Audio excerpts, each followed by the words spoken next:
punch it. Hit me with the Hit it, intro Chewie. music.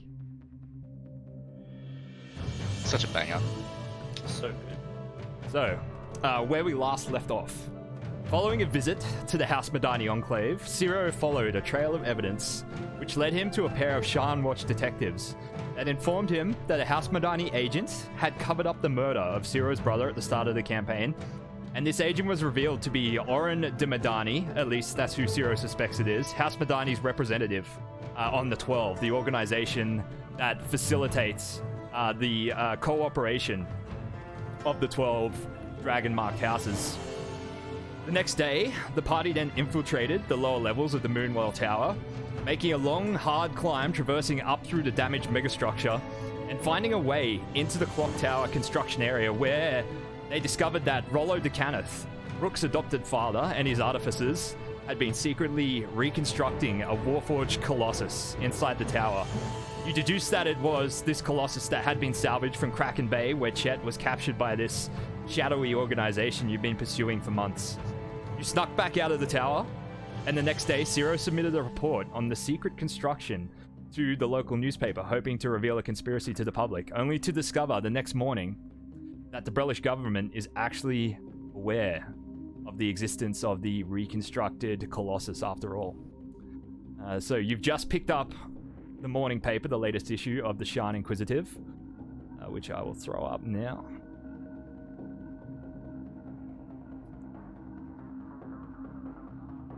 Do it. Huzzah. Ooh. Ollie, jeez, that's not what I was expecting. Is that Rollo next to him? Yeah. Fuck you. Fucking Rollo, piece of shit. He does look like a piece of shit. So as you browse, it's a multi-page puff piece, clearly propaganda, sponsored by Brelish government. But actually, it bangs on about how Breland is prepared for anything, prepared to defend themselves. Their sire's sort of greatest failure is now their sort of iron curtain against the rest of the remaining three nations. You also notice they're sort of saying that, you know, they need to be, that war is inevitable. Breland's not planning on starting any wars, but they need to be ready for anything, even threats from within the nation, as there's been reports of a Dargunian insurgent within the city walls of Shan trying to procure explosives in the last few days. The Shan Watch is on the lookout for a bugbear dressed in a suit that shimmers like the ocean. Fuck. Every time I get something cool to wear, You fuck it up for yourself. I'm fucking up for myself. I wasn't wearing that when I went down there. I thought you were. Yeah, because you even went to the House Cadith Enclave, like pretending to be a rich guy that owns property. Yeah, that's right. Well, it's not going to stop Chet wearing the suit. He spent good money on that. He wants to You wear can it. wear it in jail. So, discuss. I ain't taking off this suit. Well, Sorry, where are we again, Josh? You're just assuming the outside your apartment. apartment. Right now. You've just picked up the copy of the paper out in the street. the Ivy Towers. Perhaps we should go upstairs. Alright. I'll go back upstairs. Back to our luscious apartment. Back to the lair. Yeah, have we named this place yet? We probably should. The lair. Alright, well, alright. No discussion. Clearly not. Is Well, Well, this is fucked. I know, right? It's not particularly something that we all agreed with. Feel like the matter's taken out of our own hands now. I mean, I feel like, well, our other plan, which was to blow the thing to hell. I think that's the go ahead, right? That's the only one we've got left, right? Yep. Then we'll be labeled as terrorists. I don't think Does we're it going to be matter? able to get into it now. Well, Now that it it's been seems like- public, it's like, Yeah, there's no point realistically because they're using it as propaganda stuff to show that they've still got power. Yeah, but isn't the whole point to stop to stop it before it blows a hole in the bloody. Is it a wedding that's coming up? I can't remember. It's been It's like it's a a day. wedding. It is a wedding. You're up. So Yeah, It's a wedding, but I think that is unrelated. Yeah, I think it's unrelated too. Well, 'Cause sorry, not if the, unrelated. if, the, but- if the government is sponsoring the project, Well, no. What I'm Oh, saying is, The aren't they thing that going to we, use? the note that we have Huh? says that like disbursement. Like that doesn't Yeah. sound like something you would do with a giant death bot. Unless they have a reason to flex that much. Oh fuck! What? Disbursement of the brain parasite things. oh, What Oh, brain dear. parasite thing? Wait. Wait a minute. ooh, Like if they could infect the heads of state and then Oh, wait. control them. Yeah, I tried to think. I don't know what you're talking about. What brain things? We had this mate of ours, Oldark. He was a real good fella. Is that the man that we killed who happened to have the tentacles? I think we Yeah, discussed this yeah. before. Yeah. yeah, rest in peace. Yeah, and he was in pieces afterwards, you're right. No. Better. Well, some were his pieces, others look like octopus. Starvy's already dead. Like why else would they be researching how to try to control those things? So you saying that we're gonna see more of what that old Dake bloke look like? No. Oh, okay. Well, I'm confused then. I think what he's saying, mate, is that they're not trying to kill all the heads of state. They're trying to control them. Well, like some kind of mind reading stuff? Yeah, something like that. Controlling. Mind controlling? Yeah, like a little puppet. What, with strings and stuff? Bit of Yeah, fun. magic strings. Yeah, I mean like mental strings. I'm not that much of a dumbass. Not as thick as a log. I just represent one. No shit. It's gonna be hard You for feel us. like one too. Slaps him on the ass. He does the same. He takes a 5-foot step away and then does the same to you. Yep. It makes a clang noise on Ronan's metal glutes. Yeah. And Ronan would just get an accepting nod. It's like, Check How yep. firm is Ronan's ass? It's made How of steel. firm? Well, Is it made of steel or is it firm kind of as in, like? it's not quite a dump truck. It's not a dump truck. No. That's it's not economical for being Being silent. buffed out. All right. Yeah. It's trim though. Would it even have one, or would it be like the droids where it's just legs? Oh, I'll go wear pants. So I was assuming he'd be there for at least wearing pants, and for what like was it called, going into disguise. So I gotta look as human as possible. Yeah, have we settled on how we're getting into the wedding? How you guys are getting into the wedding? I know how I'm getting in. Ciro holds up his invitation. Where's the wedding being held? Is there any place that we can? I think it's at the Divine Earth what? Mansion, isn't it? It's at the Ep.18 Manor, so it's like public knowledge that the wedding ceremony is happening within the grounds of the Ep.18 Manor, and then the reception is Wait. happening in their ballroom. Alright, now you can tell me this is a stupid idea if you like. All right. But I will. thank you kindly. But the best option for the wedding would be for it to, stop happening, right? I don't like where this is going. No. Hold on. Just you're ready. So apparently I'm a terrorist of some kind, right? I turn up with some sort of explosive-like device, make the whole wedding have to evacuate, and then whatever needs to happen can't happen because I'm there. I like where your head's at, Thank you. except if we want, we don't know who these people are that are trying to do this. So if the So wedding you doesn't- want to let it happen and then deal with the consequences while also figuring out who the faces are. I think that's, personally, just a little bit of unnecessary sacrifice. Let's call it a bomb threat. I see where you're coming from, and I'm not saying that my idea is better. If we don't find out who they are, we're never actually going to be able to stop them. Are you okay going in solo? Shit, I'm the toughest person in this room. No. I'm more than happy. No, I know you can handle it. I mean, Zero, are you? Because we obviously can't get into the. As soon as we try to walk in, we'll get stopped. Unless we force our way in.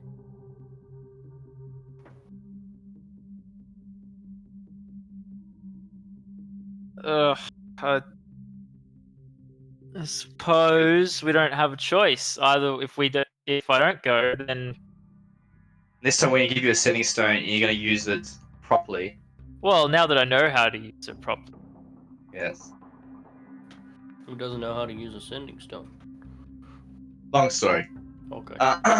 Rook, will you be able to make some sending stones? Of course I can. It's up to this idiot to see if he can use them.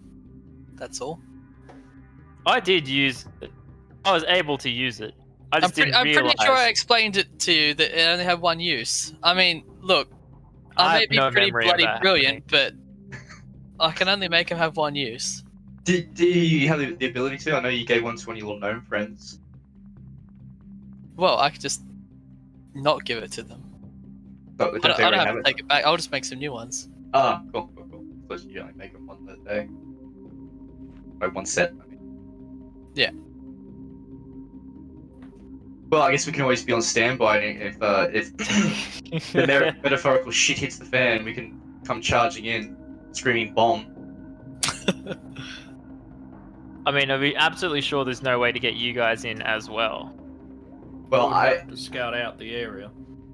I think we make a pretty ragtag. We got half a warforged, and then a 7-foot gangly hairy goblin. Well, you don't have to go in together. This And is I like can make the myself- year, isn't it? I can make myself look like something else, so. That's true. I can whip my belly Josh, dancing do skills. I remember last time when I went to the 18 Gala? How did they have like a guest list? So you entered through their skydock, their personal skydock, where sky coaches were, arriving on queue. And then their guards asked to see invitations on the dock. Obviously, some of the more notorious faces were let in without asking for an invitation, such as Sidon Boromar and his wife, and Alira. And they gave you a second look, but then Alira sort of was like, "No, he's with us." Yeah. Are you thinking what I'm thinking? Probably not. Well, Probably not, no. I'm thinking I could disguise myself as one of the more important people, one of the Okay, higher that ups, is exactly what I was thinking. How would and that get in work? that way. What if we have Well- doubles? I mean, when the actual one rocks up at the door, I imagine they'll be a bit confused, but I'll already be inside at that point. And you'll look completely different afterwards, I presume. Exactly.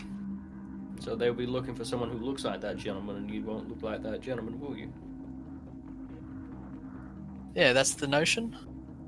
And we just happen to have our Warforged servant with us. I think he might need an invitation, though, right? Not if he's Even if- part of your entourage. Is that accurate, Josh?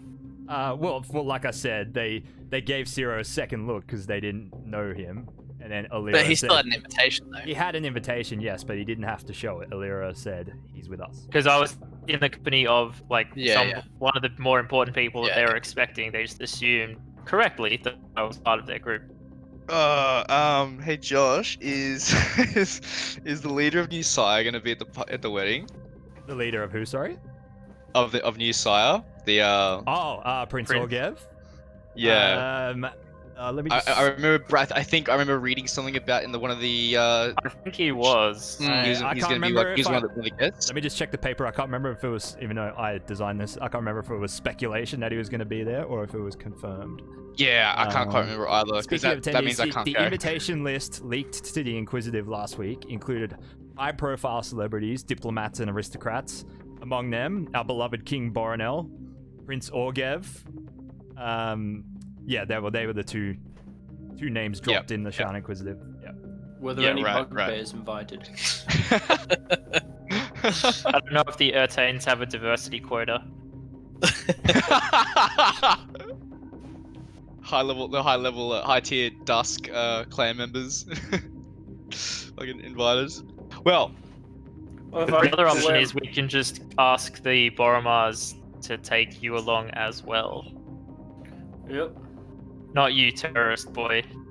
Well, At the very least, you're gonna need a new suit. I mean, can't you just like climb the wall or something? Look at those arms. well, I guess technically I could, but we'd have to probably scout out somewhere for me to climb up first.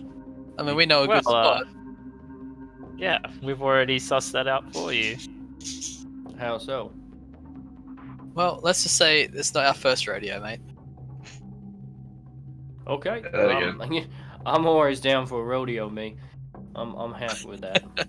But as much as I do wish not to get rid of this suit, I think I'll just put it in the closet for the moment and get myself a fine pair of clothes, or fine, more appropriate for a wedding. Oh, once all this stuff dies down, no one's even gonna remember the suit or you, so just gonna not wear it for a couple of weeks. That's good. What does one normally wear to a wedding? Well, a suit. But I have a question about this.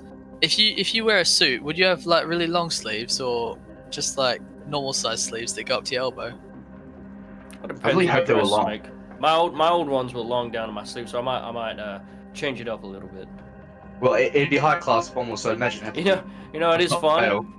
Because what I sometimes do is I roll up the sleeves in front of the gentleman making me the suit, and it's just like kind of a bit of a kick in the face for him. I get a little pleasure out of that. A bit more comfortable up here. It's stylish. Okay, so we're all basing this around the fact that they can just pull invitations to have bodyguards. I'll tell you right now that I probably can't go unless I'm completely covered head to toe because there'll be someone there who knows who I am. And I can't let them know that I'm here. Okay. Well, half the time. But you don't have to be mingling with all the guests once you get inside. If I'm not covered, I stand up like a sore thumb. How many black warforges have you seen, Zero? One. Exactly. Well, the kid can paint you. I mean, I did have a bit of practice with Old Dark. I can't guarantee it'll be realistic, but That look terrible. make me more obvious.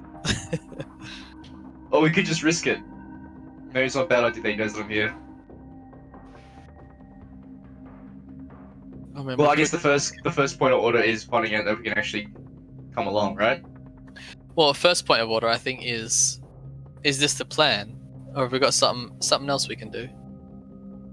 I can't think of anything else, to be honest. Except for calling it a bomb threat and causing the wedding to be cancelled. I have a feeling that even if there was a bomb threat called in, they wouldn't cancel. It's too high profile. And this is all this plan is all based on the fact that we think they're going to try and mind control everyone at the wedding, right? Well, not everyone, but all the targets, yeah. Well, like we know from finding Jarrus's the letter to Dr. Jarrus. That two of the targets were absent last time, and we know that two heads of state were absent last time, and we know they've been experimenting with trying to control these brain thingies. I forget exactly what they were called. Sucky mind something. Yeah, Intellect devour. Intellect devourers. Sucky mind things, yeah. Sucky mind. Hey, you didn't chime in when we asked, so I had to come up with something on the spot. But what else would they try to do? I mean, I'm not sure, what but else would they be dispersing, targeting heads of state? I mean, why have they got the big fuck off monstrosity fucking metal suit warforged titan thing? Colossus, because you're an artificer.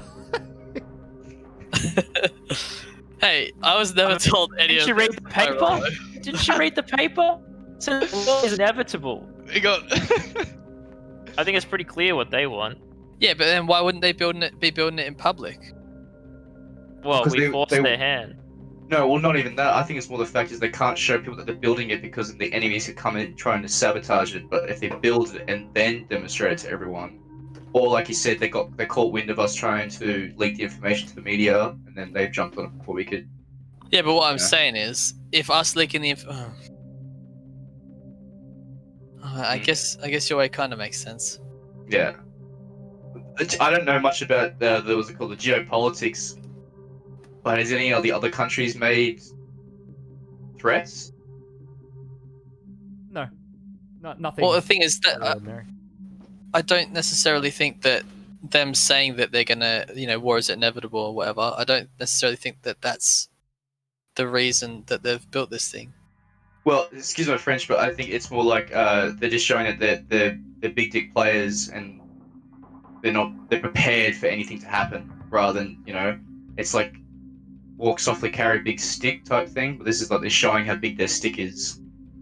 But it's such a big fucking stick to make without having any real use for it. I mean, they've got to be planning something with it. Well, I can't imagine Plus- these to be very cheap to run, so maybe they just needed. It's like I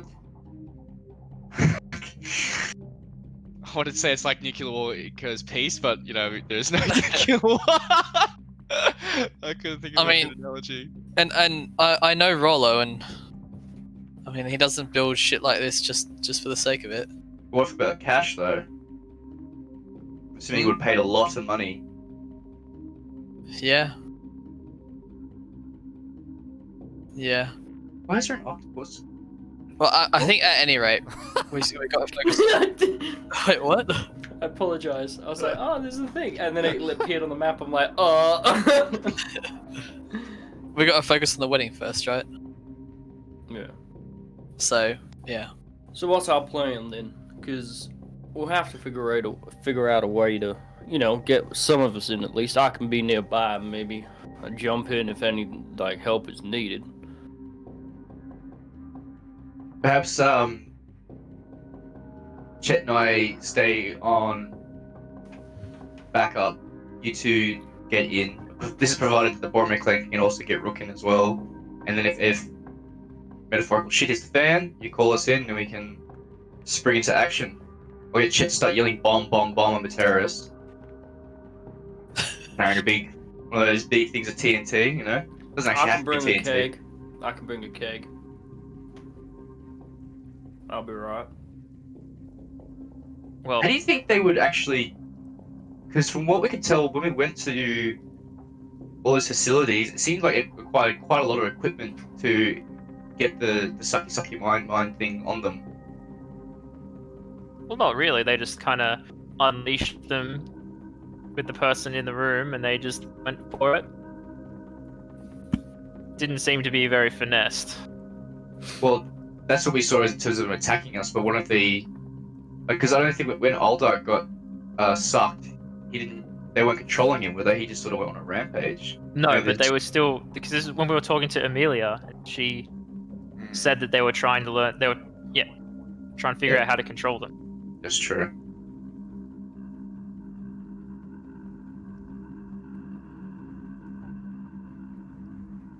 Maybe we should go. Well, should we go and talk to Amelia?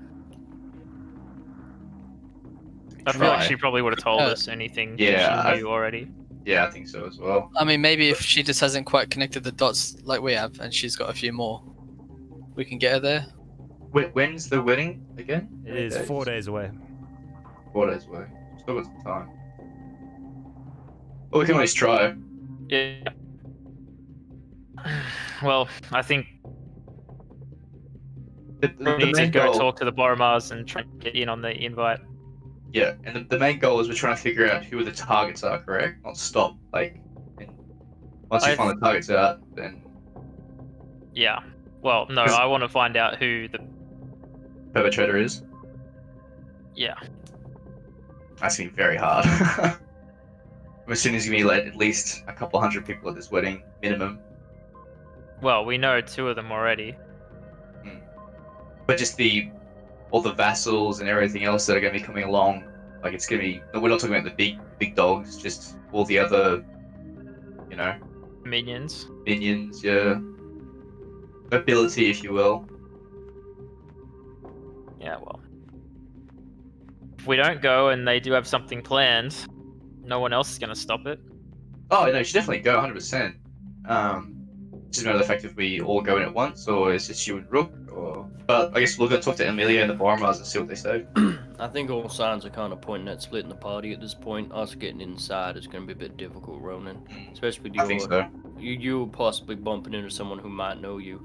And with me... I mean, isn't it dangerous then for the kid to go as well? Yeah. Do you think I can handle Rolo is going to myself. be there? I can handle myself, mate. Don't worry about it. Yeah, but what if he spots you? He won't spot me. I won't look like me. I have faith in him. Same. Alright. Break. Break what? That's It's easy. Let's go see the Boromir or Amelia or something. Yeah, I'll fetch myself a new outfit on the way. Maybe something a little bit less ostentatious. I Yeah. understand that now. I got a bit excited with my funds before. I'll just find some fine, simple clothing for them. Besides, you don't want to be upstaging the bride and groom at this wedding. I don't think, by the sounds of it, I don't think I'm going to be visiting all that much. I'll be able to give them my compliments to the something or other. I haven't been to a wedding before. First time, I was a little bit excited for them. Well, it's very high in anticipation. It is frowned upon to wear an outfit that is more intricate and high quality than the two people being married. I'll make myself look a bit more modest if I do have to, Anna. Yep. Alrighty. Let's go. Yeah, so how much is it for a fine, a fine set of clothes? Just a nice set of clothes. Non glamour weave. Yeah.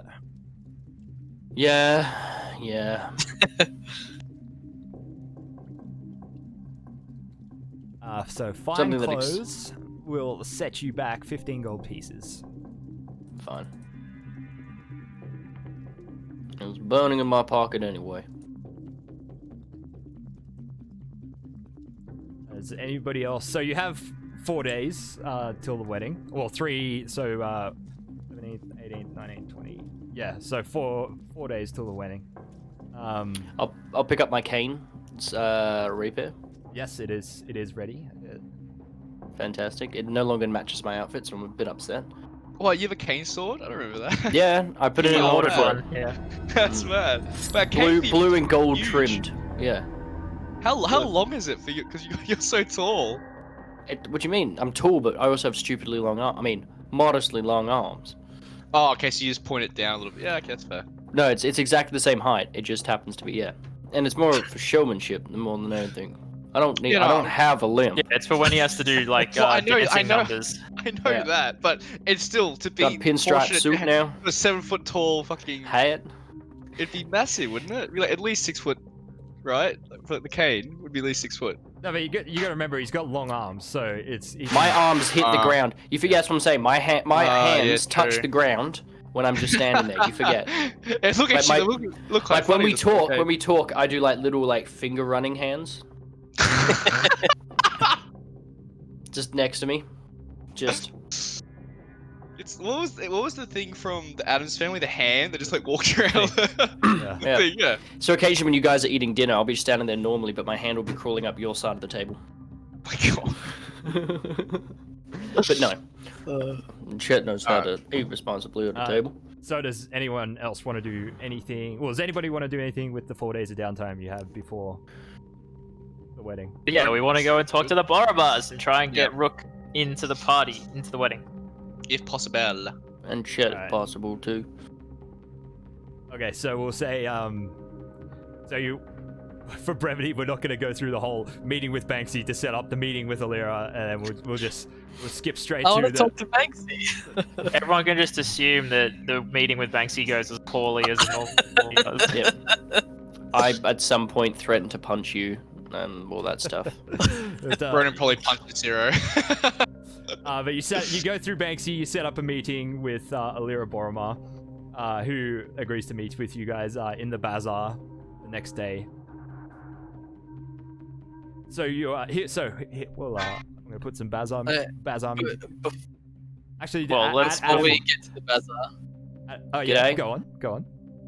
Oh, I want to slick my hair all the way to the side. Okay. Just do the Banksy look. Okay, right. Adam, can you hit me up with some bazaar music? Mm-hmm. Zero is a little bit displeased that you're adopting Banksy's look. Only because I know that he's got an in with the Boromars, so obviously it has something to do with his appearance. So if I Actually, that's emulate not his it. appearance, Apologies. then they will like me also. That's a bit intense. Okay, so- I'm thinking the line we should take, if we can't just straight up get you on the bill, that you like things safe, and that you can be like a body double. Wait, who's the body double? You are For who? Who? for one of the Boromars. Okay. All I'm imagining is when we're doing this body double thing What is the like fuck? There it when we is. come up to it, it'd be like Fifth Element, Corbin Dallas. It's like Corbin Dallas. Yeah, that's me. Except we're coordinating with the actual people, so there won't be 10,000 Alira Boromars trying to get into the party. Oh, we're gonna Carl's gonna get a, Rook's gonna get a sex chat. I don't think his disguise self is that good. Well, no, there's also the husband. I just forgot what his name is. So. Oh right, yeah, true. But you can't make yourself shorter though, can you? With your disguise self. Yeah. Really? Oh wow. Yeah, as long as if somebody doesn't put their hand only- for you. Yeah, only a foot shorter Mm. Right. or taller. All he does is just bring his eyes down like a foot. Oh, wait, no. Yeah, he would have to like. That's very interesting. He wears like a hood, and he's got I've got a bit of a growth. Just before we continue to the bazaar, big thank you to Small Gallo Small for your 6 month at tier 3 again. Very generous. Thank you, Katie. So you guys venture to the bazaar. God damn it. It offered me to do it. I could not resist. So you venture down to the bazaar. At morning this morning, quite a chilly day, and it's raining throughout the city of Shan, raining on the apartment of your. Raining on the balcony of your apartment. You head down to Middle Jura, down to the insides of the market, the bazaar tower, and out of the rain, except for out in the streets in the market thoroughfare, the rain pattering down lightly on your heads. But you head for the meeting point, the same smoke tent and smoke and cheese tent where you've met with Alira and Banksy before. You walk inside, the varied smoke smells floating around the tent, various fruity scents wafting around, slightly foggy and misty on the inside. Banksy and Alira sitting at their usual table with 2 Talenta halfling bodyguards standing behind them in the corner. Banksy sort of snaps his fingers as he sees you enter the tent. He's like, all right, rookie. Hey Banksy, how you going, mate? No, not bad, rookie, not bad. How's the apartment going? Yeah, it's great. Nice to see you, Miss Boromar. You too, Rook. Pleasure. And her eyes sort of track off you for a second, rest on Ciro. I haven't put up the picture yet, but Ciro's looking, since you're disguising of him, looking quite clean cut and actually strikingly silver fox handsome. Kind of fly. Sure. Oh, baby! Wow. Damn! I could cut cheese with those kind of cheekbones. Just 1 second, just bringing up Banksy and Alira for our viewers.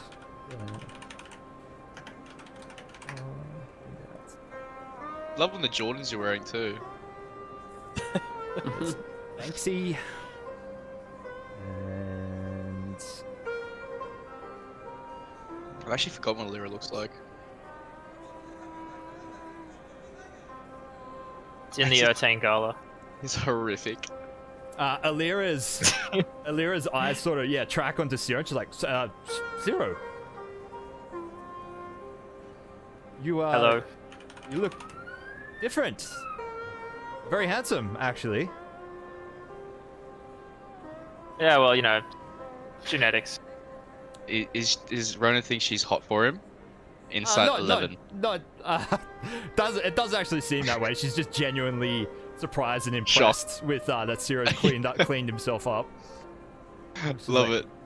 It's like, well, you'll look very splendid on my arm for the ball now, won't you? The wedding, sorry.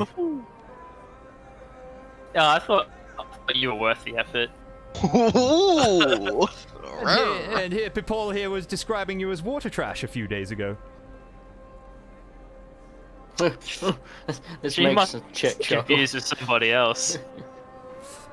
Anyway, you requested to meet, so have a seat. Don't mind if I do, ma'am. And what can I do for you?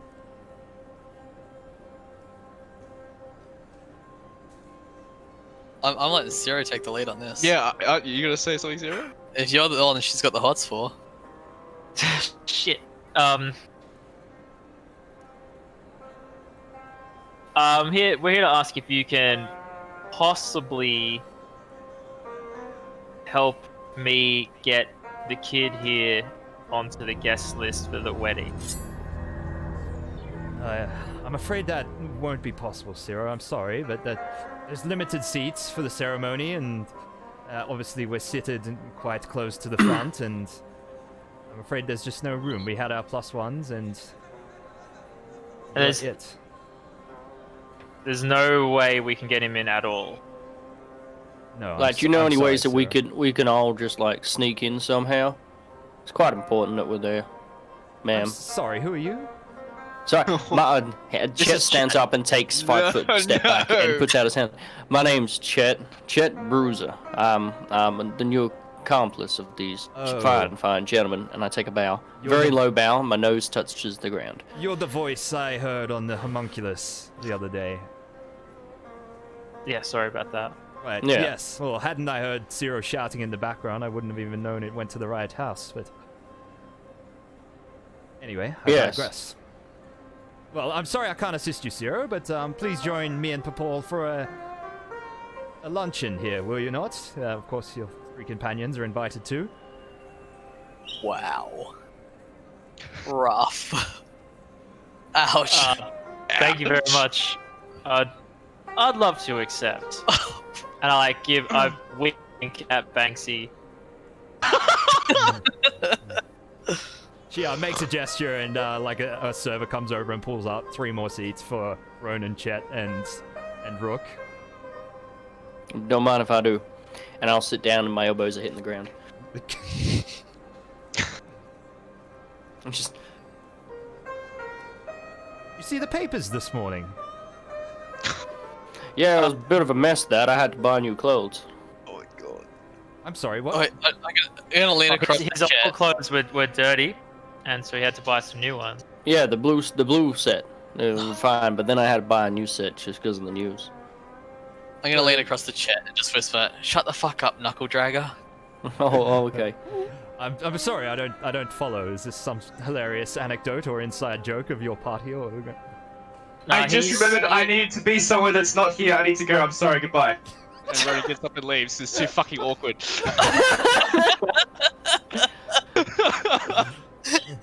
I'm sorry. There's a moment. There's a moment of silence as everyone's heads turn, watching Ronan walk out of the tent. Just the only thing cutting through the silence is Banksy's loud chewing. Chet will turn back to the party. I think he maybe needed his oil changed or something. Yeah, I'm sorry. He's from Salona.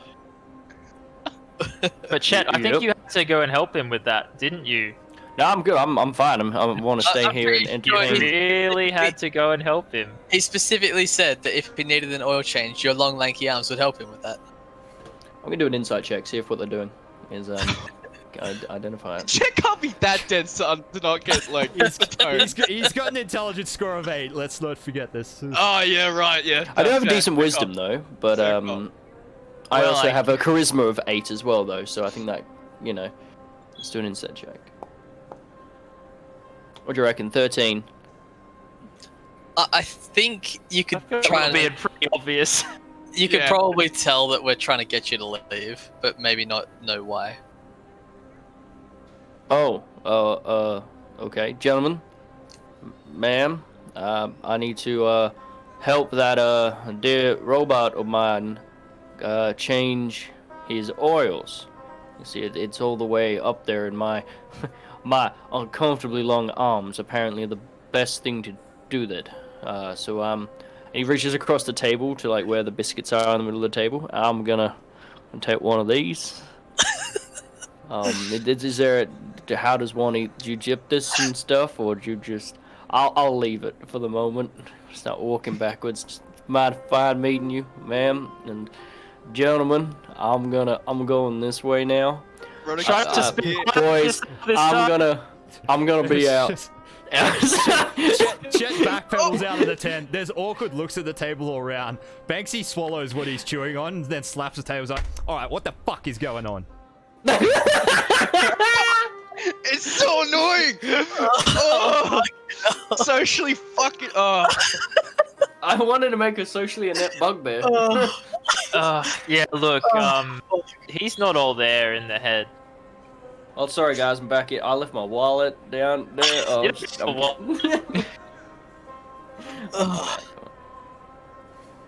look, Chet, some explosive. He's good at I want that. That's why I had to change my clothes. Did we tell you about that? Okay. You know, Rookie, there seems to be a downward trend in the company you're keeping. I know I forced Kardock on you, but then as much as I liked old Dark, he wasn't all there either, and now this guy. Yeah, I mean, through no fault of my own, right? Yeah, it's kind of got stuck with him. Ronan still gives me the heebie-jeebies. Don't get me wrong, I like him, but those red eyes just stare straight into your soul, don't they? It takes a bit of getting used to, but kind of wish he'd start wearing the headdress again. I mean, isn't that kind of like dress shaming? What's the word I'm looking for? You can't tell someone how to oppressing. Yeah, you can't tell someone how to dress, Banksy. You're right. He's got every right to look me in the eyes as everyone else. That sound like a threat. Anyway, back to my cheese. Miss Boromar. Yes, I do hate to be a pain, but I'm gonna look at Zero as in like give a slight nod, as in like, should we tell her? We think something might be going down at the wedding. You see, that's kind of why we want to get in. Oh. Sorry, before this conversation continues, I didn't talk to Alira about this last time, did I? I talked to Marla. You did have a bit of a talk with her at the wedding about your conspiracy theories, which is she then turns to Zero and like, "Oh, more of Zero's conspiracy ramblings, is it?" Well, I wouldn't say they're ramblings. When we've got conspiracies. evidence, and I start producing like the various letters that we've got. Something is going to go down at this wedding. She sort of looks over the letters. Over the I next hand few her minutes. Dr. Jarrus's one. Banksy looks largely uninterested. He just keeps hoeing into the cheese. On He the probably table. doesn't even know how to read. She reads. She's like, I want to watch like her facial expression while she's reading it. okay. Let me humor you for a minute, Zero, at least. So let's say you're right. Let's say there is some deep government-level conspiracy and something was meant to happen at the last wedding and it didn't for whatever reason. At the ball. At the gala. At the gala so many months ago and it didn't. What makes you think there's going to be another attempt at this wedding? Well, what does it say in that letter? That your timeline, the doctor's timeline, is determined by whenever Rolo reveals what he's working on. And I hold up the paper. And also that we had two What key happened players today? missing at the last ball. Yeah, and it says 2 targets were missing, and there were 2 heads of state absent at the gala. Make a What's Convincement check. Diplomacy check with advantage. Persuasion? Persuasion, you mean? Pathfinder. Convincement, I think is what it's called. Convincitude. Convincitude, yes. She sort of Oh my she God. contemplates for a second. She's like, I must admit, everything does rather align very strangely, does it not? Yep. I mean, Look, it's like... maybe we are in. Alright, I'll indulge you. Maybe we are wrong and this is a conspiracy. And nothing happens, but surely, you know, it would be one hell the of a effort of going to trying to get Rook in to help us, and if nothing happens, then nothing happens. And maybe we've maybe we have slightly inconvenienced yourself and the Boromar clan. But surely that's a better alternative, right? Perhaps. She sort of contemplates for a few seconds more, and I just need to consult my newspaper for a second.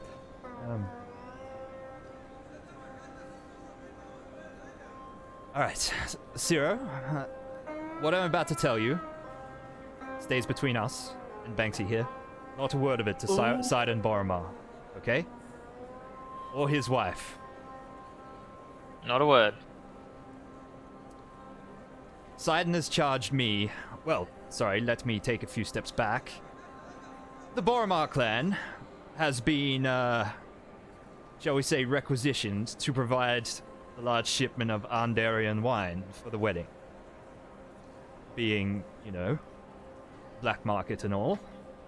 Of course, this won't be public, and Sidon has charged me to oversee the import of this wine and delivering it to the wedding with our own men, of course. Now, I can arrange for Rook to pose as one of these delivery men, provided you are discreet and you do not bring the family into any disrepute, Rook. I'll be on my best behavior, I swear. Alright, I'll make arrangements. I assume you can disguise yourself? Yeah, I'll cast Disguise Self to make myself look like a slightly taller version of Banksy. she looks quiet, but she's like, that's brilliant. What? Actually. What? I like food and all that. Oh, Banksy. And then I'll drop it. Banksy's I'll look like, at Banksy. Banksy just like staring daggers at you, chewing, like slows down for a few seconds. He's like, Sorry, mate, but you gotta admit. Flawless. I could believe that you two are twin. sort of like he shakes his head slightly. He's like, yeah, you're lucky. I like you, Rookie. Sorry, mate, just taking the piss. I've said you're like a son to me. Well, I do want to bend you over and spank your bottom right now for the cheek you just gave me. Is that, son? Okay, right. Oddly sexual. I don't understand Banksy ever. He just flashes. He's a very abusive father. Right. He tries well, his best. He's a single dad. Beats you because he loves you. This has been lovely, but I must return to my duties. I'll make arrangements for you, Rook. And Zero, I look forward to seeing you in that nice suit. So, Miss Boromar, Yes, Rook. who is it exactly that I should be disguising myself as? Oh, well, preferably a halfling. Whatever kind of takes my fancy, or? Yes. Preferably well dressed as well. Even our delivery men dress the part. I'll match the vibe of the evening. Thank you, Rook. And where does the kid go to join up with your entourage? I'll let you know. Thank you, Alira. Her and the two bodyguards step outside and into the clawfoot drawn carriage, and they take off through the bazaar. Ma'am? Are you just standing outside? Yeah, directly out the door.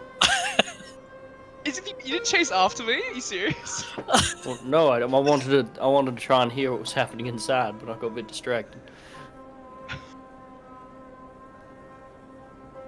So, gentlemen, what's our plan? I mean, you were basically there, mate. You should know it. I left. Like, you did want me to leave, right? Yeah. I was very confused about that point. Were you not just standing outside the doorway? Oh yeah, but I didn't hear anything. I just said that. We'll tell you a little bit later. Oh, okay. I like motion with my head towards Banksy. I'm like, What? Let's just go. Okay. Okay. I'm not good with subtlety, gentlemen. If you need me to leave, just tell me to, get. Or, I mean, next time maybe we will. No. You see where Ronan got off to?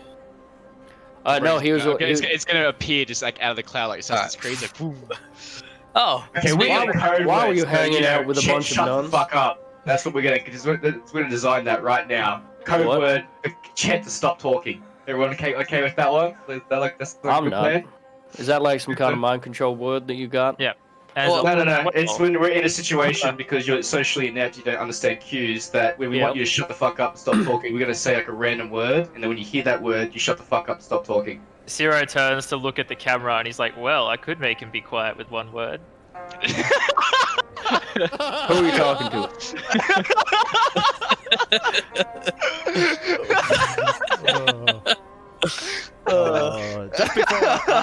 Just before we go on, Toke Fiend, thank you very much for the resub, my friends. Big hearts. Thank you. Big old heart your way, sir. All right, so 3 days to go. Is there anything else you guys want to do with the downtime? Chet will be stretching as usual. Brandon's gonna come up with a code word for Chet to the shut fuck up. Yeah. Should we try and... I mean, if we got a bit of time, should we try and check out the Colossus again? Why is it gonna go? Yeah, I don't see the point really. If anything, we'll get ourselves in trouble. Yeah, I don't think we should. Considering the epic climb that it is to get there as well. I don't quite want to crawl up where poop once fell down. That's part of the fun, mate. For you. Weird stuff, Rook. Don't you need to buy a suit? Mate, I can just disguise the suit. It's fine. Ah. That's handy. Can you cast Enlarge Reduce on yourself? I sure can. So you can be halfling sized. I suppose I could, but... Anyway. How tall is a tall halfling, Josh? 6 foot. I think like anything. I think anything over 4 feet is considered like pretty damn tall. So if I dropped a foot and I was like, yeah, because I'd be like 5'8", 5'9" at that. Sorry, 4'8" or 4'9" at that point. Yeah, it'd still be too tall. Yeah. Yeah. You could pretend to be a dwarf. That's the stout dwarf size, isn't it? He needs to be part of the Boromar clan, so he needs to be a halfling. Good call. Yeah. Yeah, just do reduce self. It only lasts for a minute though. That's alright, you only need to last like until you get through. No, I thought that he was just there to drop stuff off and then wait around. I suppose, yeah, he can just be... You've explained the plan to Chet, right? And to Ronan? Yeah. Yeah, I'm assuming we're back at the apartment, right? Yeah, Yeah. yes. I thought it was still just like on the street. No, I thought we were like walking back as okay. Well, yes, yes. As Ronan was raging about Chet not shutting up. I have an idea how the rest of us can get into the said party. Yep. There was a man I once knew. His name was Snake. He Oh, here we go. he sometimes wore boxes on his head.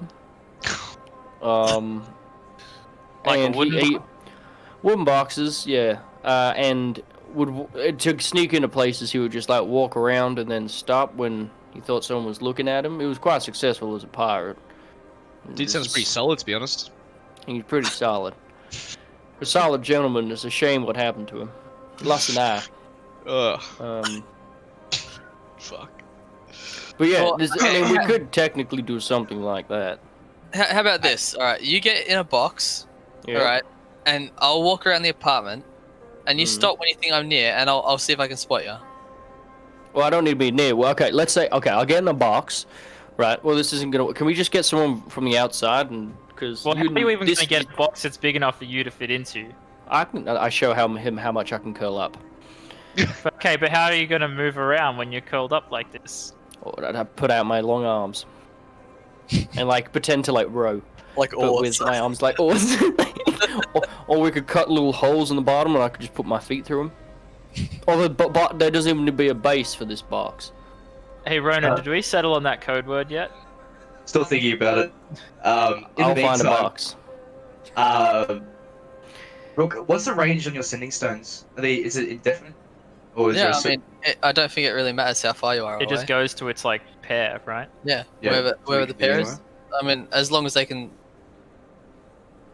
I mean, As long out of as game, it's it's just on the same plane? Same plane, but Yeah, no, as long as we can be within the same city. So we got to find a place that that's close enough for us. I guess we could just wait outside realistically till you guys send the word. I mean, yeah, I storm it mean, in. probably a good idea to let me and you hold on to them, Ronan. How many sending stones can you make? I could make one for each of us, but they would be in pairs. Oh, so we can't have 2 and Well, 1. I think if you make two, like 2 pairs, Yeah, and you and I have one each, and they have And- one each. Chet And I and put it- Ronan have one each. Actually, you know what? I will just double check. Can I make the same infusion twice, Josh? Is that I a thing? don't see why not. I mean, even if it says you can't, I would still allow that. I mean, they're single use, so I don't think it's that cheesy or anything. No. Because that would work. But I Yeah, will. it doesn't say. I will also tell you, sending stones are an uncommon, like proper sending stones, are an uncommon magic item, and Rook, with the assistance of a little bit of Dragon Shard. Oh wait, you guys don't have any Eberron Dragon Shard, do you? I do. Don't you? I thought you had. You have Kyber Dragon Shards. Ah, right. My bad. Well, regardless, Rook, you can still craft sending stones with 300 gold pieces worth of materials. Holy. Just because Okay. I consider them a fairly, like, you know, It's like a pager. not that good. Is it? I mean, Is it any- I don't think they're that game breaking that they shouldn't be able to craft it, so that's fine. Well, maybe I do that in the downtime then. Yep. We can all contribute to that. What's 300 divided by 4? 125 each. I'm happy to Nope. throw that in. 75 each. 75 each, even less. So you could have taken 25. Let me just Gentlemen. consult my DM screen 1 second, make sure I'm getting that right. But realistically, for Chet to walk around a place and stay hidden, it's pretty easy for me. Sorry, I was mistaken. 500 gold pieces. 500. Alright, well. Yeah, that's okay, fine. well, it's That is 125 one each then. Yeah, we can just put Like- in for it. I got money. Chet to sneak in there it would be possible. I've got a Would it plus though? 9 to my stealth. Like, I wish we had a map of the actual like area. I want to know how can big we get hold the of blueprints of this place? Dun dun dun dun dun. Yeah. Remember, I do also have that rope, Josh. Your rope of If climbing. you guys want to like get in over the wall or something with a grappling hook or whatever. got Josh, the rope that can help you out. on the Shan map, where is the actual place? Is it in the Skyway? the manor. The wedding? Yeah. Yeah. Skyway. In the center Skyway, or one of these like little offshoot ones? It's on the edge because they have a skydock. So it is like a what's referred to as a coastal property, sky coastal property on the Skyway. Yep. Is a restricted airspace above? Well, what in the Skyway in general? Well, no, just like up above the Skyway. So like, if you were to be just like a random ship like flying around on the top there, No, it's would there not. be like It's not really. fighter ones like like pull over? No. I mean, unless you were doing something sus, like there is law enforcement, like sky coaches and things like that. But you were just, meandering about. As long as you're not doing anything that draws attention to yourself, it would be fine. Yeah, like if it were just like floating there, for example, like would that be considered suspicious? No. How much is sky coaches to rent? Depends, I guess. It's per kilometer, so if you're standing still, it's free. No, well, no, we have our own personal. It's like renting a car, right? Or an aeroplane, I guess. And we pilot. Actually, what do you need to be able to pilot? Do you have to be trained, or would we have to also rent a pilot as well? Yeah, we'll basically. Coming from experience from a previous character, it's pretty easy to fly one. Basically, your option, it'd be the equivalent of like hiring a limousine, like with a driver, is what you'd be doing. So if you're using it to do something, against the law, I probably wouldn't fly. Oh, I wouldn't say it's against the law. I'm not, because I'm thinking like that'd be like the best. Like for us to be like for Chet and I and Ronan to be in like a sky coach above the wedding, if shit hit the fan, because it has a sky dock, we can literally like boom, zip in, jump out, and then run in, rather than having to like be close. Because I'm assuming since it's such a high, like there's so many like big names there, the security will be fucking up the wazoo. Because we're talking not only royalty, we're talking like high-level celebrities. So what makes you, with the security that high, what makes you think you could just land at the sky dock and then mosey on Well, in? because I'm assuming if shit went down, all the security would then go into the building, right? So at least we can get there close. Like, I mean, like because we can be up there top and like meander around. I don't see how we can meander around and be close enough to the actual party for it to be worth like to. Well, you've already done it before. Yeah, but that's different though. That was like a gala. This wasn't a wedding. I'm assuming the wedding's a bit more. Right? Is it just the same? It's the same level of. Oh no, it'd probably be higher security, but there's an easy route in from the hotel. That's true, I guess. Actually, cool. Actually, that's what Ronan will do. Then he'll go and book a room, the same room that will the room that's the best room for us to be able to hop the fence, I guess. Okay. How much is that going to Easy cost? enough. You get there, you're with a few days to spare. And luckily, like you get there, the woman says that you got lucky. They were starting to book out with wedding guests, but they have not the same room you had, but one room overlooking the courtyard. Perfect, even better. And it is Stangin'. It's gonna be so expensive. It's so expensive. It's 4 gold pieces a night. Oh, That's not bad. We that's need actually one okay. Yeah. Per person. Like, yep. Well, it's only the two of us, so 4 each. And is zero? Oh, not zero. Sorry, is that doesn't matter. I forgot what I was going to say.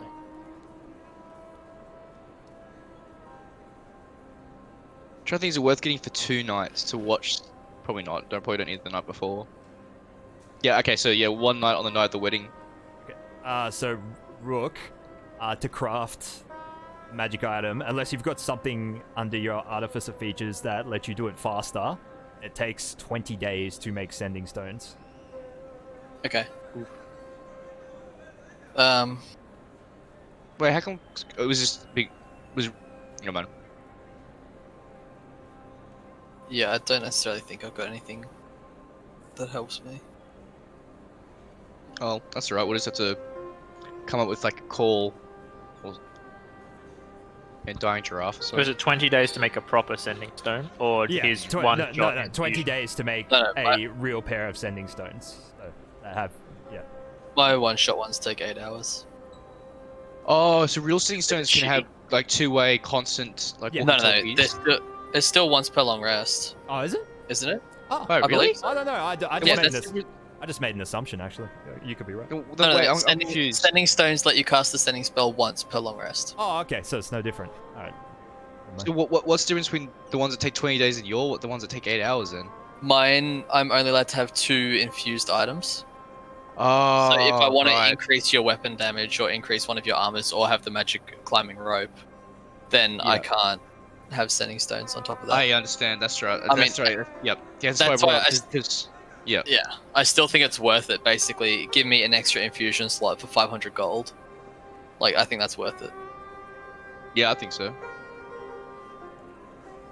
Josh, did you say it was 4 gold coins, right, for the night? 4 gold coins per person per night. All right. Well, I'm not paying for Chet, so. Yeah, no, Chet's happy to pay for himself. You dickhead. Do we know if the Ondarian wine is being delivered on the day or the day before? It's Or- the morning of.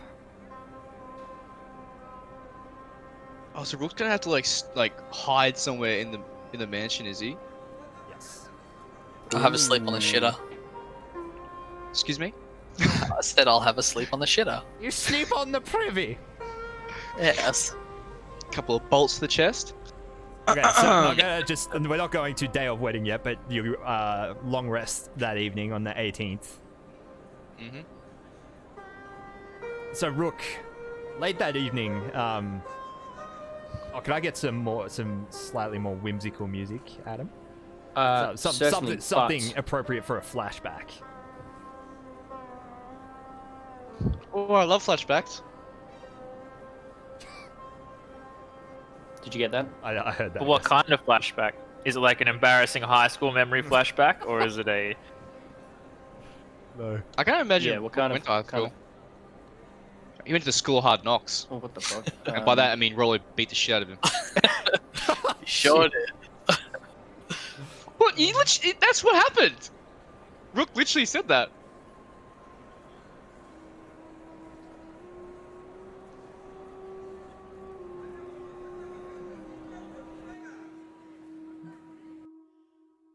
So yeah, later that evening, Rook, some of the other guys have either gone off to bed or just quietly going about their own business in the living room or bedrooms. You step out into the balcony, just in a moment of contemplation, just pondering on the revelation of this Colossus and what Rollo is up to. And you think back to a day around 8 years ago. You're in one of the small. You're in one of Rollo's small private workshops in the House Cannith workshop in the depths of Shan in the Cogs. You're in there with your adopted brother Reese, and you're tinkering away on one of your earliest prototypes of your healing bot spider. You've managed to get it to move of its own volition for the first time, and you and Reese are sort of on your knees, all this tool scattered between you, and this spider is just walking in circles. Oh, that's brilliant, Rook. Told you I could do it, mate. Can you teach me how? When you're a bit older, maybe. But, I mean, you understand the basic concepts of it, right?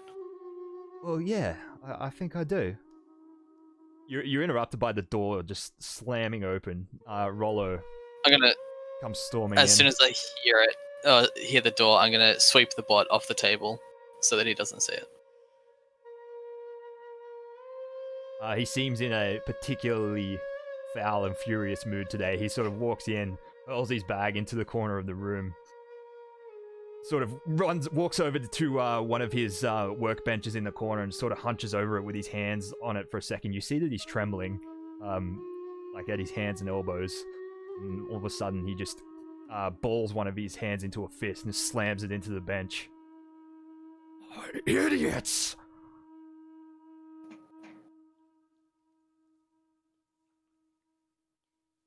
Just gonna watch him.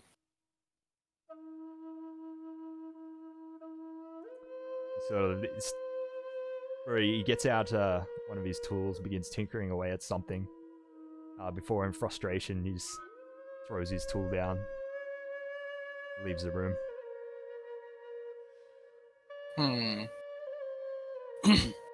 I'll go up to the door and make sure he's actually gone. He sort of walked into the storage room next door. He just seems to be rummaging for something. Alright. I'll check out what he was working on the bench. It's nothing special. It's just one of his small personal projects. But you do see it is sticking out of the bag he discarded to the corner. The schematics he'd drawn up for this enormous Warforged Colossus prototype that he's been he's been working on for years. And he's spoken to you and Reese about it before, and he's sometimes got you two involved in the development of the first generations of the normal-sized Warforged and even the Titans. He comes storming back out of the closet, back over to the workbench. Reese sort of walks over to him. He's like, "What's the matter, Rollo?" He cocks his head towards Reese for a second and turns back. Erix has made the decision to sell all of my colossi to Sire, and only Sire. Isn't that good? Doesn't that mean we're gonna make lots of money? Yes, we'll make lots of money, but the war will be ended decisively.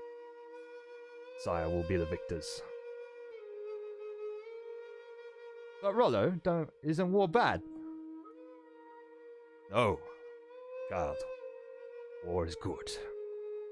War keeps the money flowing. War lets me work on my experiments on my own terms. And colossi should be distributed evenly between the nations.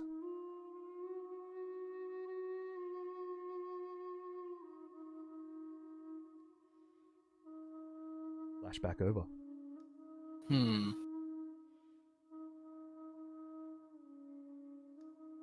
Interesting. Is this just a kind of just memory that popped into my head that I kind of hadn't thought about in a while? Yeah. Yeah. Alright. Alright. Cool. So you guys have 2 days left of downtime. Anything else? Or shall we... Chet will practice his hiding in box skills and sneaking around the apartment. Chet is firm on that idea. I'm gonna catch him every time. Will you? Yes. Yeah. What check do I need to make? A 2 on my perception check? Depends how high my sneak roll is. Let me send a sneaky. I was gonna say it's at disadvantage because you're inside a wooden crate. It should be Private -10 GM roll. disadvantage. Because the size of the crate would literally need to be like a refrigerator. I know I can condense myself small. You can't like shrink your mass though. You'd still be really freaking wide. I'm not wide. I'm not some fat basket. I'm some skinny, lanky, tall guy. Like this, right, with your fucking 7'4" body and your 5 foot arms all the way around. You would still be massive. All right. This is a private GM roll. You guys aren't allowed to look at this. Alright, then I'm gonna private GM roll. No, you do a normal perception. A regular perception. Damn it. Do I get advantage, Josh? Nope. I'm already got disadvantage. You get a regular roll to spot this. Oh, no. Oh, that's hilarious. 19. Well, Chet has managed to pull a fast one this day. So you rolled an 18. You rolled an 18. My lowest was a 13, and I still got a 20-fucking-2. You blind fucker.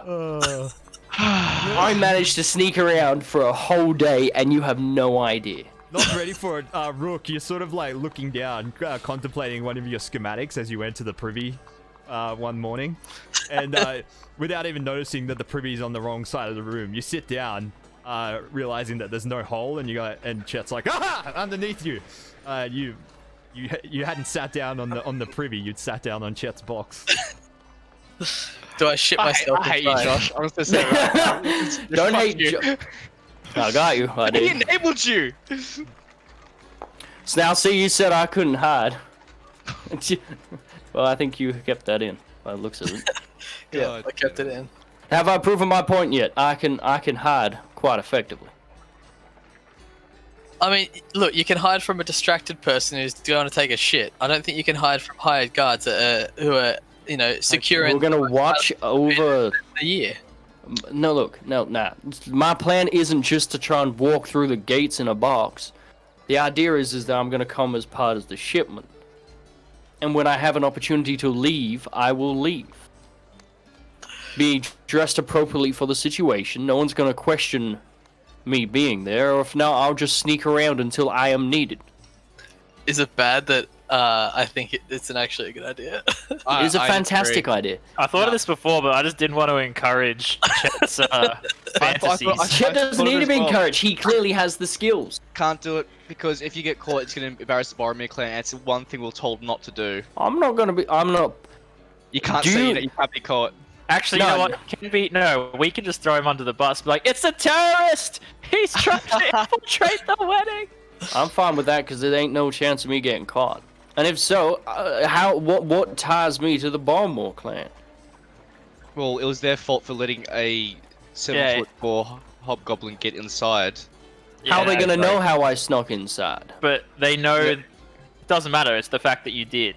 Yeah, it doesn't matter about how you got on there. It's the fact that they were so sloppy that you were able to sneak on board. That's my only thing. No, what I'm saying is, who's in charge of security at this place? That's not the point. That is the point. Security's meant to... Because you had to have infiltrated the shipment of wine to get into the party. How do they know that I came from the shipment of wine? How else are you gonna get in a box? Onto the car. I'm gonna not stay in the box for the whole ceremony, gentlemen. I am gonna leave that box. No, you don't understand. If you're posing as a box of wine, right? It's a wine shipment. They're gonna be unloading the box, right? It's gonna be like this real heavy ass. Like, I just feel like at that point, that's the clincher. Maybe if you were underneath the, like the classic, you're underneath the cart, and like as the cart goes through, you drop down and roll away. Maybe so. It's how do I get in to punch in the code to open the door? That's exactly what this situation is. Have you guys seen the flip book, Ocean's 11? I think it's a stage play, actually. No, it's a flip book. It's one of those things you've got to buy multiple copies for each scene. You flip through. You've seen the scene in book 482. That's my idea. I just uncurl myself, and there might be lasers and stuff. Yeah, but how do we get that box into the manor? Onto that the is cart, what is the current obstacle. There's a shipment of wine.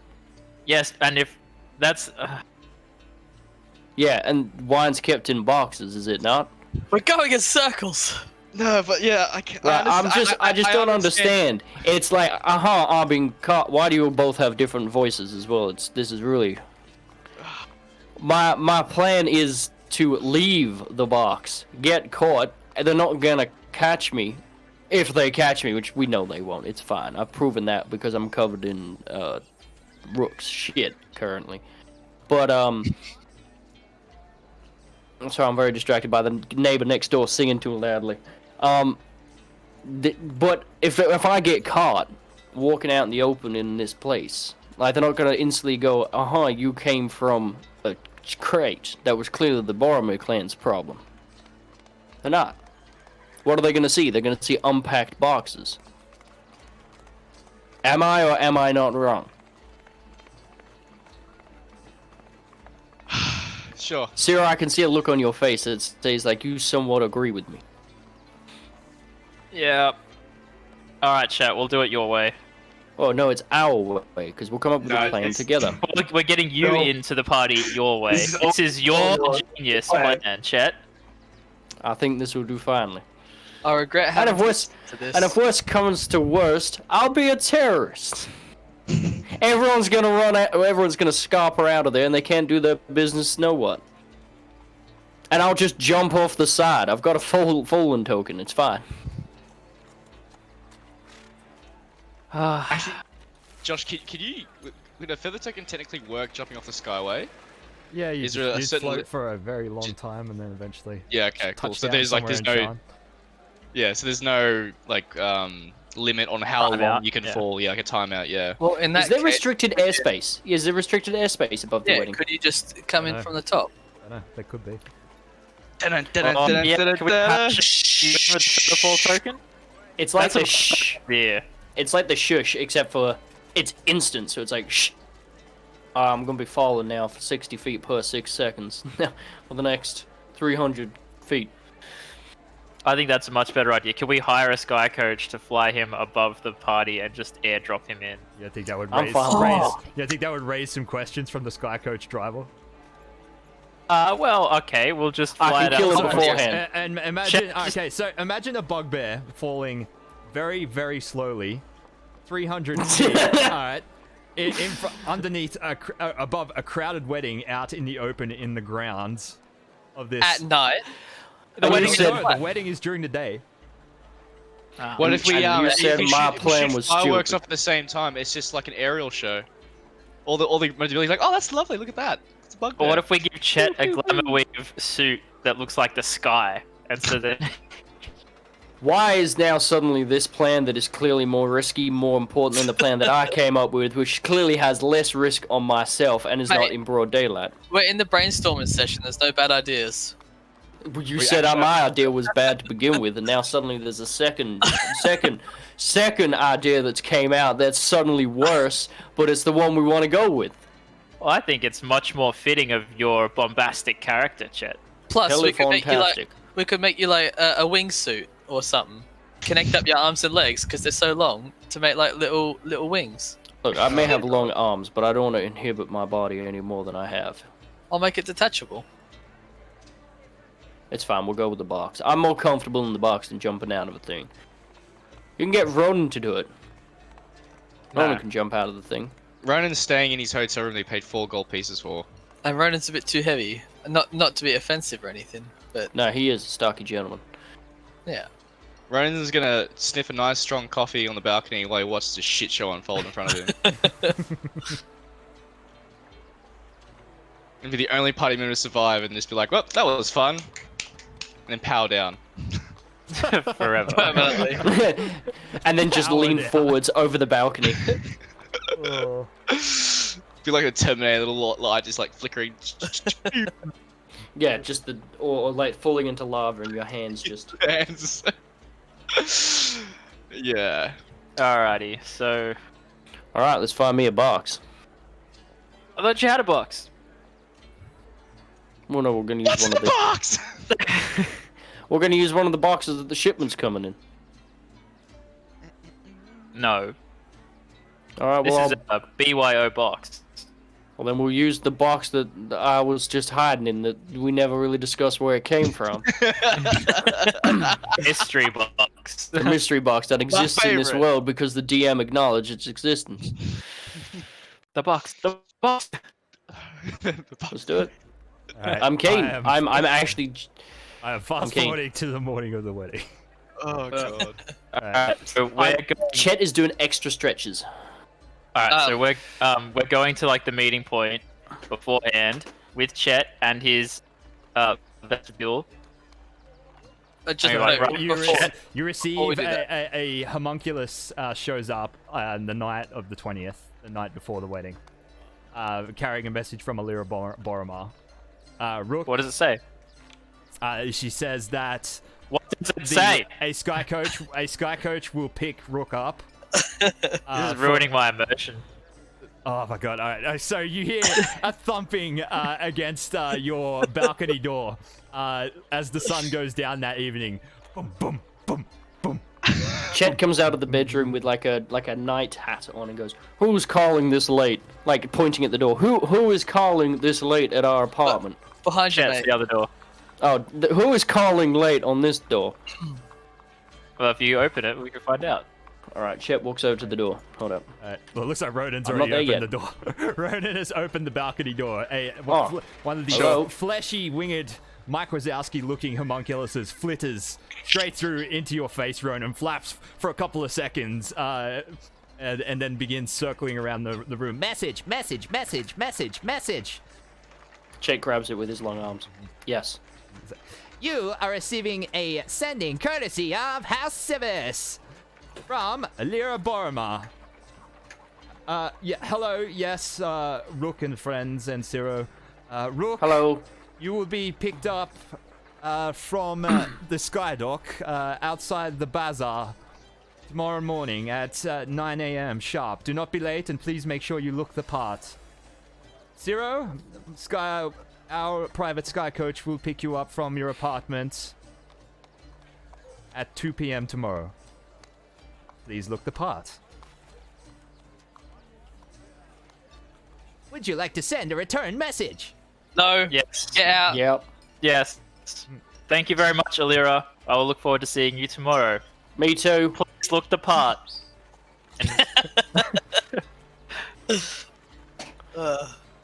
Please deposit 16 gold pieces. Sorry, 16 silver pieces. There's like a little wooden box, like being held by one of its clawed feet.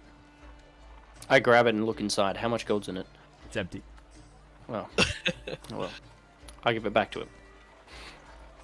I'll put 16 silver in there. Thank you for choosing House Civis. It flaps and then goes out the door. How many sending stone pairs do we want? Just one or two? Oh, sorry, one in the rope of climbing or two? I actually think having a rope of climbing probably wouldn't be a bad idea for Ronan. Can you refresh my memory, Josh, of the view from the balcony? Like, can I jump off the balcony onto the courtyard? Or assuming like... you have the same room, assuming you don't have the same room, but assuming you have a room in the same general vicinity, it is a short jump to clear or at least grab hold of the top of the high wall surrounding the gardens. Okay. If you happen to be put on a room on the higher floor, I mean, same. It's just you're jumping from higher. Yeah. Okay. And then but going even higher would open up more options. You could possibly try and jump even further and land in one of the trees inside. Yep. Should make a zip line. I do have a bow. I could shoot the rope of climbing across. Again, No, it's in the broad daylight though. this would be at night. I mean, shit's not gonna go down until nighttime, surely. If he's breaking into the party, I think we're past the point of worrying about stealth. Yeah. Right. So actually breaking because shit's going down. Okay. Yeah. That's. Sorry, why I thought this was like, this is how I'm getting into the party. I must have missed the first part. I'm like, I'm just gonna shoot an arrow into the middle of a wedding, Ronan and has then no intention to go to the party until Very like. Mission Impossible today. Well, we're trying to do crazy shit. What's it called? Ronan's just gonna chill in the room then. Up to you, Rook. I'm not sure. I guess if I can jump, there's probably no need for a rope of climbing then, really. I guess having 2 messages. It'd be better if I had both sending stones, to be honest. Like both receiving sending stones as well. Well, they're two-way. Yeah, no, what I mean is like, so I have 2, and then you guys have the other, like, out of the 3 of you, one, maybe Rook gets 1, and then Chet has the other, since I'm assuming you guys will probably be together. Or, you know what I mean? So, like, you can both call for backup if you need it, or unless you want to talk to your Chet. Like, there's there's been 3 of you in the party. If you think you can either use a normal rope or just jump, then we don't need the rope climbing. It just basically guarantees that you'll be able to get over because it can tie itself to like trees and stuff. Yeah, my athletics and acrobatic isn't terrible, so I guess worst case I could just try and climb it anyway. Normal rope. I'll make double sending stones then, and give you 2 of them.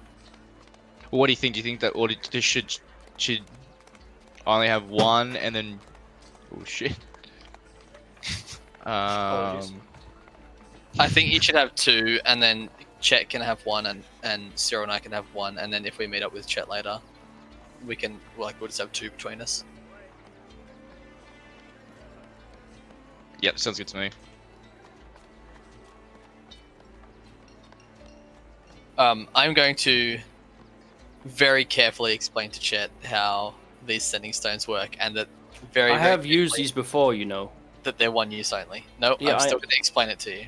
Like you're an idiot child because I have used, I was involved in naval combat for a little bit, right? Sending stones is one of the things you use to communicate between captains. Yeah, but you understand that they're like 1 use only, right? You send 1 message and you get 1 back, and then that's it. They're done. You know me, I'm master of my words. Rodent is like the more he knows Chet, the less and less he believes he's actually a pirate. He's just making it up.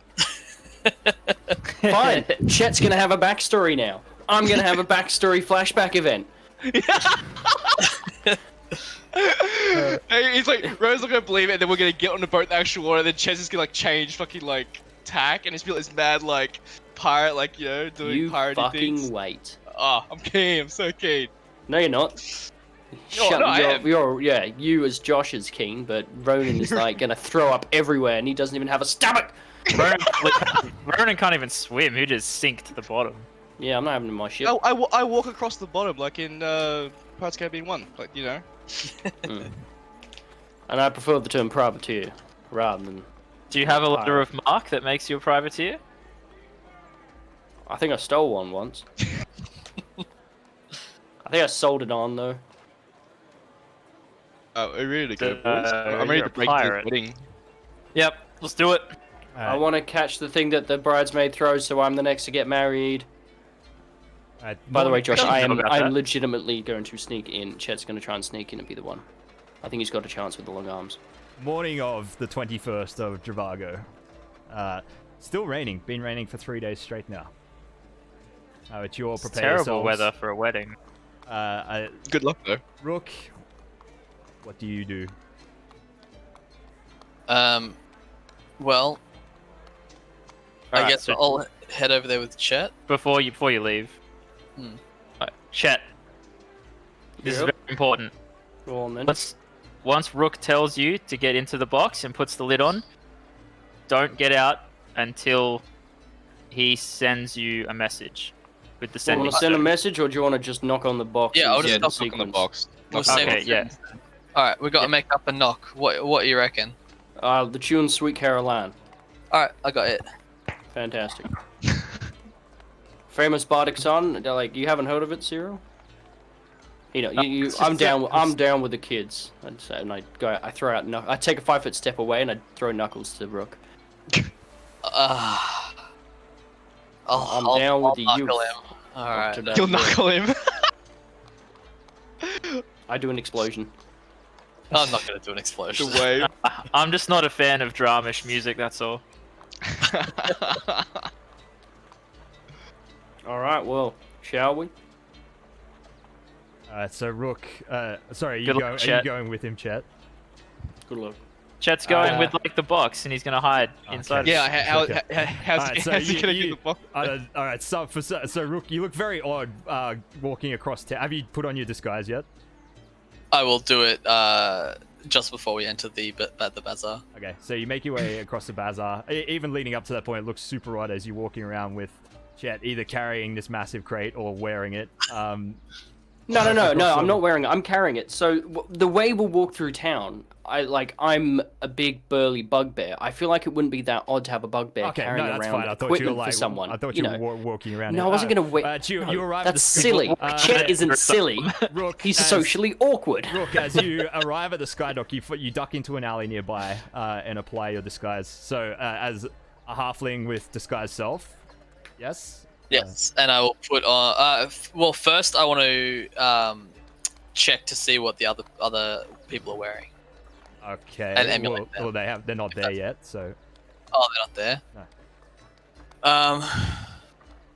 I mean, she didn't say anything specific to wear. She just said look good. So I'll just. She said look the part. Well, you've seen the suits that pretty much every Boromir henchman wears, so. Yeah, I'll just put on one of those. Make myself not 10 foot shorter, just 1 foot shorter. And it's a good heart for you. Features. All right, so you go over and wait at the Skydock. At almost 9 o'clock on the dot, you see one of a luxury sky coach comes down, hovers about a meter out from the dock and lowers gangplank. A Boromir clan Talenta halfling walks across. He's like, "Alright, you Rook." Spotting the only well-dressed halfling standing on the dock. Yeah, I mean, that's me. I'm Rook the halfling. Alright, come on board. Alright, are you in the crate at the moment, Chet, or? No, I'm standing next to it. I'm kind of leaning on the Chet. I'm like, you go on. I'll see you in a bit. All right. You cross the gangplank. Yep, I'll cross the gangplank. They pull it in, and the sky coach pulls away from the dock. As soon as it does, I try and call it another sky coach to tail it. All right. So you take off into the sky. There's a taxi sky coach waiting nearby. All right, I'll wait for it to maybe disappear behind like a spire, and then I pick up my box, run in, throw it in the back of the taxi. So, gentlemen, I need you to follow that sky coach. He turns around, observing a bugbear getting on board. You see a copy of yesterday's newspaper sitting on the sky coach equivalent of the dashboard. So it turns around, like, looks at you. What are you wearing? I'm wearing, for reference, what my character sheet has. Like, I've changed clothes in this time. I spent the money on it. It's a bit more of a finer attire. He spends like a good... Nothing blue. He spends like a good long moment sort of scrutinizing you with like narrowed eyes. He's like, what's in the crate? My long arms come up underneath and hold up 2 platinum coins, like from under the chair. So I'm just standing there like this, and I'm just like, and you can't see any movement in my right arm. My right arm's just sitting there. It's just roll a persuasion check. Oh god, this is gonna be bad. 14. He's like. As for what's in my box, and I literally open it up and it's got nothing inside it. The gentleman in the other car forgot it, and just most of the store stuff inside. You know how people treat bugbears, you know. He takes the 2 platinums. All right then. Yep. He turns around, steps on the sky coach version of the gas, and takes off after it, ascending through the sky bridges and towers of Jura, up into the sky, crossing the great divide between Shan and the Skyway. Rook, as you get closer, you see that there appears to be an almost pocket within this awful weather, sort of hovering around the Eberron Manor as you pull up to the Skydock. You assume there is a powerful House Lyrandar mage present, altering the weather. Keep it sunny for the wedding.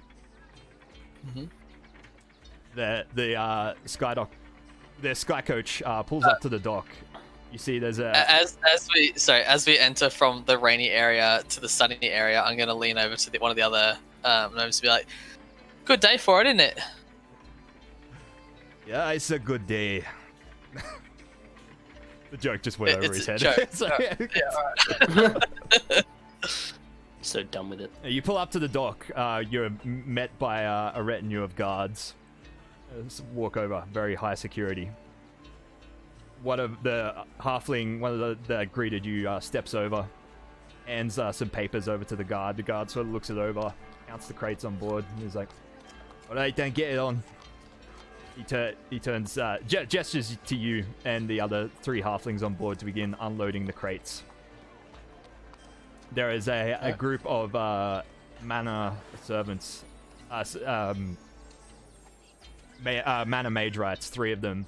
They conjure Tensor's floating discs on the docks, and you begin unloading the crates of wine and placing them on the discs. And they begin to hover them up the stairs towards the manor.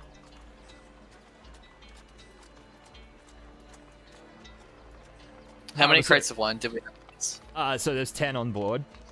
Okay. And they begin taking... they conjure the floating discs, but they don't do any of the labor. They sort of conjure them, leave them, and then you and the other halflings are free to just push the crates up the stairs on the discs. Sweet. So, yeah, over the course of the next... It's a fairly long walk. It's sort of stairs that sort of zigzag up to the front of the manor before you get to the top.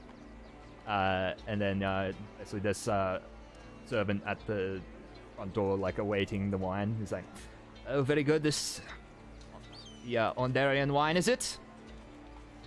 "Yes, sir. Courtesy of the Bordermark clan." "Oh, very well. Well, you can just leave them here. Man of staff will take it the rest of the way." "All right, very good." Puts them down.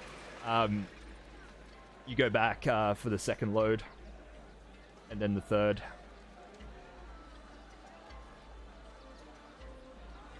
Meanwhile, while keep an you're eye out for the unloading, sky Chet's sky taxi has sort of pulled up behind. The driver stops as you come within. So he realizes that it's heading for the Eberron Manor, and he sort of like puts on the brakes. He's like, "Well, I can't take you down there, mate. Or I can drop you at the streets nearby." Okay. I guess it's oh, fine. Why not? He hovers the sky coach down, drops you at a nearby sky dock out in the streets, about a block away from the manor. I get out and leave the box inside and just wander down the street. Wait, what about your box, mate? Yeah, what about those 2 platinum? You can have that, and you didn't even complete the full trip. And he just keeps walking. All right. I left explosives in it, and I run. If I had magic. That'd be fun. No, alright, well, seeming as like he can't take me in, I'll just go to... I presume we discussed where the hotel was. Alright, well, I'll just go to that hotel.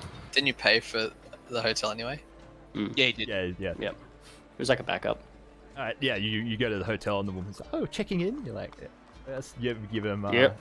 No, you forgot to put on my southern accent. Yeah, no, I'm checking in. I'm going up to my room. I've got an evening with a lovely Warforged. No, it's pronounced Chet, not check. Yeah, it's Chet. I don't pay check. I got coin. You make your way up to your room. You're not aware of this because it was all dark there last time, but they've given you a room a floor up from the last one, so it's a little bit more of a higher drop to get over the wall. That's fine. But Okay. do you just chill at the apartment? Yeah, I order a lot of food in the name of Ronin. All right. Oh, Ronan's not going to be happy when he finds out about that. Can you believe this? It all comes with the room. Yeah. How much worth of food do you order? How many meals worth? 15 gold. I think that's at least. Okay. But I suppose it's a Well, fancy I'll tell you, hotel, so probably closer to 20. 15 gold is 7 meals. Alright, well then let's round it up to 10. Okay. So I only like a mouthful of each. just sampling. Just I'm throwing cake on the wall because I'm bored. What time is it? It is. It's around 9:30 a.m. I would tell you, but there's cake on the clock. Well, we told Ronan's going to head to the hotel probably like around 11. All right. Rook, what are you doing? So the third and final crate sort of run is going up to the manor now. I'm just gonna follow what these guys are doing and act as if I belong for now. And how many other gnomes are there with me? Just 2? There is. Was it? There is. Halflings, there are 3. There's 3 other halflings with you. Halflings. There's 3 other ones. Okay. Do any of them look like fairly junior? No, they all look like hardened Talenta halflings, proper thugs. Yeah. All right, yeah, I'll just follow what they're doing, and if they're I'll see what they're doing and make my plan off that. All right. Oh, well, they basically they take the shipment to the top of the stairs. Again. How tall are the walls around the area? Sorry. Well, let me load this. Ooh. I don't own a token in the scene. Name. I'll fix it in a second.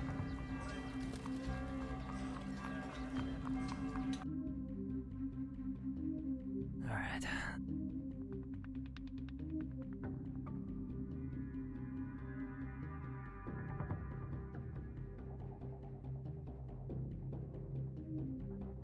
Okay, so just for the layout's sake, on the far right is the dock.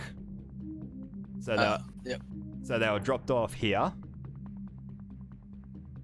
and then you've pushed them up this zigzagging stair just to the front door here, Rook. Yeah. Oh yeah, I've never seen any of this before, so yeah, I mean, if they're just hanging about, I'll just hang about. But if they're looking like they're about to leave, I'll make some excuse. They pretty much, they push up the crates up to the door and then they turn around to head back to the coach. Right. Just got to use the loo, lads. So I'll be back in a sec. He turns around. He gives you like a knowing nod with like a little bit of a wink, and he's like, "We won't be here." And they turn around and walk off. All right.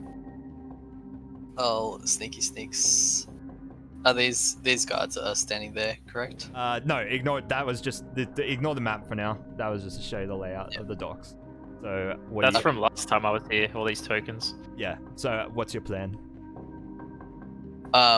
I guess I will genuinely look around, acting confused, to look for a bathroom at this point, because my disguise only lasts for an hour.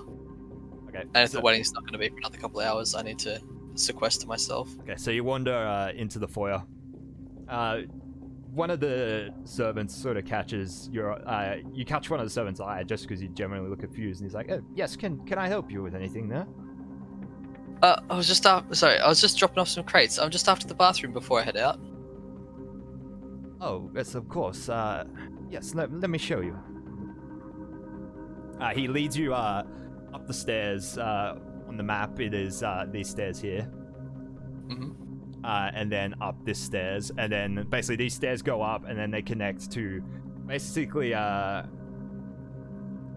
spiral stack, large wide spiral staircase configuration, but like in like it spirals upwards, but it's not round. You know what I mean? It goes up in like a square shape.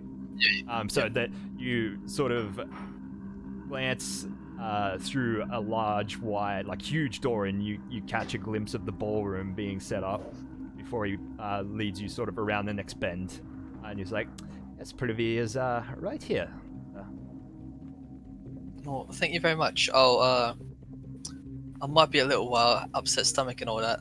Of course. So, I have business to attend to. I trust you remember the way out. Oh, of course. Thank you so much. And I'll duck into the privy. All right. You see him walk off down the stairs and leave you. Nice. All right. And now I stay here until the party's going. All right. Well, it's actually, there's quite a few privies, so it's like a like, because obviously it's adjacent to the ballroom, so, and that's been made to be equipped for large amounts of people. So you kind of suspect that it will go unnoticed. It will go unnoticed that you're in there all day because there's so many of them. Yeah. To the stereo. Maybe I change stall when I notice that there's no one in here. Yeah. If there's different stalls, yeah. Yeah, just because I can only use my disguise self a certain amount of times. I don't want to waste them all looking around. Okay. Actually, sorry, one thing before I stay in here for a while, did I notice that when I was walking up that the security was kind of set up for the day, or would I? Yeah, well, it was super tight already. At least in the foyer, you glanced, guards on patrol. There was a lot of them out on the dock itself. Okay, so it's not like the security is more lax at the moment than it would have been necessarily during the wedding. Yeah. Cool. But you do sort of recall your time crawling up the privy, the party crawling up the privy in the Moonwell Tower, and remember that. That was a thing and could possibly be an option here. Yes, and that is something I will do later. Alright, so you're there, Chet's at the hotel, Ronan's making his way up to the Skyway at 11 p.m, and Zero, your Sky Coach, is due to pick you up at 2 p.m. 11 a.m. Sorry, 11 a.m, sorry. And Zero's going to be getting picked up by Alira and Sidon and his wife at 2 p.m. Is there anything you want to do before and Zero? No, just clean myself up, nice and presentable. Might drink one of my potions of bath. All right. Why don't you just have a bath? Do we have a bath? I mean, you do, Mate, but Primary are Potion fucking of Bath has like, it gives you a proper, you're 100% clean, and you also emit like the smell of lilac for like the rest of the day as well. I like to imagine them as the napkins you open at KFC and rub yourself with after a long drive. But much better. Cleaner. Much cleaner. Yeah, to be honest, if I had a Potion of Bath, I wouldn't bother taking one at all. Just drink one of those and good to go. All right, so Do you drink it? Okay. You finish getting ready around 1:30 p.m. and step out of the bathroom to the awe of no one, because no one's home. But just looking. Fly as hell. Yeah. Fly as fuck. But yeah, almost 2 p.m. of the bar. Good evening. I am Ron Burgundy. Almost 2 p.m. on the dot. Sky Coach pulls down out. You see it outside the balcony window all of a sudden. Gangplank gets lowered over to your balcony. You walk over, step out the door. Alira is standing on the edge. Oh, looking very smart, Zero. Thank you. Glad to see you dressed the part. I'll wink at her. Oh my god. She gives a little smirk at that reference to your previous conversation, and then gestures for you to step on board. I will do so. Alright, so the Sky Coach takes you up away from the Upper Memphis district and up through the sky towards the Skyway. Canopy is set up on the back of the Sky Coach to keep you guys shielded from the rain.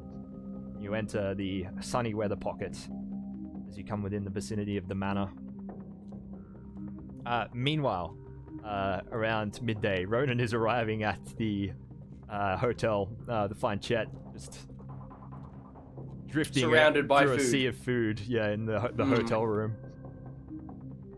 I didn't expect to see you here. Well, there was a small hiccup, in a sense that the taxi didn't want to take me there. Ah. I left in my crate. It's fine. This was all brought up for you. I highly doubt that. Or did they know that you're a Warforged? Well, yes. I bought the room. Or have they had a Warforged stay here before? I've stayed here before, yes. Did you order a large amount of food then? No. I do remember ordering a large amount of food off the menu.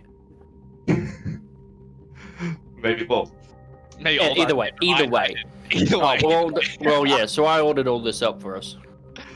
Well, Right, for me. well. For me. I might order a coffee then. Oh no, I've already got you one. I bought you thank a very cold cup in the corner. I ordered for you because I know that you like coffee. Yes, but I like it when it's hot and I can smell it though. We can put it in the microwave. It's fine. What's a microwave? Oh yeah, good point. I'll order another one. Oh, room service? Yeah. Yeah, now can I order another coffee, please? Yeah, just put it on the same name. Yeah. Alright, thank you. Alright, they'll bring one up for you. The funny thing is, though, like, we're not going to be here for checkout. Yeah. Mm-hmm. Well, they have your credit card if on things file. go well, you'll be. I have here my for credit checkout. card. Okay, sure. Ronan would have put down a fake address as well. He's smart enough for that. Doing high tense operations from the hotel room. Alright, so Anyway. Zero, fast forward back to 2:30 p.m. You're pulling up at the Sky Coach dock. There's a queue of traffic coming in. Sky Coach is. I'll chat with Alira while we're on the way. Alright. Oh man, I am so excited to see Bardcore. Aren't you? Have you seen them before? Side and Boromar. Zero. Bug.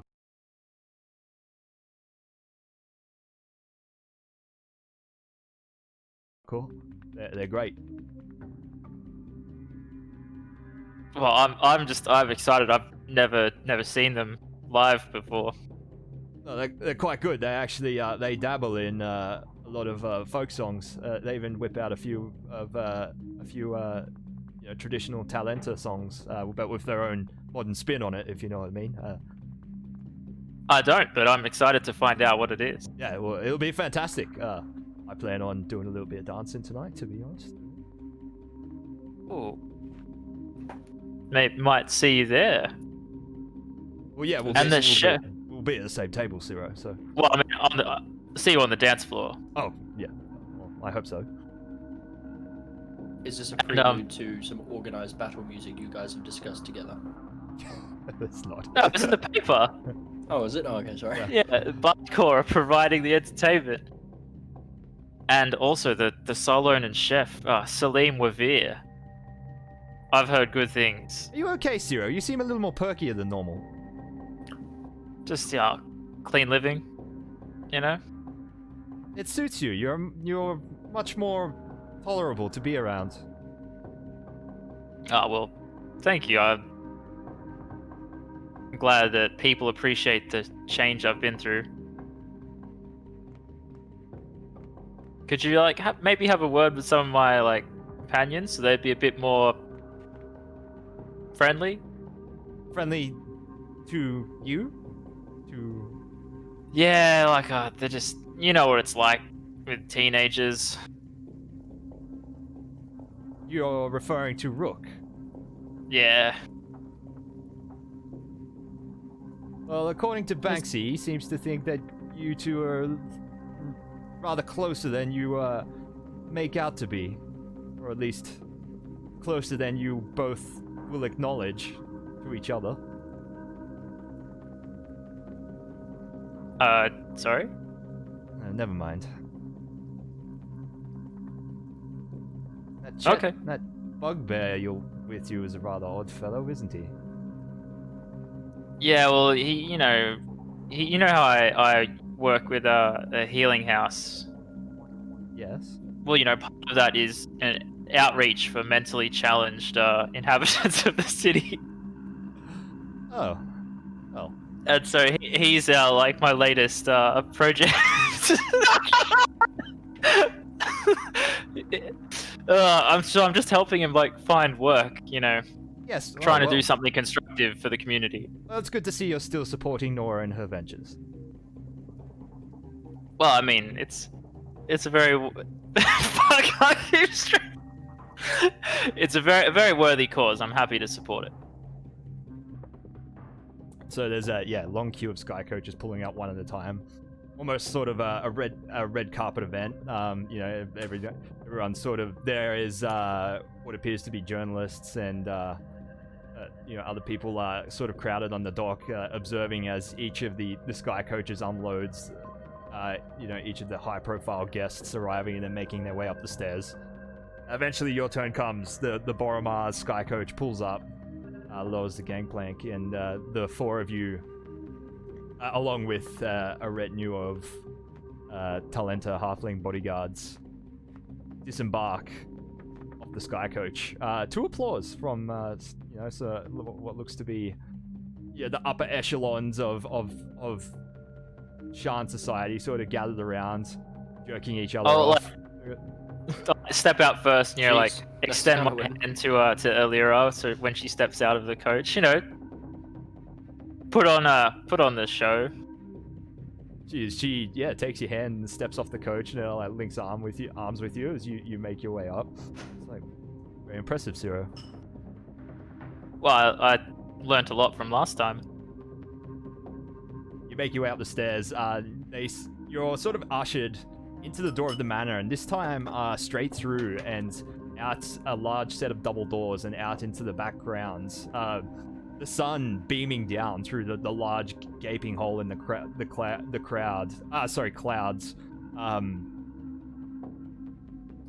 You do notice sort of standing over near a water feature out on the grounds as you walk down the stairs. You see a sudden sort of golden streak of light fly up into the sky. As you trace it back down, you see a half-elf, very well dressed, very sort of how could I put this, robust looking half-elf standing over by the water feature with his arm sort of outstretched, very flourishy and sort of theatrical about the way he just cast his spell. but you see it streak up into the sky and drive the clouds back even further. And you just like, okay, yeah, must be the House Lyrandar weather controller, very powerful spellcaster. You make your way into the center of the grounds. Having not really seen this part of the grounds except for the perspective from the apartment with, trees and purposefully grown hedges blocking the view, you enter the ceremony area. Long rows of seats sort of set out, enough to seat hundreds of people. The sort of archway where the ceremony is going to take place at the front, large white lattice with enchanted to continually rain rose petals down in the vicinity. You see, it also seems to have been the grounds adorned with some Eberron style effigies, the continent where the elves hail from, knowing that the elf that the 13 woman is getting married to, being from Erenel, is sort of slightly out of place in creepy effigies depicting bones and skulls. The Erenel elves' traditions of sort of respecting undeath as sort of a radiant, more celebration of life rather than the usual practice of necromancy and filth. The guests slowly pour in. You stand around with the Boromars and mingle, observing people coming in. Oh, sorry, one thing. Yeah. Sorry, I just want to retroactively do something if you'll let me. Sure. I want to prepare Protection from Evil and Good as one of my spells for today. Oh, that's fine. Yeah, I mean, you can do your preparations. Yeah, okay, cool. Yeah, whatever spells you want to prepare for the day, just do it now, and that's fine. Alright, sweet. I'm just banning a nuisance bot.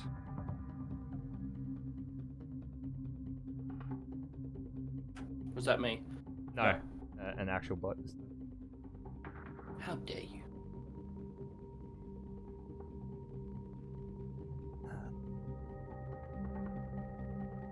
I did hear everything you said, Zero. The beauty and the greatness of wireless headphones. Oh yeah, I know you have wireless headphones. Yeah, I loved it. It was fantastic. I will feel less bad when I next punch you in the face. That's what? Your face coming up in the corner was like, I lost it. I'm upset that Josh missed it. Josh was just like, oh, he's not sitting in his seat, and yet the rest of you burst out laughing. It was fantastic. Yeah, I missed it. The only one I did it for.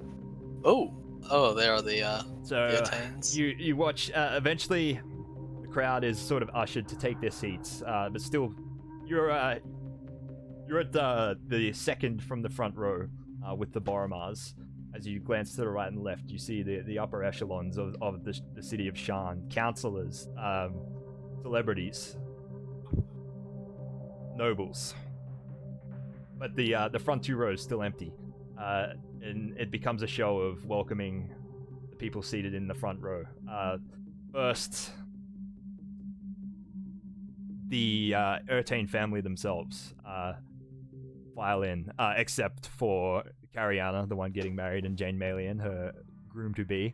But Celeria Ertain leads the family in. This time dressed a little less fancier than she was dressed at the gala. She's done away with the she's still wearing glamour weave, but it's nowhere near as impressive as the last one, clearly down-dressing. So as not to upstage the bride, so she's not wearing the Aurora dress this time, just a very nice glamour weave dress with a cycling floral pattern on it. And she leads the rest of the family in. They take their seats to an applause, then followed by the royalty. Prince Orgev makes his way in, along with his retinue of what looks like some military types, as well as noble types, to applause. Then King Caius III of Karnath makes his way in, mostly surrounded by bodyguards and military, to applause. Then, following him, the loudest of the applause itself, King Boronel, making his way in, sort of waving graciously to the crowd as they erupt in just celebration as he comes in. There's even, looks like some Magerites have set off some fireworks above. He comes in with his retinue and they take their seats at the front. And a few moments later, the ceremony begins. Music begins to be played by some gnomes in the corner, you assume must be bardcore, playing with these strange instruments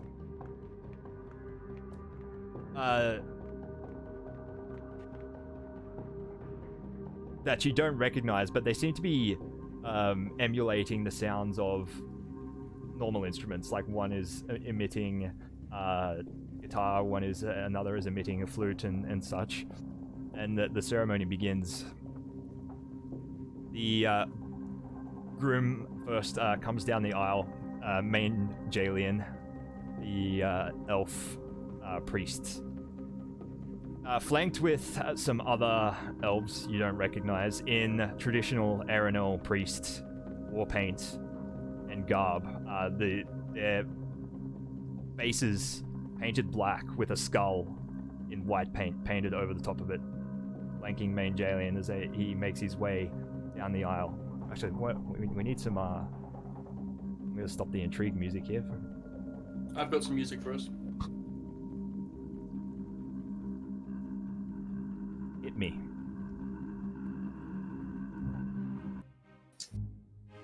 Hello. I want to, while this is happening, I want to be on the lookout for Oren Demadani or his other accomplice that I saw at the gala last time. Roll a perception check.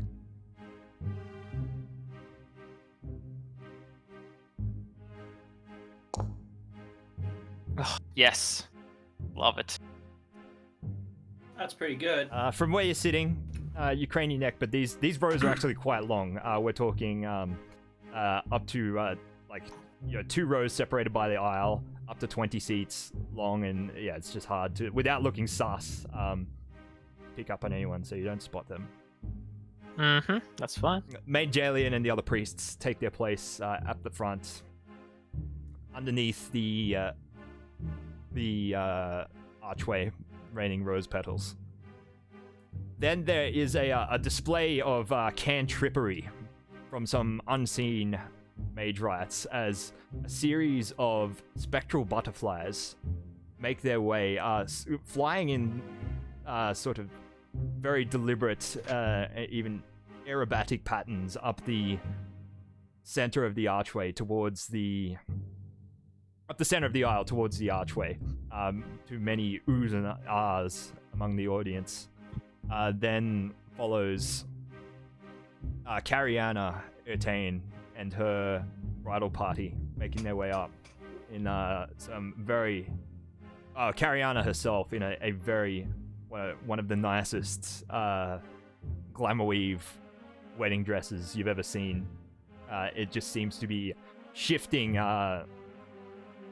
through various different images and colors and hues, and the audience continues to ooh and ah as she makes her way up the aisle towards the front, and the ceremony begins. Meanwhile, up at the apartment, Ronan and Chet, you have a somewhat obscured, but you do have a fairly decent view of the whole shebang going on, like partially obscured by hedges and bushes, but you can generally see this crowd of this seated crowd sort of sprawling out amongst the water features and hedges, and you could see when the cantrips go off, the fireworks and the butterflies, you can see flashes of light and other doodads going off, and you can sort of almost hear the music softly in the distance. Ooh, ah. What? And sniffing the coffee.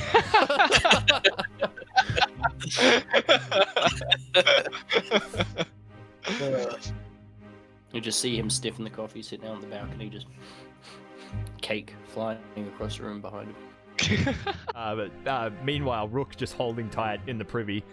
Disguise self worn off now, so yeah, Rook just in his normal form, sitting in the privy all day. I would like to start the Great Climb, because I feel like if anything is going to happen, it's going to happen from the top floor.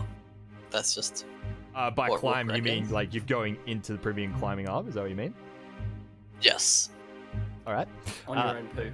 Roll, well, the way that I'm going to do this is cover all of my exposed skin with clothes, because I can just strip my clothes and then disguise self to have clothes again. Oh my god, so you're gonna be buck naked and then disguise self. Right. Well, as you lift the lid of the privy, obviously you noticed this earlier in the day, but they seem to be sparkling clean. There's not even a single hint or scent of feces or anything wafting out of them. They've obviously been turbo cleaned for this wedding. Turbo. So you know what they've got to prepare for. Oh, you suspect they've been magically cleaned and sanitized, so you feel relatively safe about not catching anything when crawling through this privy pipe. But how are you doing this? Are you just gonna roll a athletics check and hope for the best, or do you have some artificial assistance? I don't know if this works, but is it possible to have a Tensor's floating disc directly underneath me, following me upwards, like just below me, while I'm climbing, so that if I fall, I can just land on it? I don't see why not. Yeah, I mean, you'd have to make it smaller because the pipe's definitely not a meter wide or whatever it is. Yeah. But I don't see why you couldn't make it smaller. So yeah. You can. Alright. I mean, can't you just make the Tensors? Oh yeah, it hovers above the. Wait. Oh, can you just ping the spell? Yeah. Oh, you already have. Chat. Yeah. It creates a 1h6 that floats 3 feet above the ground in an arc. See, but the pipe is directly down, so it can't float 3 feet above the ground. It'll just go right down. Is the only thing. Okay. Well, it says if you move more than 20 feet away from it, the disc follows you, so that it remains within 20 feet of you. It can't. But it also says it can't. Yep. Okay. Yeah. Let's see. Do I have anything else? Have you got a featherfall token? I do. Yes. Yeah. So you should be okay. You'll just slowly drift down a pipe, which was filled with people.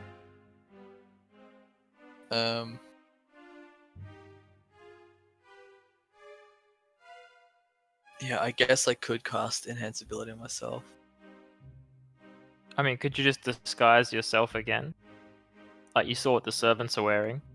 Yeah, I'm trying to make it easier for myself to climb up this pipe. I guess you don't have to climb up the pipe. Yeah, I don't have to, but I guess, yeah, using a spell slot to climb up it versus using Disguise Self. But this way I'm guaranteed to not be seen. I'm just going to try and climb up it, see what happens. Alright, so have you done the butt naked disguise self thing? Are you doing that? No, I'm still wearing clothes. Okay. That was just... Because you thought you were going to soil them. Yeah, exactly. Okay, sweet. Yeah, there's no chance of you soiling them. So yeah, I guess if you're just going for a climb, roll me an athletics check.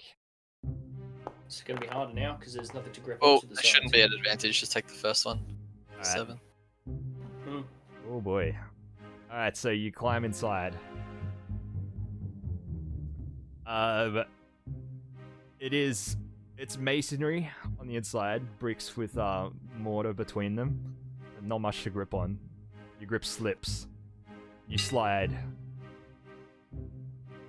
What floor are we on here? You slide 80 feet down the privy. Roll an acrobatics check to try and soften the fall, like, touching the side. Is he sliding or is he falling? He's falling, but he's in a narrow tunnel, so he can try and slow the fall. Oh, okay, so the feather fall wouldn't kick in?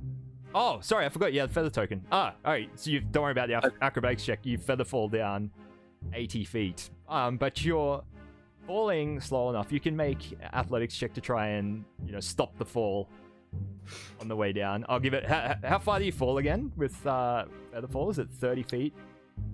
Was it Adam? 30 feet every round? It's 60 feet per 6 second. Okay, roll me one athletics check.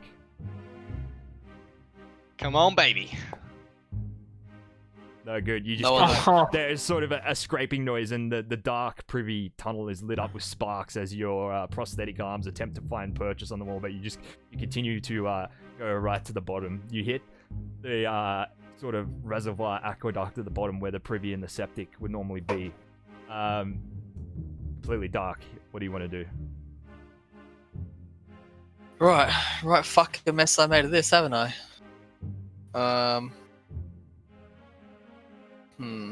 I can't see anything. No, complete dark. You have no idea what's around you. Oh, switch the cannon to confetti mode and cast Fairy Fire.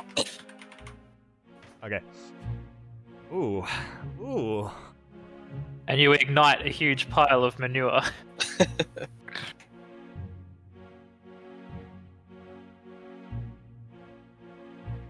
give me 1 second.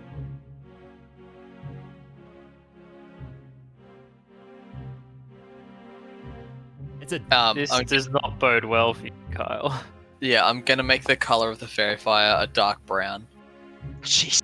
Okay. How appropriate. Okay, so what's the radius on Fairy Fire? 20-foot cube. Alright, so the Fairy Fire explodes in front of you. You see that you fall into the bottom of the privy shaft, and then it's sort of, imagine a large, enormous masonry concrete half bowl in front of you, like what skaters go into, you know what I mean, in the skate park, where that would not, it seems to have been recently cleaned as your Fairy Fire explodes, emitting a luminous brown light all around you. You see this large bowl, and then all of a sudden you hear a high-pitched whining, and you see your Fairy Fire clearly settle itself on the outside of 2 gelatinous cubes 10 feet away from you, inhabiting the inside of this bowl. So you take in your surroundings. Imagine it's like a vent you're at the bottom of that opens on a sort of half-meter diameter vent that you're inside, with one side open up to this bowl. You've alerted the cubes to your presence, and they begin sliding towards you. I'm gonna have to get you to roll initiative. Okay, can I have a cigarette before we start combat, or can Kyle do this without me here? Yeah, you can do it. You go have a cigarette while we do this. Yeah. Cool. Keep my headphones on, which is good.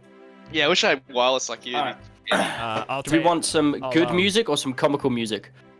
Yeah, we're gonna need Rook's life is in danger kind of music here. I swear to God, if Rook dies in the shitter to live, it's gonna man. What a way to start the sessions back. Man, it would be so sad if Rook just disappeared one day. Oh God! Here we go. If you listen very carefully, ladies and gentlemen, I've also added distant and close dripping.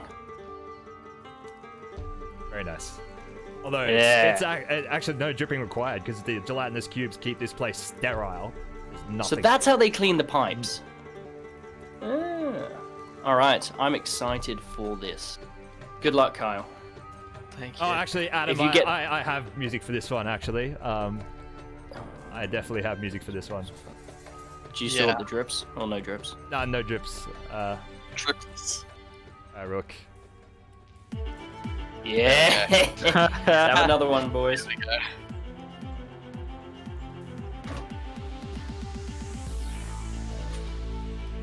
Hang on, I'm just gonna put your Fairy Fire down.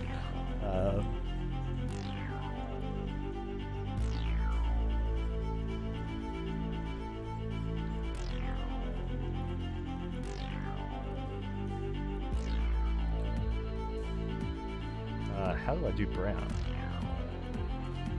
Just make it whatever color you like, Josh. There we go, brown. Yeah, handle your brown.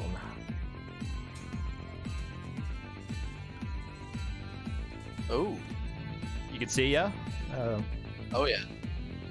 All right, so they're those two, they're like the bottoms of the two privy vents, and you're inside one. Yep. And these are 10 feet away And from you. this is some kind of exit there.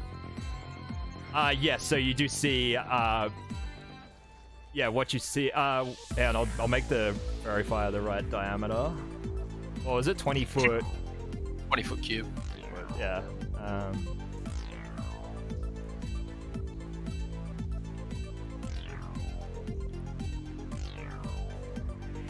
There you go. So yeah, you do see a large opening behind them, a large pipe leading somewhere. I'm just gonna roll initiative for them. I'll add yours in manually, so you got that 19.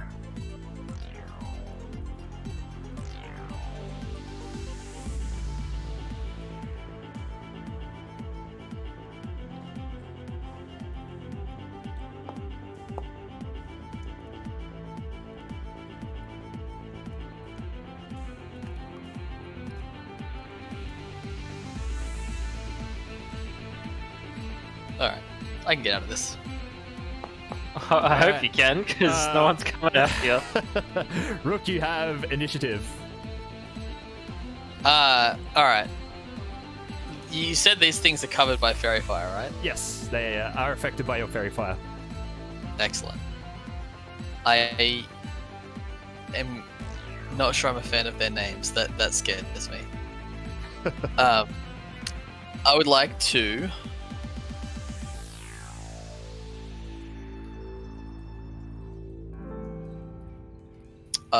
did I cast? Yes, okay, I did that. First I gotta shake the bot out of my arm. Yeah. Give it a shake it out. And it's gonna go into flame mode. Yeah. Where is it? Oh, do I want protector? It's too fucking late. Flame mode. Here we go, boys. And it will move to here and flame this way. Okay. Alright. Oh, it's check this out.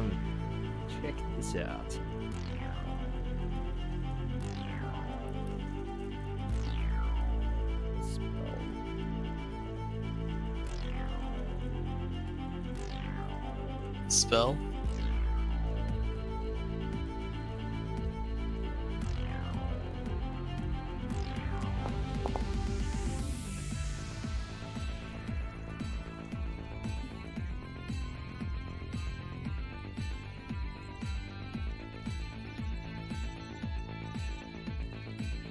I can't do it.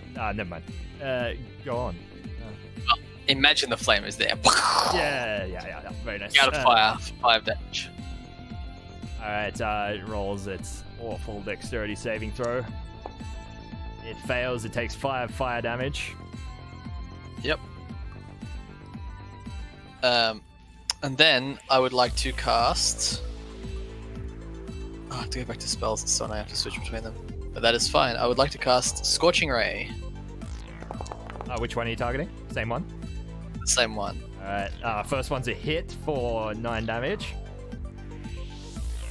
Don't forget, you get advantage. Yes, that's true. Sorry. Do you want to roll it again in case you get a crit? Sure. I just need to turn the Arcane Firearm off for the next ones. Okay. Alright, so this is just the second roll. Yep. For a crit? No, okay. And then I will roll... I guess I just cast it again? Is that how it works? Oh, but with advantage, idiot. Ooh, 14, does that hit? Yeah, they both hit. How come you're not using your Arcane Firearm? Well, I'll read it and let me tell me what you think. I think it only affects one of the rays.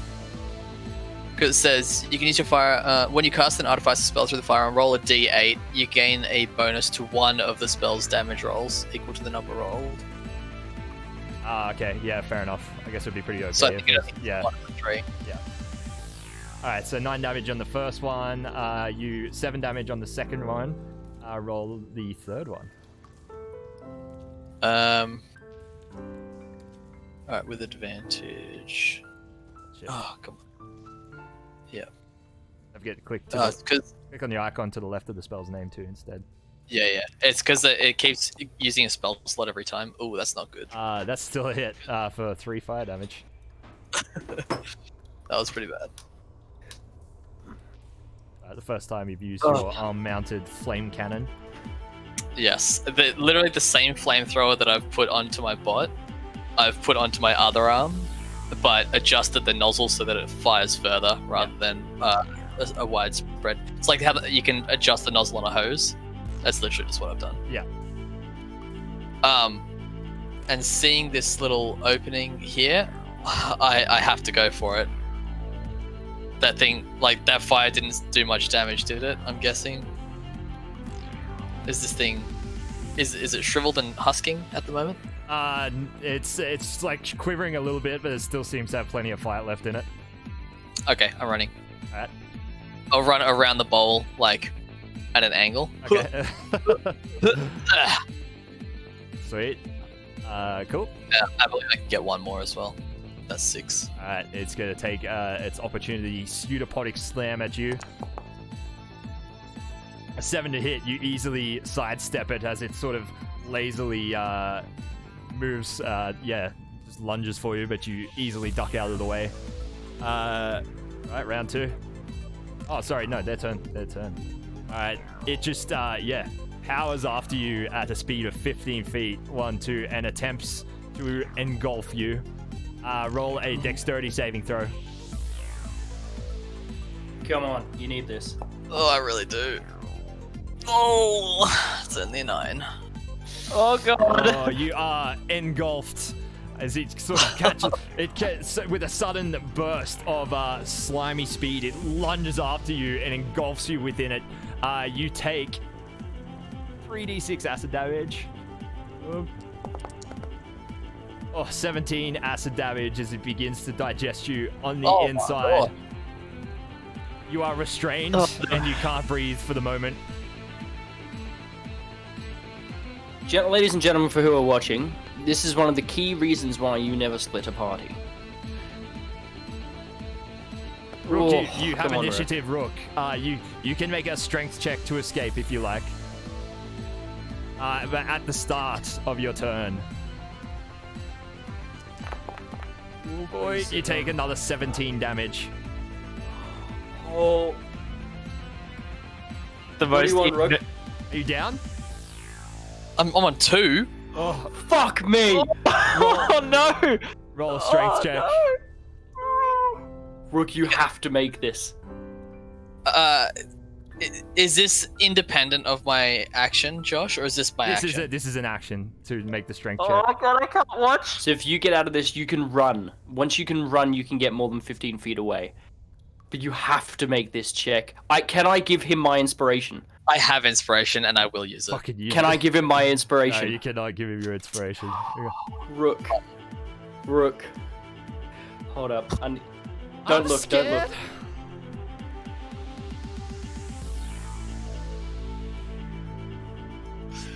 Alright, here we go. Rook. Yes! Alright, you have slipped out. You escape and enter a space of your choice within 5 feet of it. I'll just move it out of the way so you Holy shit. And I'll activate my bonus action first before I run to get my cannon to here, Josh. Okay. And flame it from behind, just kind of away from me over here. Okay. I like how Josh is smiling, though he has no idea what's going on. I know exactly what's happening. Watching the whole time. Where is the flame? 13 fire damage. 13 fire damage. It failed its save. It takes 13 fire damage.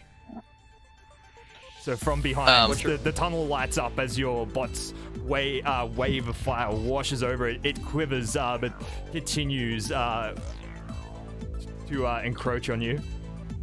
I would like to use the radiant light from the flame of the Eldritch Cannon to navigate my way further into the tunnel as fast as possible.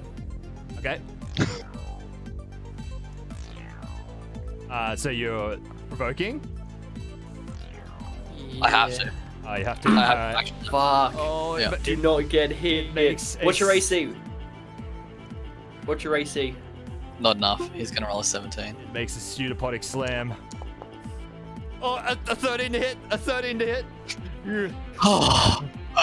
Alright, I'm fucking out of there. See you later. Holy shit. See you later.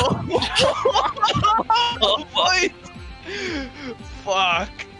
Alright, you sprint ahead into the darkness, just feeling your way with your hands along the tunnel walls. You sprint as fast as you can. You don't hear any sign of it pursuing behind you. Can you dismiss your bot from there, or is your bot just stand there and have to take like the attacks from the cubes? I can dismiss it, but I'm just gonna get it to follow me and flame in circles, just to get as much radiant light as I can to where I am to continue to move quickly through this tunnel. All right, so back in the other room. So one of them attempts to engulf your bot. Bot, make a dexterity saving throw. It's just a straight D20. Oh, it's sorry, it's a DC 10. I mean, Holy shit. straight. It's yeah, plus zero plus for zero. everything. Plus zero is what I meant. Yep. Yep. Your bot succeeds on its strength check. Gets pushed back to here. The other one then attempts to engulf the bot. Bot, make another strength check. Go little bot! Go little bot! Oh, it gets pushed back. Doesn't get engulfed. Next round. So you're in the tunnel doing what you want. Your bot can make its flame attack. So it's going to attempt to follow you. So, actually, its path is blocked by the cube, so it can't follow. All it can do is stand there and flame. All right. I'll get it to flame on the roof. I'm not about dealing damage to these things. I'll just get it to flame over the roof so that the flames wash as far into the tunnel towards me as they can. Okay. You sort of see a flash of light ahead, but it doesn't give you like vision or anything. Okay, that's all right. I'll continue to move then, wherever I can. All right. So these stairs that I'm moving up? So no, you continue to feel your way along the tunnel. Yeah. I assume you dash as well. Oh yeah. And the tunnel goes on.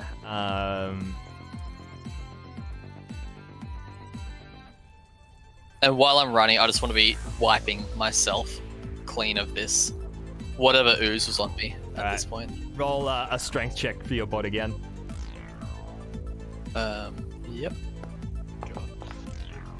All right. It's just too good, Josh. He is. He's a strong bot. Roll another one.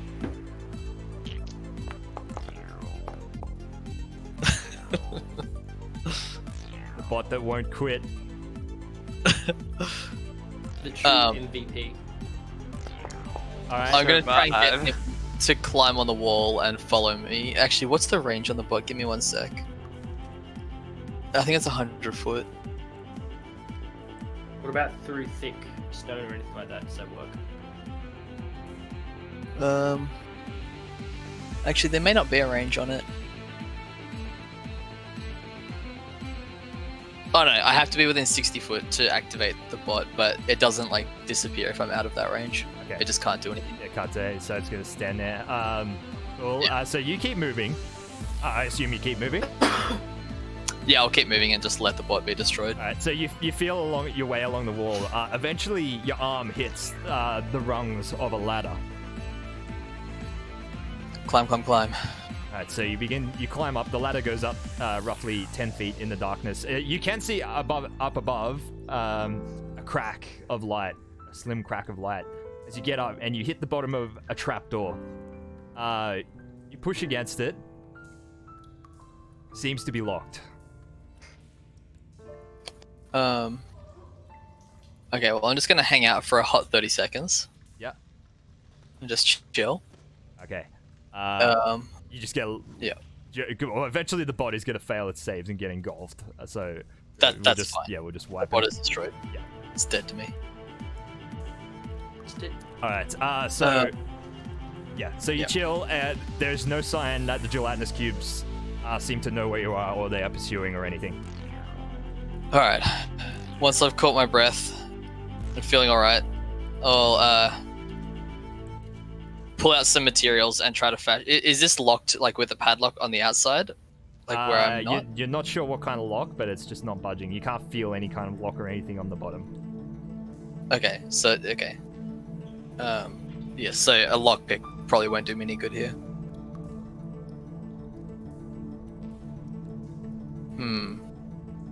I mean, your thieves tool. If you're talking thieves tools, you can still use thieves tools to get out. Try and unlock it. Just not necessarily a lockpick. I do have thieves tools, so I will try and use them to escape. Alright, roll a dex check plus proficiency. Yep. 18, I guess. 18? Alright, so yeah, you rummage through your thieves tools bag in the dark, sort of tinkering away with the trapdoor, before eventually using, I don't know, some sort of tool, and you do manage to open the trapdoor, and sort of you slowly push it open, and the daylight outside streams in. You hear the sound of music playing somewhere nearby. As you slowly push it up, you see you hear a water feature nearby. You spot a hedge right next to you. You appear to be, on the other side, sort of the tall manor walls leering up above you. You seem to be out in the rear grounds where the wedding is going down. Sort of a service hatch for the privy area. Is there anyone near me? As you glance around, you get a little bit higher, sticking your head out of the trapdoor. Eventually, you do spot roughly... one sec. So, like, with plenty of concealment between you and him, roughly 35 feet away, a guard sort of standing there attending to a set of stairs. But yeah, plenty of concealment between you and him. A large statue, some hedges. Yeah. And when my... Oh, I guess I'm not wearing nice clothes, am I? That was the disguise.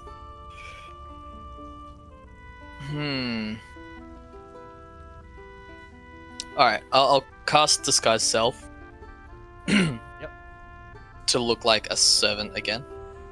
A Talenta halfling servant or a servant of the manor? I think I'm a servant of the manor. Okay. You've seen their And if I can uniforms, remember any of their faces, I'll try and make an amalgam of their faces so that I look like... Yeah, just like a generic face. Yeah, pretty much. Cool. Yep. Yeah, and then exit quietly and I think walk adjacent to him so that it doesn't look like I'm being sus about it. Alright. Just like casually strolling along. Okay, so you sort of walk past the hedges. So you have some options. What do you want to do? You can approach the wedding ceremony. You see that the guard, there's actually two guards, you couldn't see the other one. They're standing sentry outside what appears to be the rear door to the manor, these huge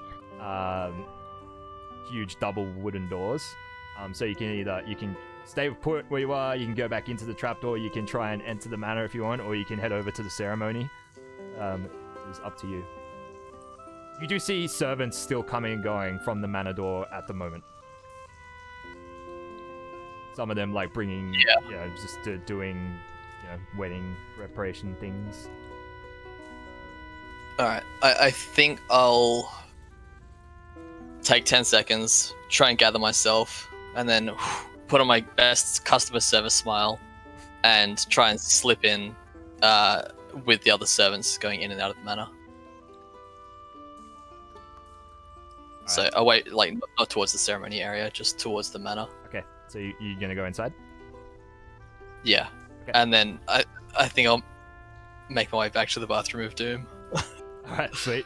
Well, it's easy enough. No one gives you a second look. Dressed as one of the servants. So you head into the manor.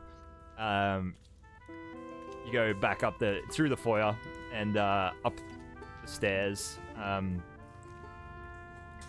Curls around. You get a glimpse of the ballroom. Now seems to be prepared. You see servants sort of shuffling around inside. You see you hear this. You smell some cooking coming from the stairs above the level where the privies are. So you assume kitchens upstairs are flowing down. You see that the ballroom seems to be ready. There's just servants going around, sort of placing last-minute trimmings around and whatnot. And you make it back to the privy entrance. Alright, when I get down on the loo, I'm gonna loosen my illusory bow tie and just sit back on the thing and just sit there for a couple of minutes and then climb back in. Alright, you guys want to take a 5-minute break after that fucking nerve-wracking... Oh my god. I can't believe you was so much stress. Holy shit. I was just like, as soon as you got engulfed, I was like, fuck. And then as soon as I heard 16, I was like, fuck. Was that 3d6 both times, Josh, and you rolled 17? No, when you're engulfed, you take 66 damage at the start of each turn. Oh, fuck it hell. 66? What did you roll? Must roll pretty shit. It was a 2s and 3s. It was 17. Yeah, That was the most secret of my life. Watching that, at least you had to like, like oh my god, It was, hey, that was that 66 roll had a 1, a 2, a 1, 2 twos, and a 3. Oh You my were god. so lucky. You could have died and just been consumed and no way to resurrect you. No one would have known as well. Fuck me. Like, we would have been like, where the fuck is he? Uh, And you would forever be known as the character who died in a privy. The great story arc Way of Rick. to go. Hey. But yeah, what was going through your head there? We need to like.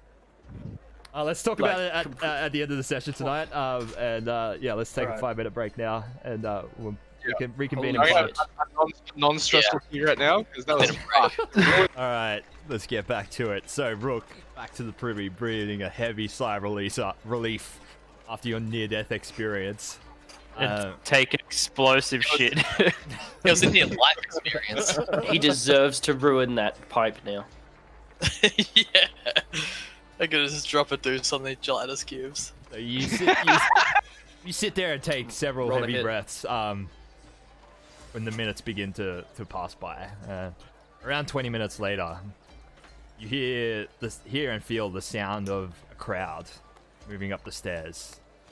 The wedding ceremony outside has concluded, and the guests are now shuffling up to the ballroom.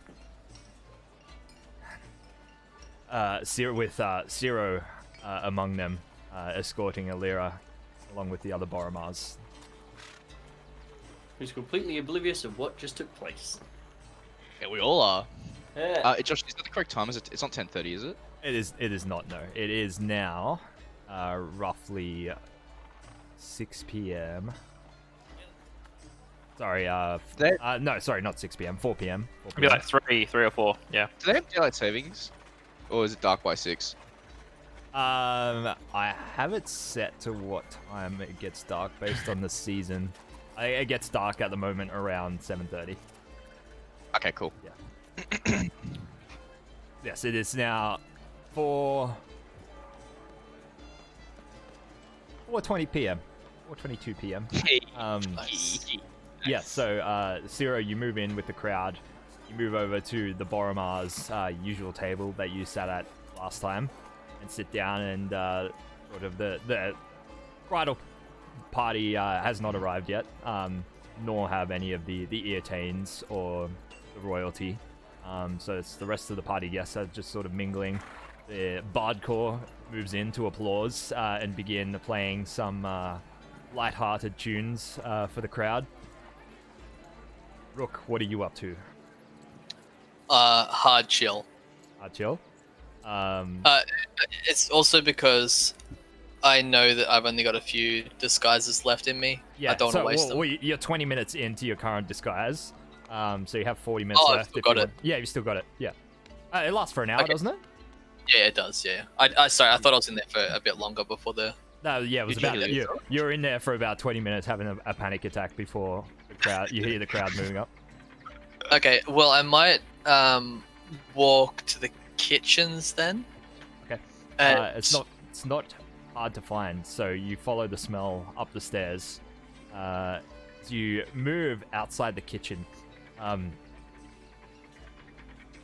you see servants sort of going past you in the opposite direction, carrying hors d'oeuvres down. You move up to the kitchen door, just a large open door opening onto a kitchen that's clearly purpose-built to serve the ballroom below.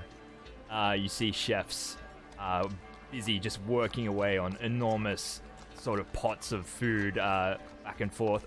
Several what must definitely be House Galanda halflings, mage rights, using cantrips to facilitate this cooking. You hear all of a sudden a man just almost like you didn't even see where he came from. It's just like you almost hear like the sound of maracas as he gets up in your face. This dark-skinned, clearly Salonan man with a very large, thick, dark, bushy mustache and eyebrows almost as thick as that, with a chef's hat on, up in your face. He's like, "Yo, what are you doing? Stop standing there! Get in there and help pick up a tray!" I just got it. Alright, I'll get in there and pick up a tray. He's like, "Go on, go!" He turns around. He's like, "Hustle, people! Hustle! There's no time. What are you doing? Put that down! It is not time. We are doing hors d'oeuvres. What are you doing, man?" And then you sort of like walk out of earshot. You assume you just met Salim Wabir, the renowned Salonan chef, as you walk back down the stairs with your plate of hors d'oeuvres. Alright, what do you do? I'm gonna try and weave my way through the crowd as customer servicely polite as possible, but towards where the Boromars are. Are you offering hors d'oeuvres as you go? I don't think actively offering, just like if someone meets my eye, I'll go over to them and do the. Would you like to try this? What are you carrying?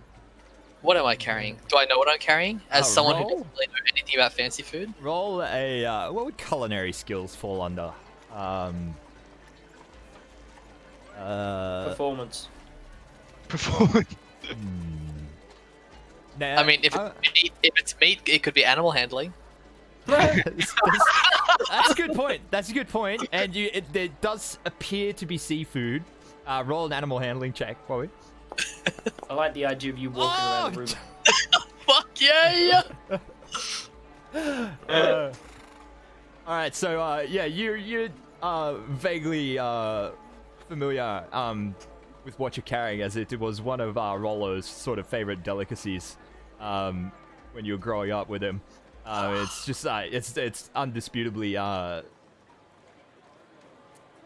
like a caviar produced from the roe of a local fish in the Hilt River, served atop some very nice smelling bread. All right.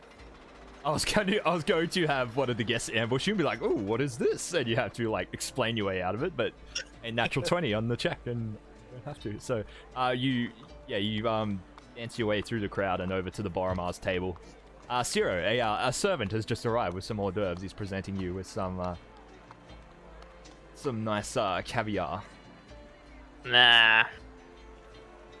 But sir, it's so very good. You'll need to try. Is it actually the voice you use? Disguise my voice as well. I squint at him like. And I try to do like a perception check or whatever. Insight check. Versus Rook's performance check. I think I'm trying to act. Oh, I'll do. Wow.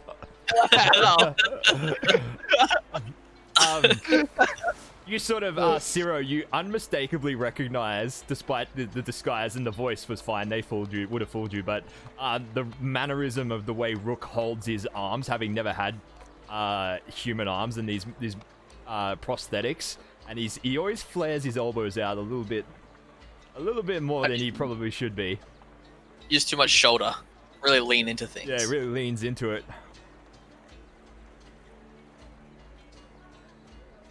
Thank you. I like cock my head at you, like kind of quizzically. So you would not believe that they have been through. What do you think I should do? Should I go back as Go back to work? Are we kind of out of earshot of people? Hopefully, I mean, it's loud enough if you may be able to slight a voice to him without the Boromar's hearing, but there's always a risk. I mean, well, actually, sorry, Sidon and his wife are on the other side of the table. You could probably definitely whisper without them hearing, but Alira may hear you. Okay, I might send my little bird messenger over to him on the sly and cast a message. Alright. Yeah, and what am I gonna say? Holy shit, holy shit, Yeah. holy shit, holy shit. I am close to death. I got fucked up. I fell in the toilet and I almost I died. fell in the toilet. No. That's 10 Yeah. words. Yeah. We still got more to go. You can reply. Is that all you're saying? I mean, that's all I can say for now. You can reply for So one. is it, I'm fucked up, I fell in the toilet. That's oh my, holy fuck, holy fuck, holy fuck. I'm fucked up. I fell in the toilet and almost died. I think it's up to Kyle what he says. Isn't that what you just said? Some amalgam of that, yes. And Sarah just does like the blink, like. Do you need help? Do you need healing?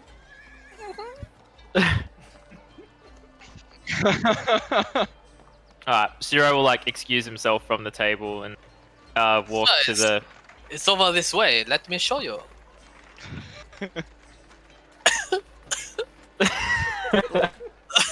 I like to imagine a trail of blood behind you the whole way.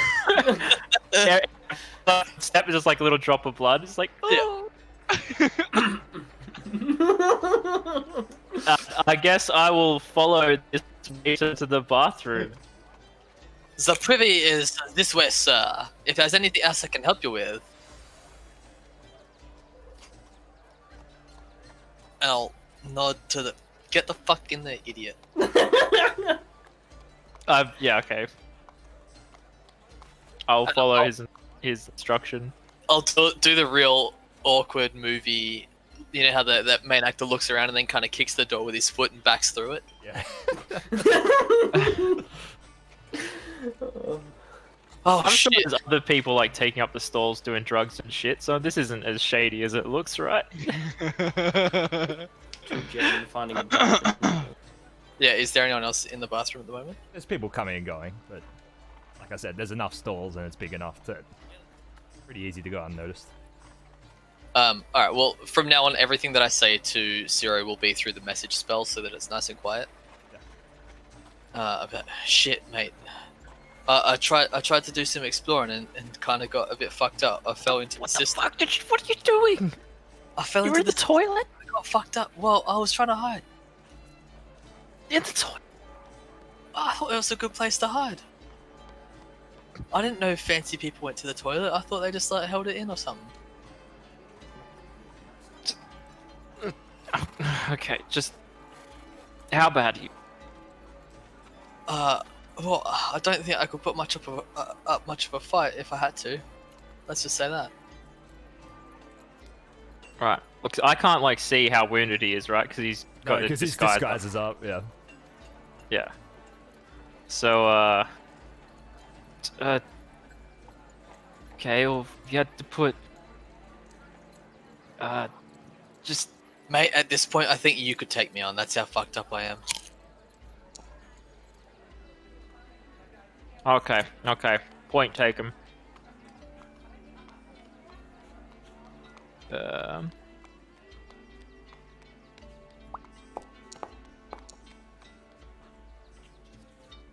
Oh, That's some saucy healing. not bad. Oh, Pretty good. thanks, mate. You got no idea how fucking good that feels. Alright, Zero will feel like slightly like sullied and unusual after that comment. It's like, ugh. Wait for it to happen in the bathroom.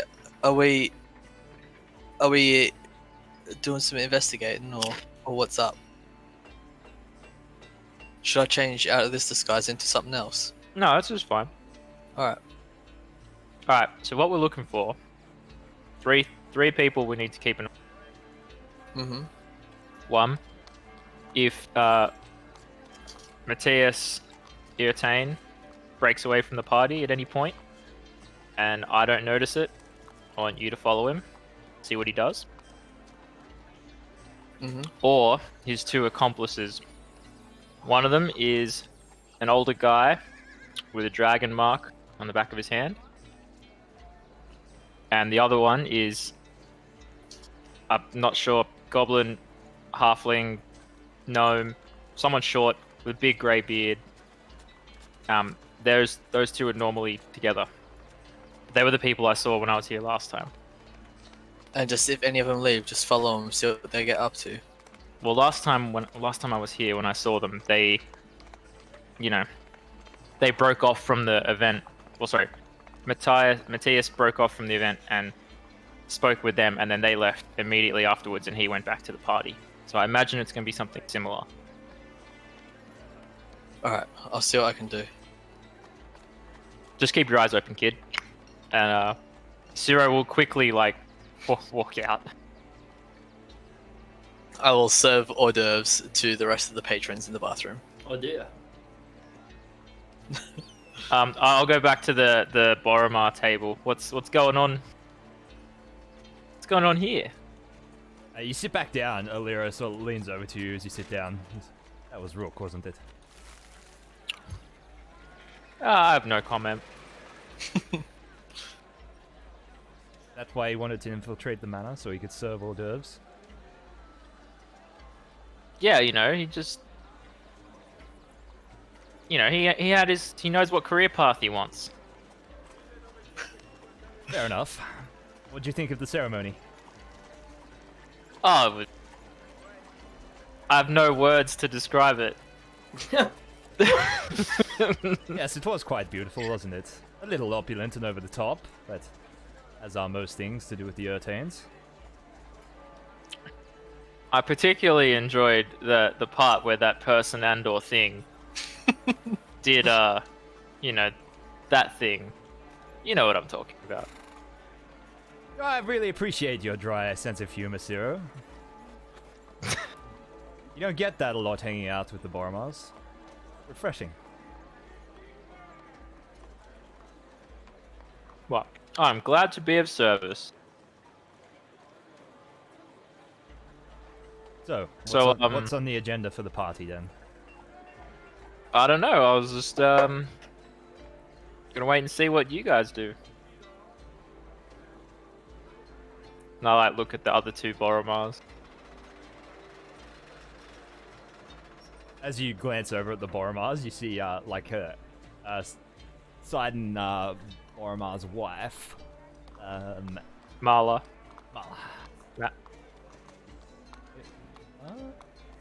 Mala. Oh, Mala, yeah.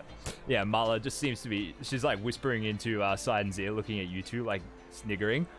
Sidon's just, slowly shaking his head, just looking bemused.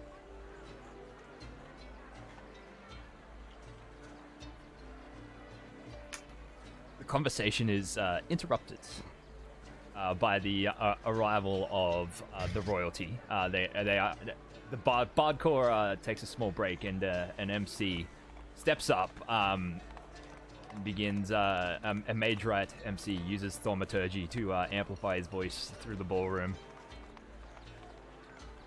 He announces each of the royal parties in succession, ending with King Boronel.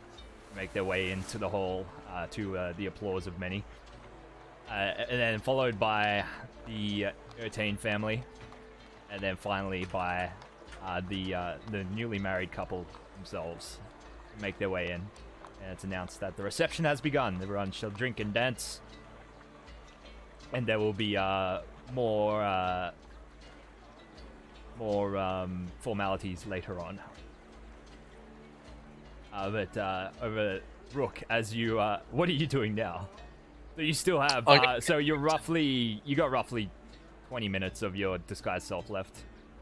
Yeah, okay. I'll continue to serve hors d'oeuvres and look around for Matthias Certain. Just keeping an eye on him if I can see him. Okay, well, he entered with the rest of the team family, so he's in the hall now taking his seat. But, like, he's still just sticking around with them for now? He's with the family, yes. Yeah, sweet. In his military uniform tonight. Like a dress uniform, or yeah, like the dress uniform with the like shoulder pads with the tassels hanging off them. Yeah. With the his old army rank displayed in his medals. As you make your way back to the kitchen, Rook, you get ambushed by Salim once again. As you're inside, you go to get another tray of hors d'oeuvres. The hors d'oeuvres are finished. He sort of grabs you. He's like, "You there, boy? You know how to cook?" I can learn. You will learn. Trial by fire. It is the best way, yes? Sorry, I accidentally slapped the shit out of one of my sous chefs and he is unconscious. You must help me now. You must help me, boy. Alright.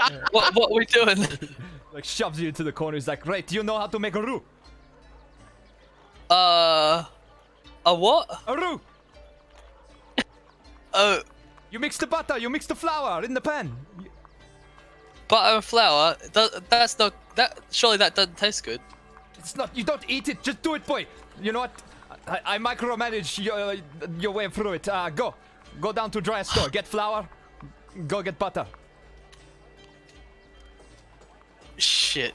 Alright. I'll go down to the dry store.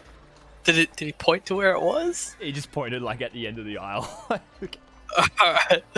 I'll awkwardly go down to the dry store.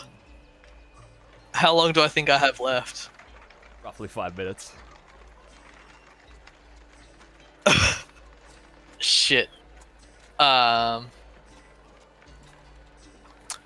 as I'm walking down towards the dry store, I'm going to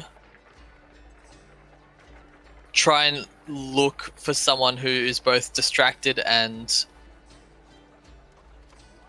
someone who's like out of the way kind of thing. Like if someone's real into cooking a stew or something, I'm gonna look for that type of person, or probably a servant. If there's a servant, I don't know, doing like cutting something up in the corner or sorting out something in a pantry. I don't know, just to try and grab one of those types of faces, so I have a different face when I come back up.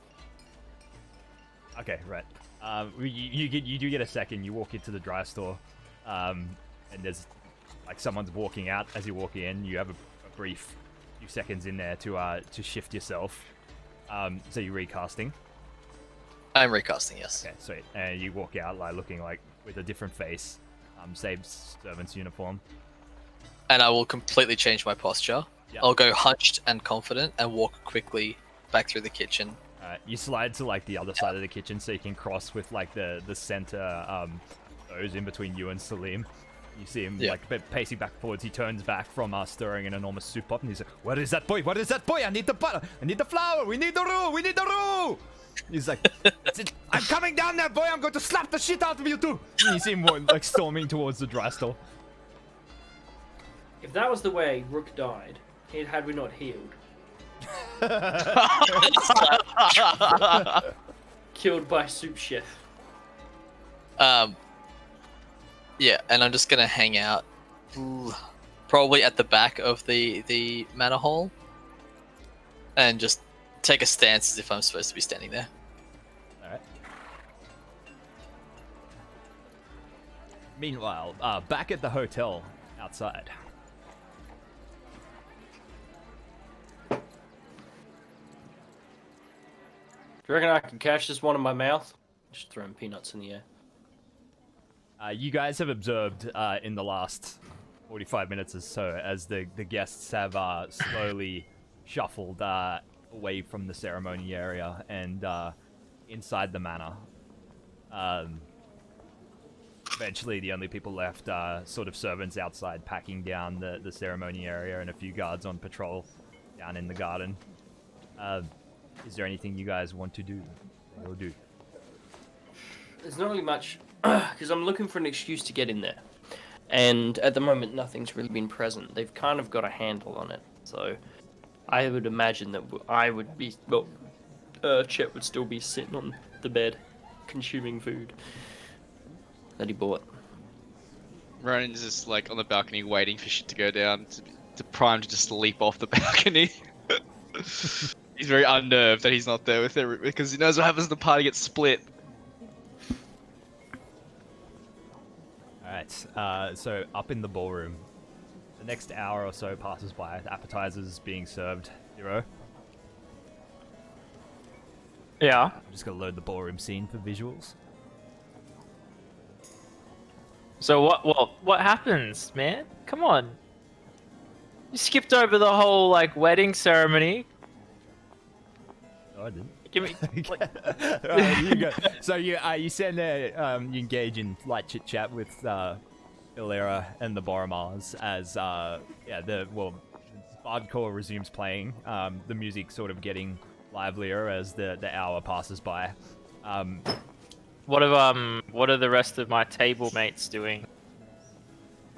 The Sidons, the Boromars, they await the appetizers to be served. They sort of get up every now and then and go mingle with some other guests.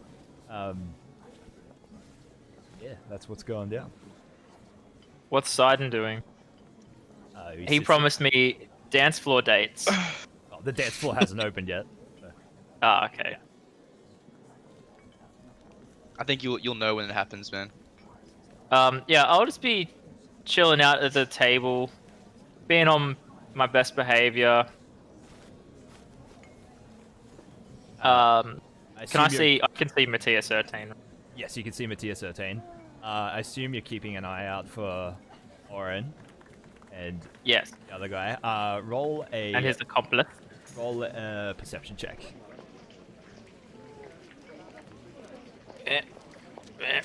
Well, if you want, you can get up and go and mingle and actively look for them with an investigation check, or you can sit there and take a perception check. I'll actively mingle.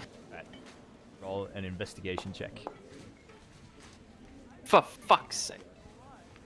Get a D4. Nice. 16. Alright, so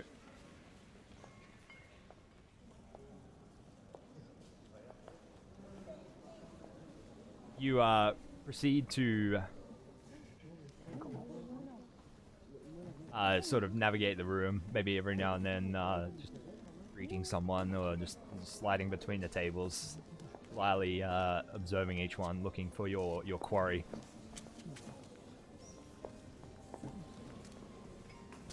No luck? No, you on the other side of the room, unseen up until now, so they were sort of at the edge of the dance floor where the band is playing, sort of concealed on the other side. You eventually spot him sitting there at a table. Oren. Sitting there. Motherfucker. Have a picky. Oh, excited. Ooh. You don't know what he looks like, but you eventually spot a dragon-marked hand reaching for a glass of champagne from a server. Spot Oren Dumadani, who you assume is Oren Dumadani, sitting there in conversation with a long-bearded halfling who you don't recognize. Oh, hang on, I am just going to... I recognize the beard.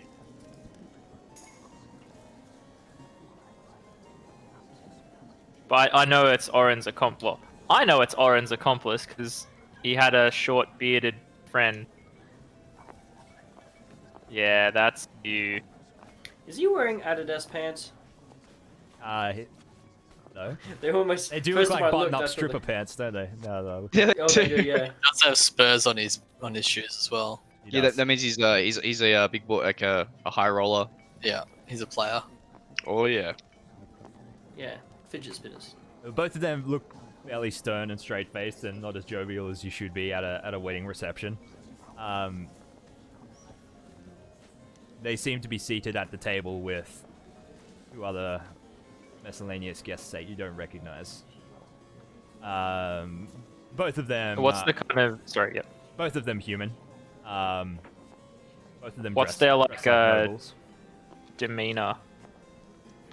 Are they like happy, cheerful guests, or are they similarly like The other serious two. looking? They seem to be enjoying themselves. Actually, enjoying themselves. But they have like this demeanor that they're there as muscle. They're very two very very thick men dressed in very large suits.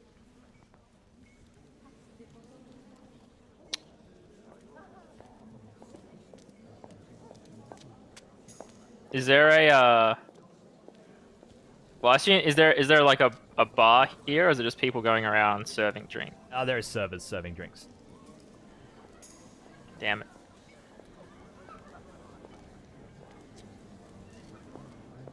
I'll go back to Alira. Okay. If she's at the table. And I'll ask her if she recognizes Oren and his friend. Well, she can't. There's no view of them from your table because they are behind theirs. Yeah. So where are they? Hang on, where's the band on the map here?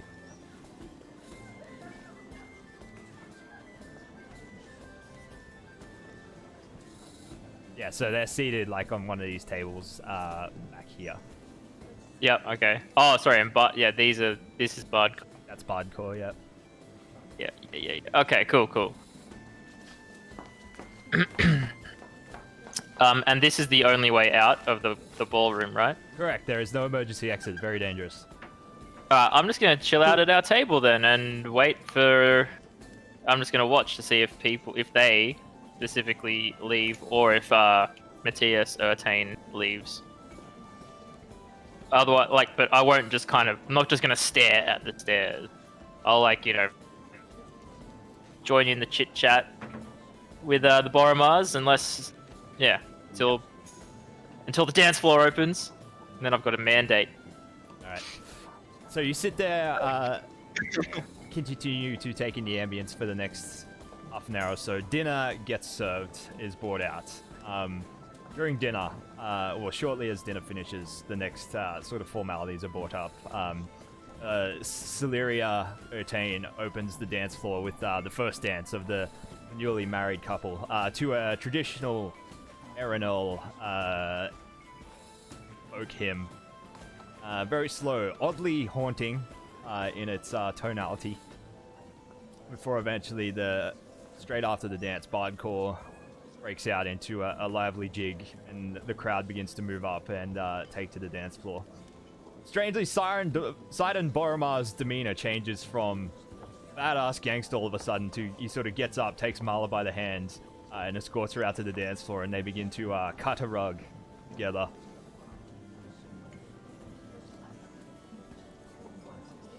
So cute. You're going to dance this time, Zero?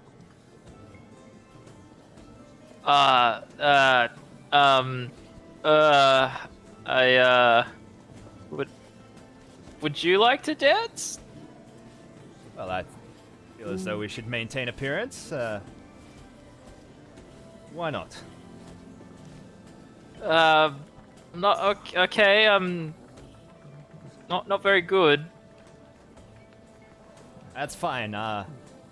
You're tall enough. No one will notice that I'm leading.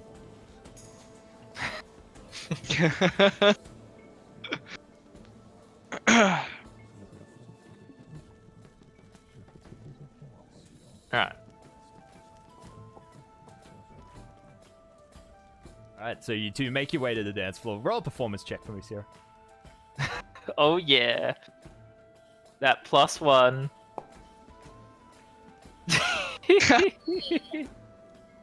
Ooh. I'm very nervous.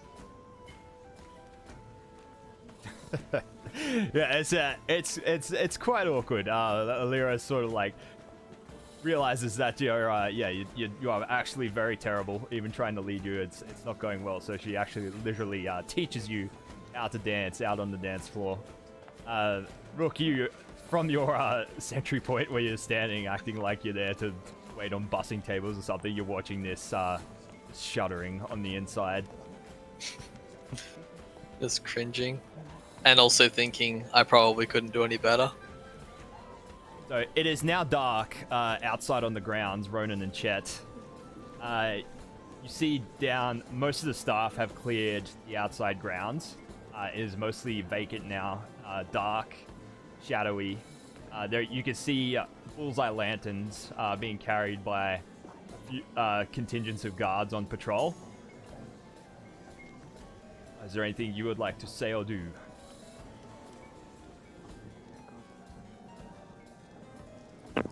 Hope that. I hope they're having fun. Yep.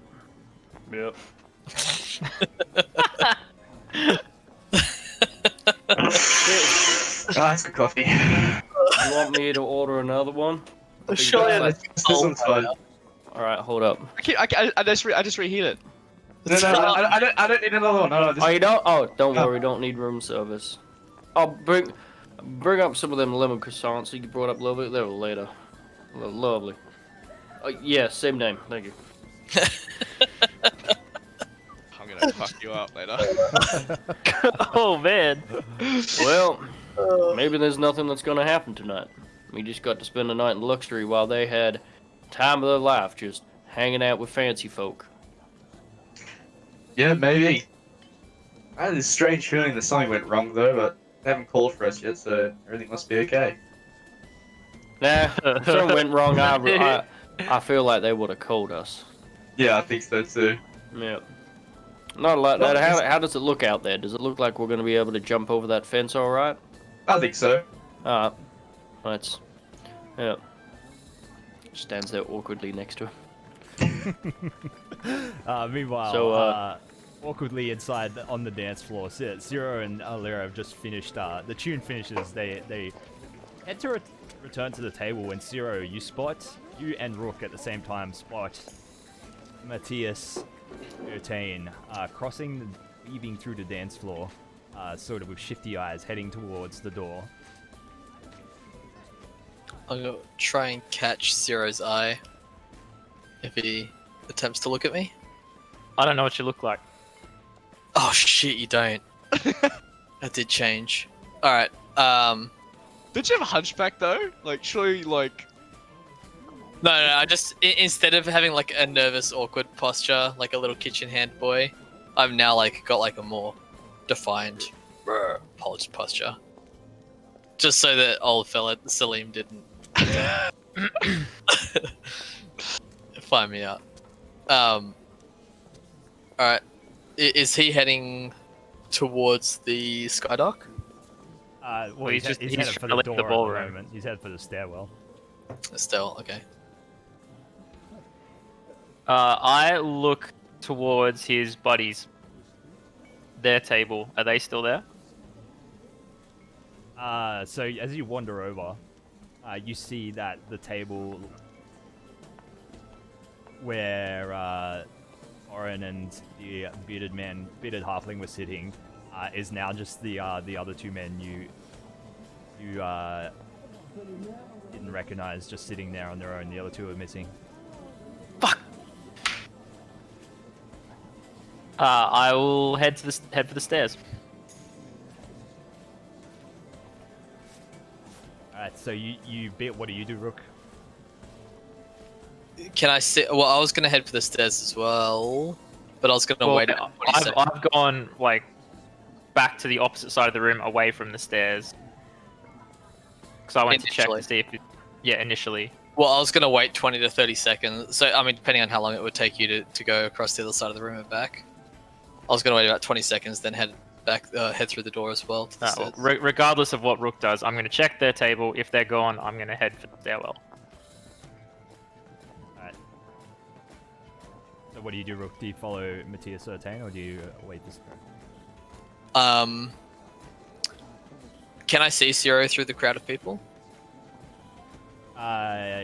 You lose him. You do lose him eventually as he moves over the other side of the room. All right, if I lose him, I follow Matthias. Right. You follow Matthias downstairs. As he gets to the bottom of the stairs, he then heads south towards the rear entrance of the manor that leads out to the grounds, which you came in earlier. Only he takes a turn east and heads up a set of stairs and then out to what appears to be like a large open atrium area, like viewing atrium on the edge of the manor. You see that this area is clear, like the area leading to it, the stairs going up there, is clear of guests, and there do seem to be guards, but there are several large columns, and there is only dim light being cast by ever-bright lanterns throwing swirling pink and purple light in the room. So it is shadowy, and there is some obscurity, and you may be able to stealth through. If you want to try it with your Gale Mail disadvantage. I have a breastplate now. Oh, Yeah, you got awesome. rid of it. Remember? I upgraded to the breastplate. Shit. But no, I am not going to try and stealth my way through it. I am going to casually inspect all of the globes. What do you call them? The Lantern. Everbright lanterns. The Eberron lanterns, yes. I'll inspect all in the servant garb that I am. I will inspect all the globes, as if I'm just performing a routine check. Okay. So Zero, you ascend the stairs and see Rook, disguised Rook doing this up ahead, and a few moments later. Mm-hmm. If I see Zero while I'm doing this, I'll give him like a knowing nod, so he knows it's me.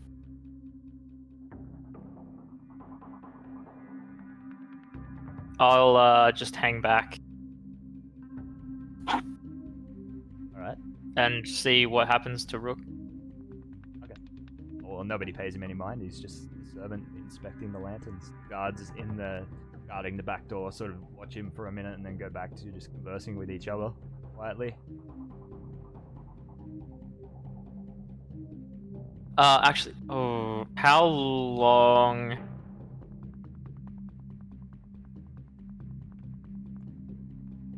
How long have?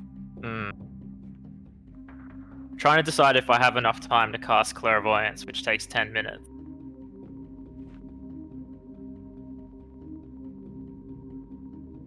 Probably not.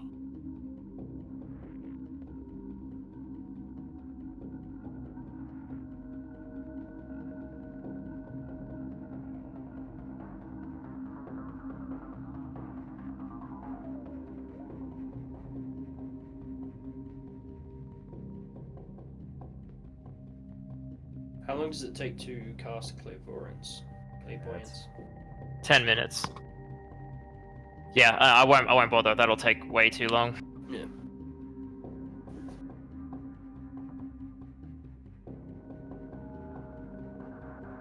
Alright, if Zero's hanging back, then I'll...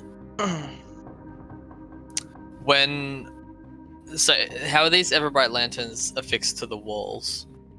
They're hanging from the ceiling, like a chandelier.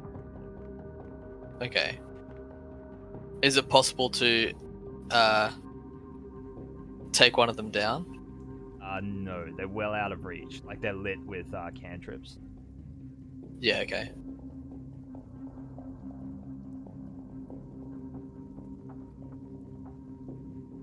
How many guards are by the door? Is it just 2 again? Yeah.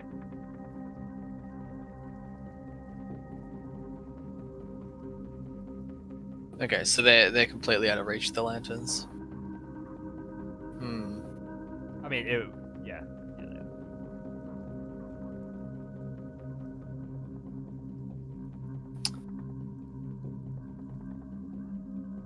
Are there any as far as I can tell, not servants' quarters, but like tool storage areas? No. No.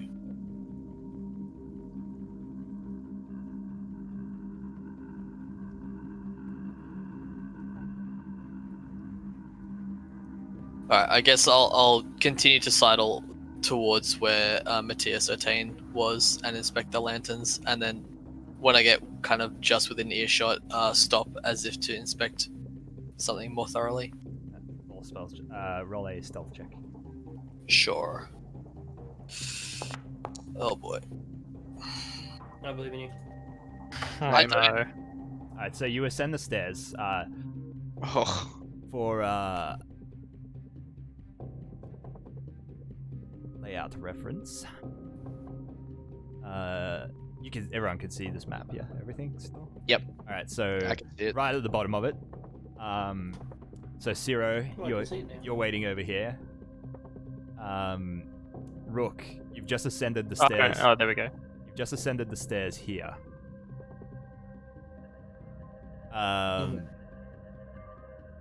And you're... and there is an Everbright lantern hanging above here that you can pretend to be inspecting. This scene is way cooler with the lighting. I'm gonna put tokens in for you guys and turn vision back on. Okie dokie.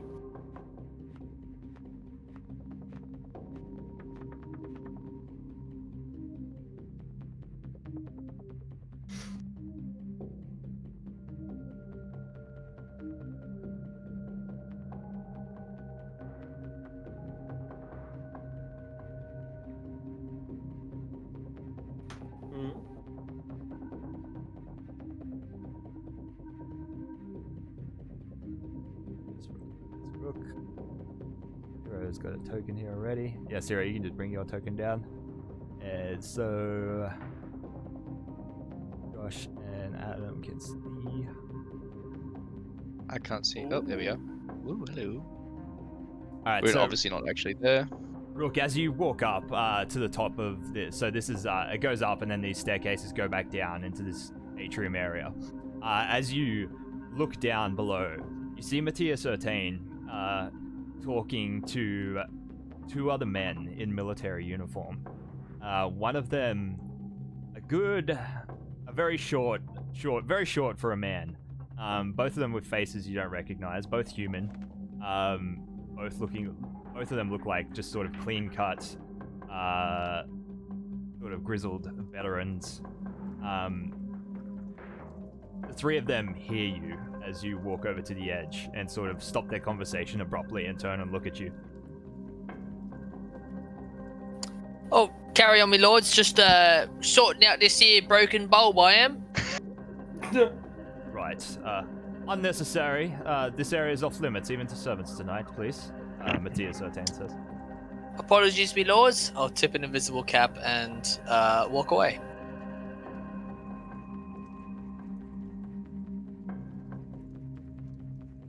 Alright. As in, to here. Yeah.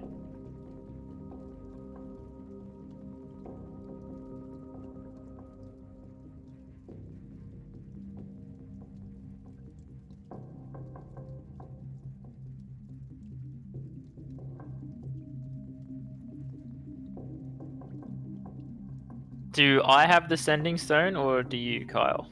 We have one each.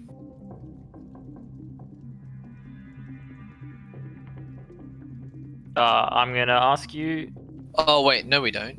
No, I think you have one. Ronan have has two, and Chet has Wow. one. Those Yeah. are some cool lighting effects. Mm-hmm.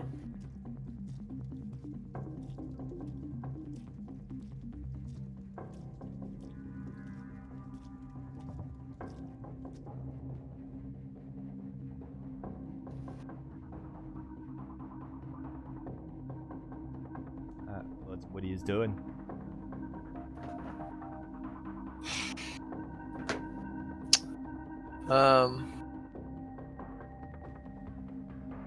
Continue to inspect globes. Where are you at the moment, Ciro? Within my line of sight or not? I am standing where Ciro's token. I can't see that. Oh, wait, up here. Okay, cool. I'm gonna look at you and, like, shrug a bit. Actually, I can send you a message. Because it's 100 foot, I think. 120.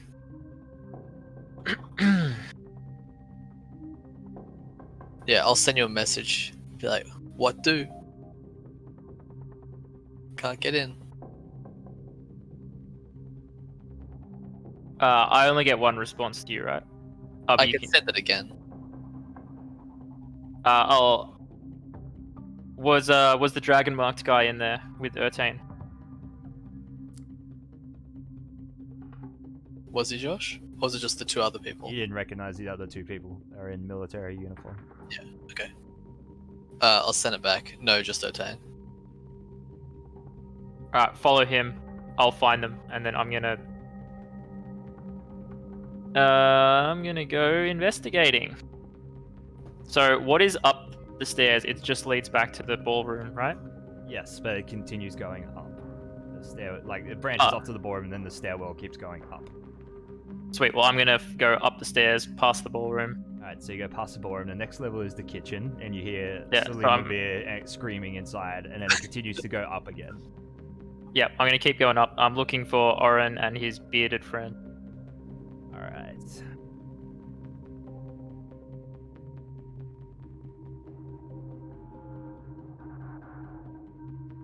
So you emerge at the next landing of the stairs. It's quiet up ahead.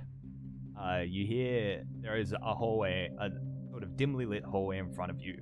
It goes for about 20 feet. At the end of the hallway, you see a large globe, sort of ceramic globe, sitting on a pedestal, emitting a pulsating blue glow over the room. And you hear light conversation from what sounds like two men coming from the room. I'm gonna move to the doorway, or I don't know, as close as I'm gonna try and get as close as I can without going into the room, such that I can hear what they're saying. Roll a perception check. Fuck. Yes. They're being pretty loud and boisterous, these two. They don't really have a noble sort of inflection to them at all. Other than they seem to be bantering. It's like, no way, mate. No way. I'm telling ya, it is Gate of Gold taking home the victory at the race this year. I'm telling ya. He's like, no way. Not a chance. Not a chance. I'm gonna just walk into the room when I hear it's kind of idle chit chat. Okay, so you step out in between. They're flanking either side of the door.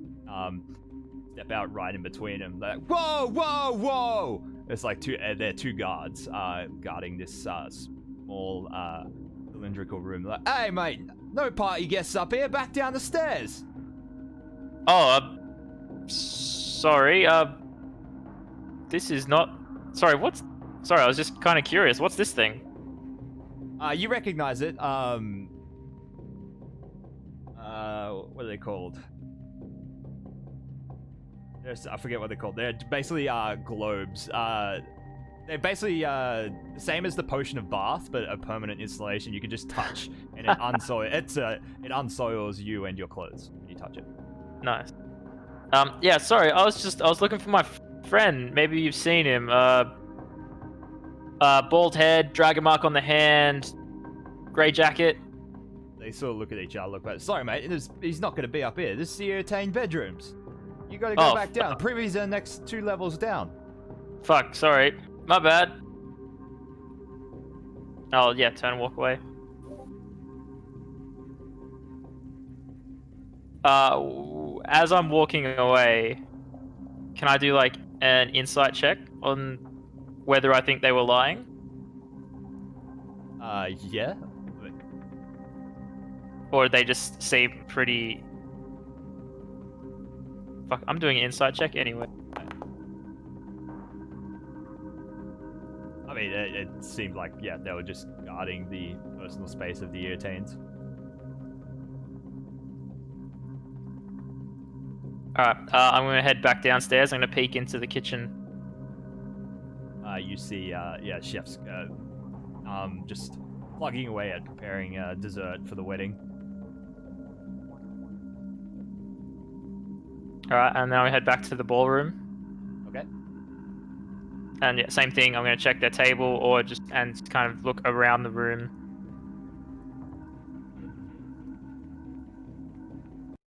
Alright, so you go back into the ballroom. Just jovial dancing going on now. Dinner's been packed up. People are drinking, dancing. It's getting more and more of a party atmosphere. You make your way through the crowd to the other side of the ballroom. The table they were sitting at is currently just the other two men. Yep. There are guards standing about, right? Yes, stationed. Don't worry Don't worry about the tokens there, but there's guards throughout the room. Yeah. Yeah. All right. Well, preferably I'd like to pick out if there are like waiters standing around, but otherwise I'll go to a guard. Yeah. And yeah, just same thing. Have you seen my friend? Bald head, dragon mark, grey coat, has a halfling friend with a beard. Like close to the table where they were, or? Yeah.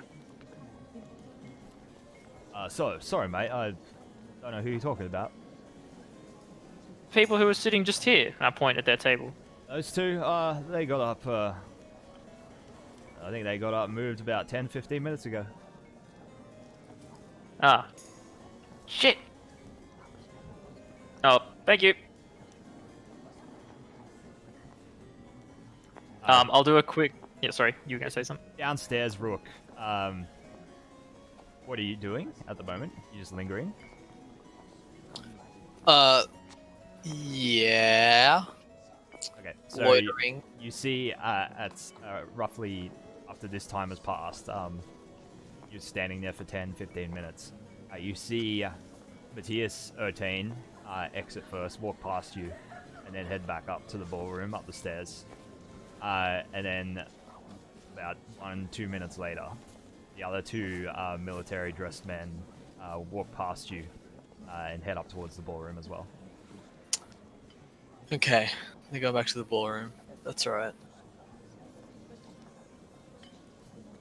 Where are these other two guys? Where the fuck are they? Alright, when they leave, Josh, I just want to quickly duck into their little meeting room to see if there's anything that they left behind.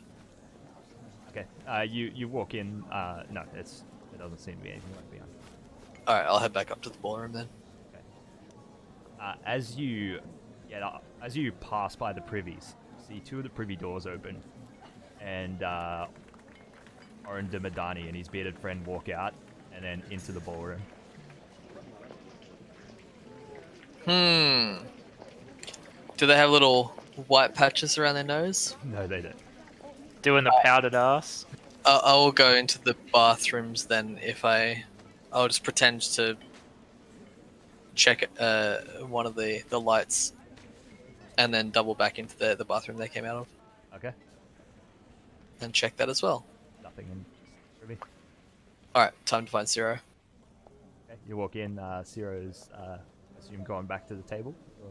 Well, I was gonna do a lap of the room. I guess a moment before Ciro, you witnessed them enter the room as well and go over and take their seats.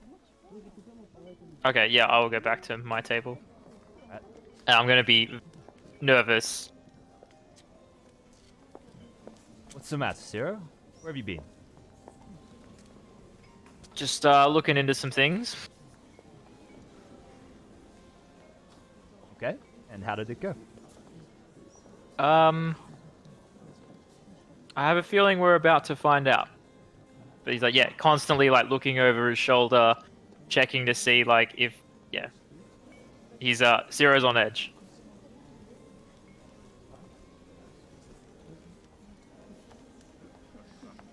Alright, so yes. I was gonna cast message to Zero one more time and say, do you want me to warn the others to get ready if something's about to go down, or do we play it slow? Yeah. Absolutely warn them. Alright. I will pull out my sending stone. Going And to DEFCON 3. yeah, I'll say, yeah, going to DEFCON 2, I think even. If you hear a loud noise, come running, get ready. Shit's about to go down. I imagine Chet's lying down on the bed, and then as soon as this Suddenly sound starts, perks up. He's like, huh. he's breaks up. Sorry, Harry. What was that? What was that? Roger that. We're on standby. Just waiting for noise. Chet, get ready. And you just hear Chet in the background. Woo! Getting Kingdom ready. Right. Let's fucking do this. Go! Apologies. My cat knocked over the microphone. Right, so the desserts are then served, Zero. The crowd sort of settles down. Eat 'em. The crowd settles down for a little bit. Some people go back to eat. There's sort of a few more formalities. People get up. Thanks is given to people who attended, and people, they basically announce the rest of the night now begins. Everyone gets up and begins dancing again. Everyone's very, very drunk. The wedding level drunk at this point. Ooh. Things are starting to get This crazy. is a dangerous place for Zero to be in. Free Bardcore, booze. Bardcore is popping. Alira's a little bit tipsy as well. So she's sort of loosening up a bit. She's like, oh, Zero. She's like slurring her words a little bit and cracking dry British humor in your face. But nothing out of the ordinary happens. That wouldn't happen at a wedding. Rook, what are you doing about your disguise at this point? It is well worn on. Yeah, shit. I have to recast it, don't I? Has Matthias has come back in, right, with his two buddies? Well, he didn't come back in with him, but he came back in, yes. Yep. He's been at his table ever since. Yep. Did the other two military dudes follow him? Well, come in as well? You haven't seen them. It's downstairs. Did they not re-enter the ballroom? Well, you didn't see Rook. You saw them go up the stairs, and you remained downstairs for a bit. So last you saw him going up the stairs, that was it. Zero, you never saw them come up the stairs. Alright.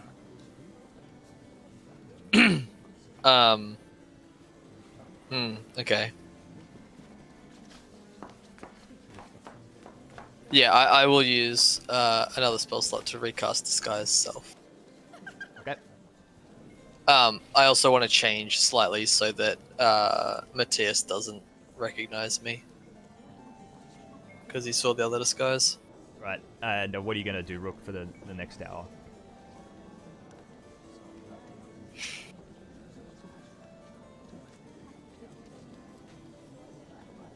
I think what I'm going to do... how close does Rook think this wedding is to wrapping up? Oh, it's at the party time of the night, so people are just basically just going to party till they're exhausted and then leave. So there's more than an hour left in the party. Maybe an hour, 2 hours, depends how long people linger, I guess. Okay, I think I'm going to spend the next 20 minutes to half an hour.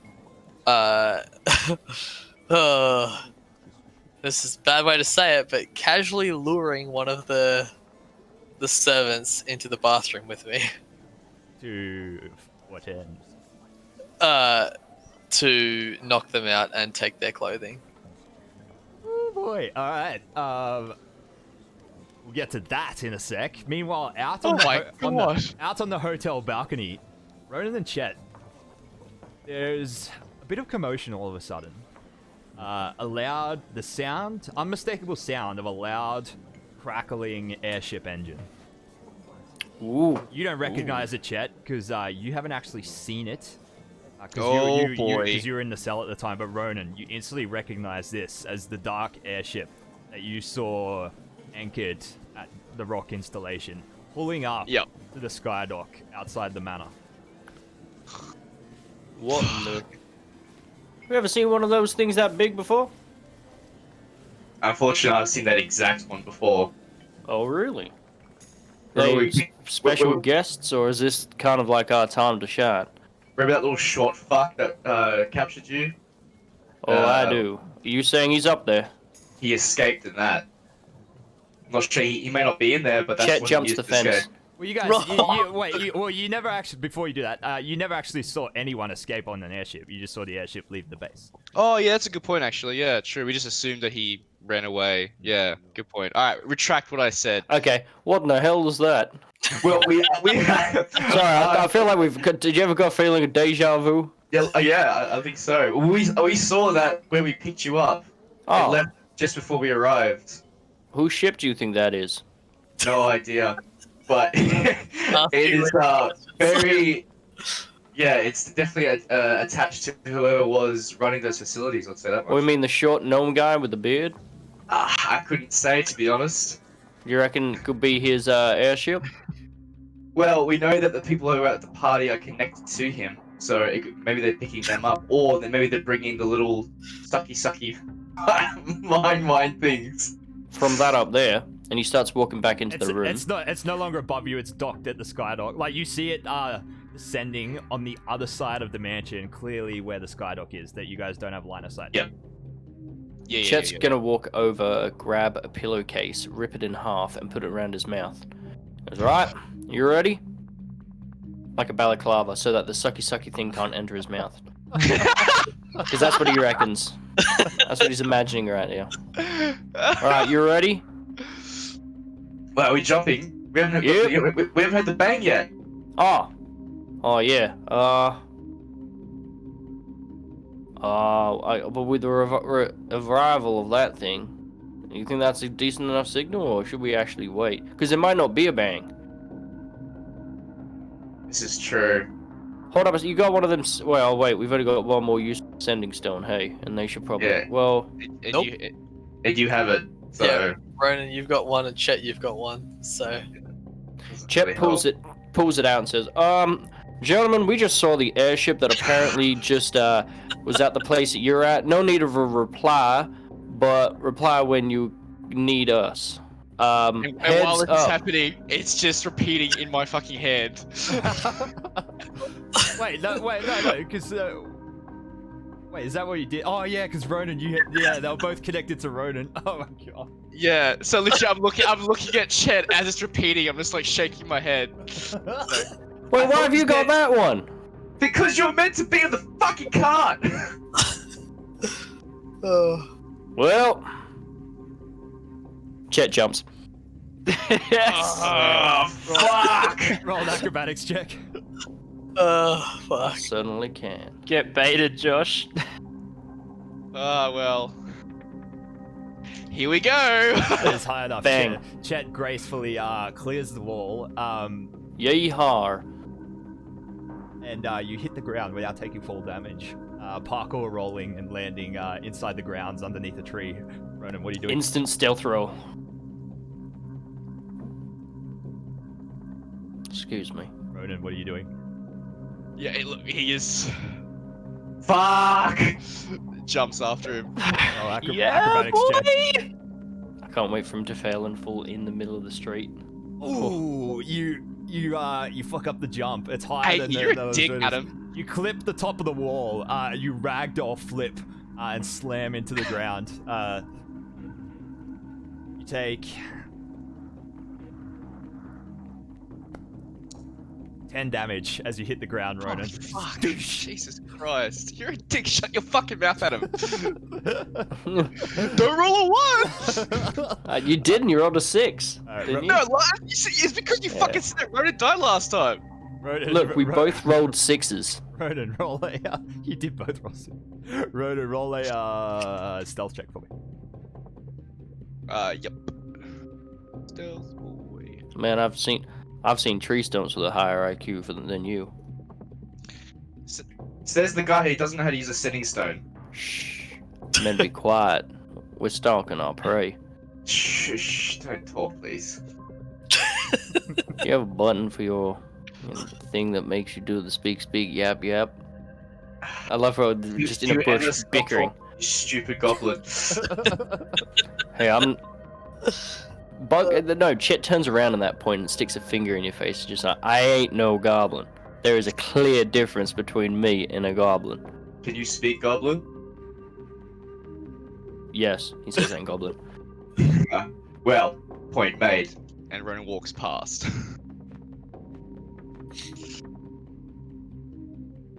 Hey, Josh, to be fair, Rook can also speak Goblin. Hey, Ronan doesn't care. Ronan, Chet, what is your plan at this point? What are you doing? I can't even see where we landed, man. I don't even know where the fuck we are. Like, so, well, you've got the... We're gonna make our way... Chet wants to make his way over to observe what's happening at that airship. Okay, well, the only way to do that is through the mansion. Through the mansion, so we can't... There's no... manor. There's no way around. Alright, well, we'll find a nice tidy spot where we can kind of crouch low in and wait for a big loud noise. Okay. So you find a nice, shadowy, concealed part in the hedge, and where you're fairly sure after observing the guards' patrol patterns for the last hour, they don't go, probably. Chet has his longbow out. Meanwhile, up inside, Rook, how do you go about luring a servant into the bathroom with you? Jesus Christ.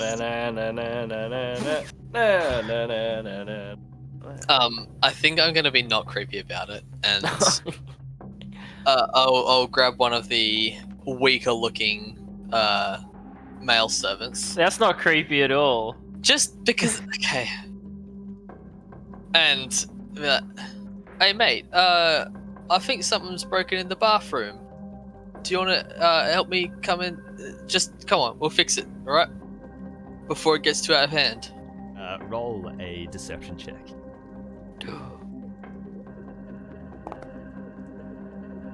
I will take that. Yeah, all right. Let's make it quick, though. Salim is pretty upset with me at the moment. Yeah, well, better reason to get away from him, right? Yeah, right. Let's get to it. How are you knocking him out? Well, I've got Magic Stone. So I was going to cast Magic Stone on the walk to the bathroom. And then as he's facing away from me, just right in the back of the neck. Alright, cool. So, what, he follows you over to the privy. I'll give him like this is the one. Yeah, okay. He like gives you the nod, sort of walks past you and like bends over and is like, "Oh, smelling you. Oh, I don't see anything wrong here. What's the bang?" All right. Since he's so believing and trusting, and you can just auto hit, and he counts as helpless at the moment, which I believe is an instant crit. Am I? Yeah. It's been a while since that. Alright, so roll for crit damage on him. Oh, not too high. I'll just roll the whole thing. Woo! 18 damage. The rock embeds in the back of his head into his skull. It's like, there's a What did you expect was gonna happen? There's a wet thud, and he just slumps over the privy. Oh, fuck. I just want to point this out here, guys. Piece of shit. Yeah, please just put him in. Just put him in down the hole. Oh, I'm going to. Yeah. Ah, gee, poor guy. You're a fucking murderer, Rook. What was his name, Josh? Oh, don't give him a name. Yeah, does he have a name tag on? His name was Commoner. Oh. He probably was really happy when he got that job at the mansion too. I feel so His bad. family's like waiting for this working with paycheck because esteemed- they're late in rent. I'll be working with esteemed chef Salim Wavir. This will be the moment in my career. Yes, I got an invite to finally have working at the wedding. Oh, the wedding! I get to see the royal family. You did. I'm so excited. Why you afford your medicine? You did triple the amount of negative damage required to kill him. Oh no. You're the only person who has knocked out a random bystander and like made him fall off a balcony, potentially giving permanent damage, and now killed someone. Yeah. It's alright, Marissa. Yeah. And it's just a kill spell. It's basically Rooks of Kadabra. I'll bring home some food from the wedding so that we can eat tonight. Oh. At least it was quick. Yeah. It was let's extremely see. quick. He didn't feel a thing. It went straight into his brainstem. Oh Jesus Christ! The sound. All right. I guess I'll strip his body and take the clothes. God. Stash mine somewhere in the privy and then toss the body down there. Fuck, I feel so bad. You should feel bad. I didn't raise you to be like this. I didn't try to be like this. I was just trying to knock him out. This is Banksy's influence. Why would you do like an unarmed strike or something? Why did it have to be a solid magical stone? Rook is weak. A hit on the back of the head probably wouldn't do anything. All your kills have come from magic stones. It's Yeah, like you're literally armor. It's fucking. Oh, I love it. It's so good. You know what it's like? Are you guys seeing No Country for Old Men? Yeah. You can fucking the what's it? With the cattle gun. With the cattle gun, yes. Just stand still, please. Alright, so Oh. Rook, now with your brand spanking new luckily not very bloodstained disguise. It was such a clean fucking, you know, in the back of the skull, and then he just perfectly like collapsed over the privy, so as the blood and brain chunks drained out of his head, they just went straight down the drain instead of onto his clothes. Step out. What's the plan?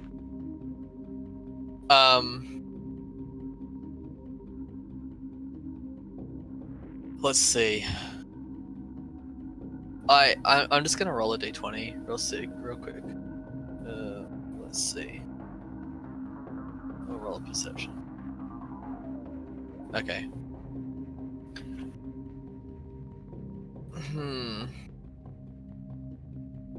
I think I'm just gonna keep a real close eye on Matthias to see if he does anything funky. Okay. And then on the other two military men as well, just to see what they're up to. Well, the military men never showed. Once they went up the stairs, they disappeared. Oh, sorry, the other two. the other, Oren and the other guy. All right. So the next hour passes by, you know, dancing, drinking, jovial atmosphere. Around an hour later, you do see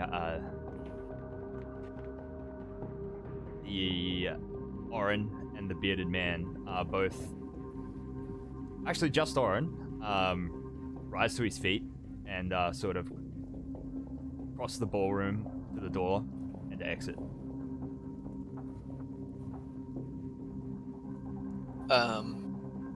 Oh, okay. I'm gonna do two things. One, I'm gonna roll a con save. Okay. Okay, that's fine. I will follow him then. Okay. Knowing the series in its Con room still. save? What for? To see if I threw up after killing that person. So you're following him? Yeah. And Ciro, what are you doing? Ciro's just gonna be, well, Ciro's been a real nervous Nancy at the table. Has he had a drink to calm himself down? Perhaps a Intelligence or wisdom saving throw? Wisdom saving throw, for sure. Or charisma saving throw. Strength of character. I feel Yeah, like let's- it's I'd say willpower, charisma. isn't it? Is it? Yeah, I'd say wisdom for willpower or charisma for strength of character. Either one.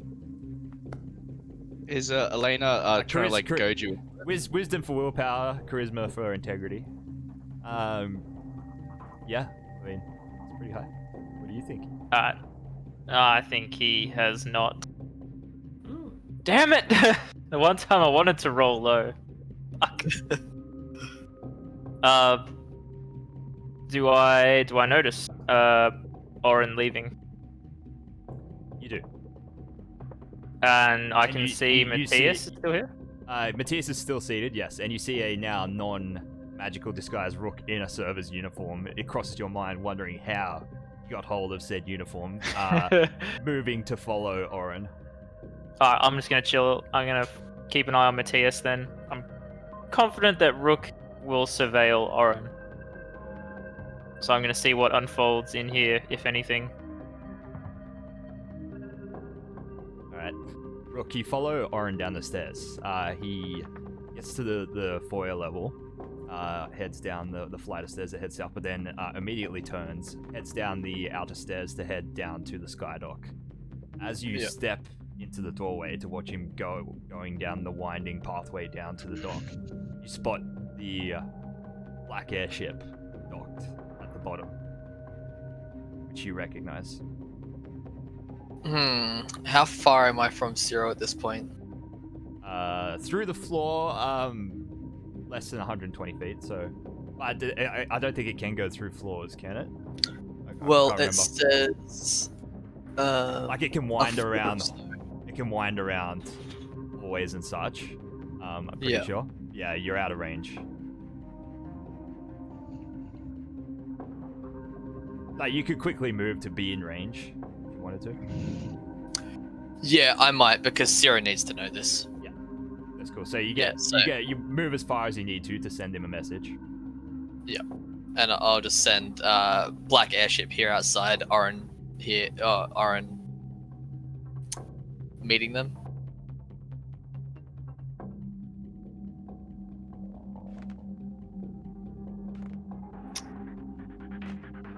I'll follow Ertain. Keep me updated.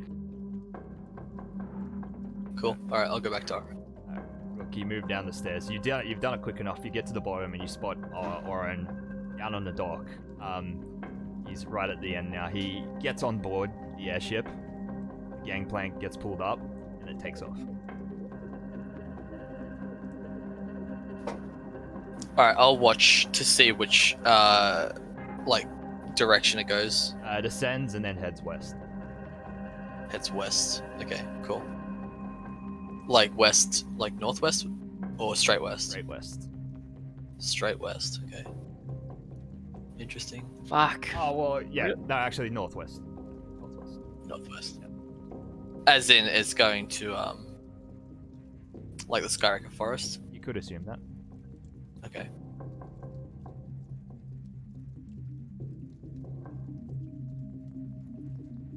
Do I know where are the royal guests staying here in the manor? You're not privy to that information.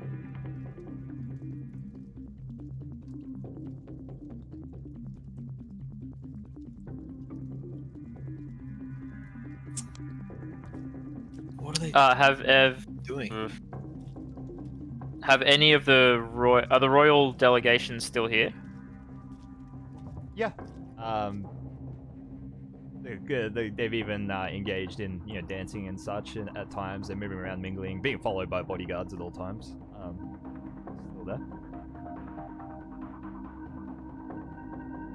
I'm just gonna keep a watchful eye on Ertain. Alright. So over the next hour or so, the party begins to wind down.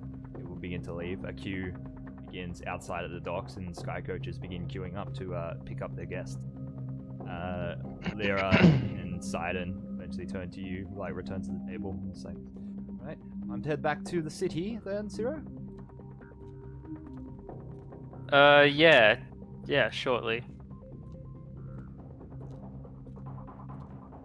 Eventually, you do see Matthias get up and head for the exit. Rook, as you observe him, he goes up the stairs. Is the bearded halfling you observe still him? About? He leaves around the same time that Sidon and Alira are suggesting to, with the two men that were at the table, the two burly suited men, and they head downstairs, moving towards the queue for the skydocks. I want to follow them. Alright. Basically, conveniently, the Sidon and the Boromars leave at the same time, and you head down. You're able to keep eyes on them the whole time. Do I find Rook at this point? Rook? What are you doing? Well, you said it was about an hour later, right? So I would have made my way back to the ballroom after I saw. Yeah. Oh, yeah. You would have been in the ballroom for sure. Yeah, Oren leaving. Yeah, so if the little bearded halfling dude was heading down to the Skyway, I'd probably follow. Okay. So you guys queue up. Eventually, the guests slowly siping out onto their sky coaches, and eventually you see up ahead a luxury sky coach pulls up, and the bearded halfling, and the two men get on board. We need to get on board that. We cannot let him get away. Fuck. All right. I'm gonna drop. Does this servant's uniform have like a handkerchief or like a cravat? It has like the little white napkin sticking out of the pocket. All right. I'm gonna drop it on the floor, pick it up, and race towards the sky coach. Excuse me, sir. I think you dropped this one. And hop in. To the bearded guy's sky coach? Yep. Oh, what the fuck? They okay. Alright, so he sort of like he turns around, the two burly men turn around. There's a driver as well, whose attention you caught, and what you're handing this napkin to them. Yep. If I see Rook, I'm gonna try and like push my way to the front of the line so that I can help. Lyra's like, sir, where are you going? I'll be right back. Alright. The halfling man turns to look at you, Rook. He speaks. What are you talking about, son? Was this not yours? No, it's... Apologise if it wasn't. That's not mine. Oh, that's alright. Where are you guys headed? I'll come with. This is a private sky coach. I'm sorry. You'll have to leave now. Alright. Have I made it to the front yet? Yeah, at this point you're just... I'm gonna hop... Can I hop in as well? Right. I'm like, oh... Hey guys, is where the party's still going on? Is that I'm gonna climb in. It's like, oh, I don't think there's enough room for all of us. You two might have to leave. Oh, he's commanding!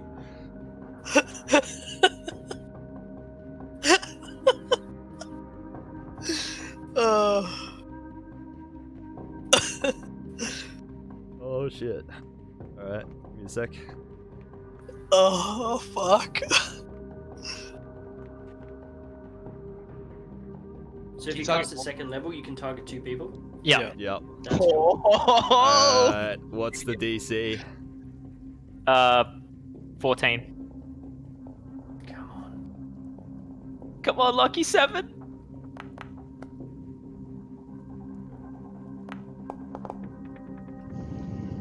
They both passed. Oh. That would be sick. That would be so good. At least it's just a vocal component. Both of them are just sort of like shake their heads a little bit and like look at themselves funny for a second. It's like you just hear one of them like muse to himself at the back. He's like, "Oh, that drink was a bit stronger than I thought it was." The bearded halfling steps forward. He's like, "No, they will not be leaving, and you will be getting off my sky coach now." Oh, sorry, I thought we were gonna like, keep the party going. Like the night's still young. Come on. Don't be like that. He turns to the two suited burly men. He's like, "Get him off." It's like, whoa, I didn't realize it was that kind of party.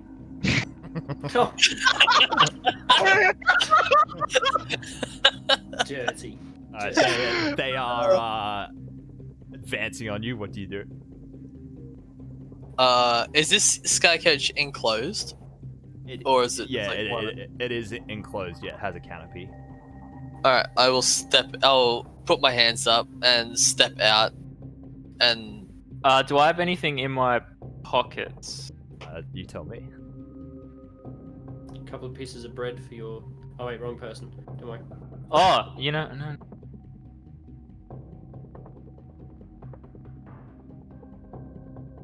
I'll say, at this point, probably even like 10 minutes ago or so, Chet and Ronan, You see the back doors of the manor thrown open, and guests begin to descend with ever-bright lanterns leading the way, escorted by a pair of guards who are heading for the back gate that must be ushering out the citizens of the Skyway that have attended the party. So they heading towards like a door we can go to.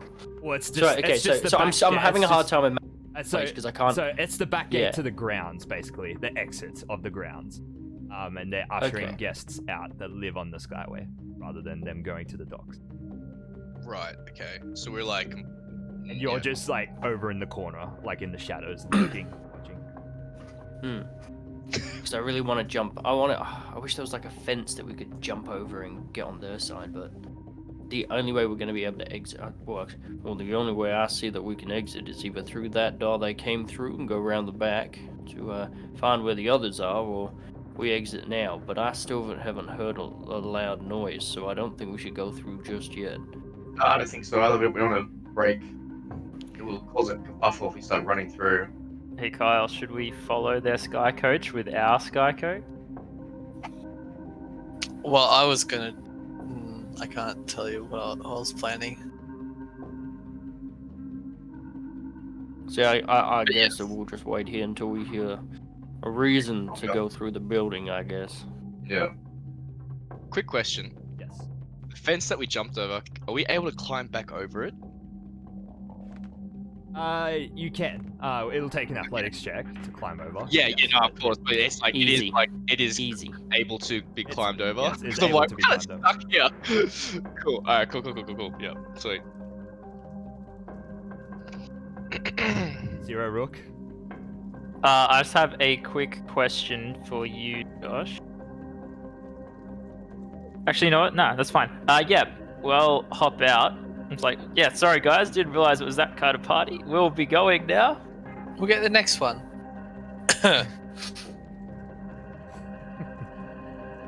And we'll get the next one.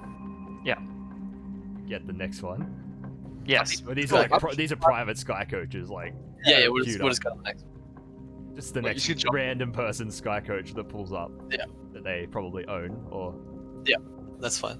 Why don't you jump the Armies? We don't know. Well, the all- Boromos one's probably several back in the queue. Yeah.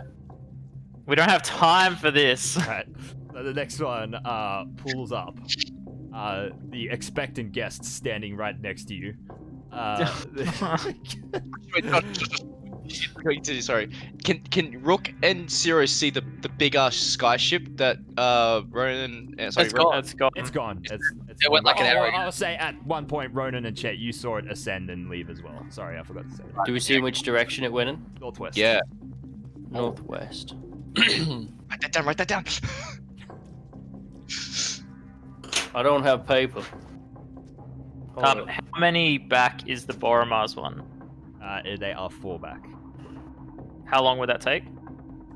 The Rough ballpark. rate they're going, it's moving pretty quickly because people don't want to be lined up all night. It's basically taking like Skydock pulls up, gangplank goes down, people walk on, gangplank goes up, yeah, Skydock takes off. So If Chet, 2 if minutes Chet and- at the most. sorry. Sorry, go on. How fast do sky coaches move? Pretty fast. They accelerated. If So we Chet have- saw it, oh sorry. Yeah, sorry. No, you go, Adam. Go, Chet. Fuck.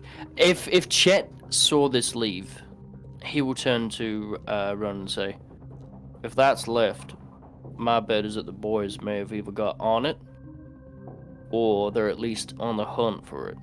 I think it's in our best priority, seeing as things seem to be wrapping up here, for us to pursue where that vehicle is going, so at least we can investigate where it's gone." How do you want to chase if we've got a sky ship? We can jump this fence. He points to the fence that they're putting their backs against, so we can get back on the street and try and get ourselves a sky ship. So I know one. He so also owes me my box. The airship is taking off rapidly, and Chet might not be aware of this, but Ronan, you would have learnt by now that sky coaches don't function outside the vicinity of Shan because they leave the manifest zone that supports all these flying marbles. Oh, so it's literally leaving town. leaving town. Oh, I did not know that. I was Yeah, not aware of that. Yeah, like ascending high into the sky and heading northwest. Okay, that's better. Okay, well then I would not have. Yeah. I would have suggested it, but you know. We'll be okay. So that won't work.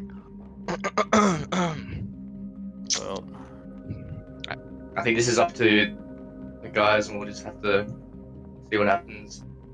Next time we'll get more sending stones. definitely something we need to invest in. We need 4. But you said, so Josh, just so we're clear, the sky coaches don't function outside of Shan. No, airships fly outside of Shan fine. Sky coaches do not, because airships are powered by an elemental matrix. Skyships function by harnessing the Serenia manifest zone the same way that the Skyway like hovers. Yeah. Yep. Okay. Which way? All right. I want to watch. Bearded dude sky coach. Which way does it go? Well, you see it sort of like goes into the pocket of cloud outside of the clear weather spell. What's heading to exit the cloud, so you can't tell which way it's going yet, but it is definitely going descending towards Shan.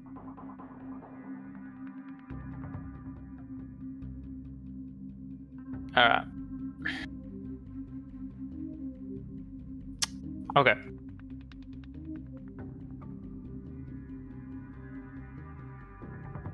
That's right. We can leave normally, Kyle. I'm just following you as if I'm your little lackey.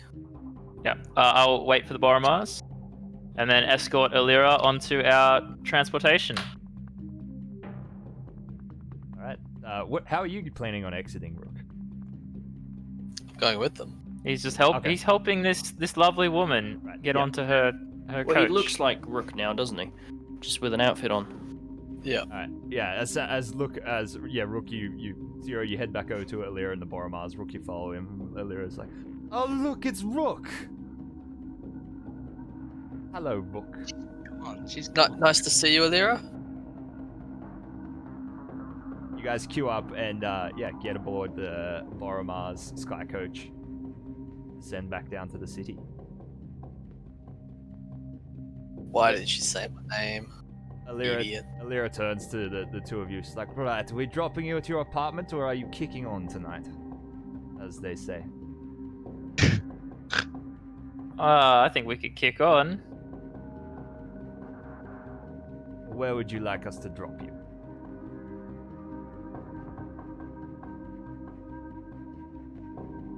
So we're in the Skyway right now. Yes. You know what? You can just drop us in. Yeah, our place is fine. Thank you very much, Alira.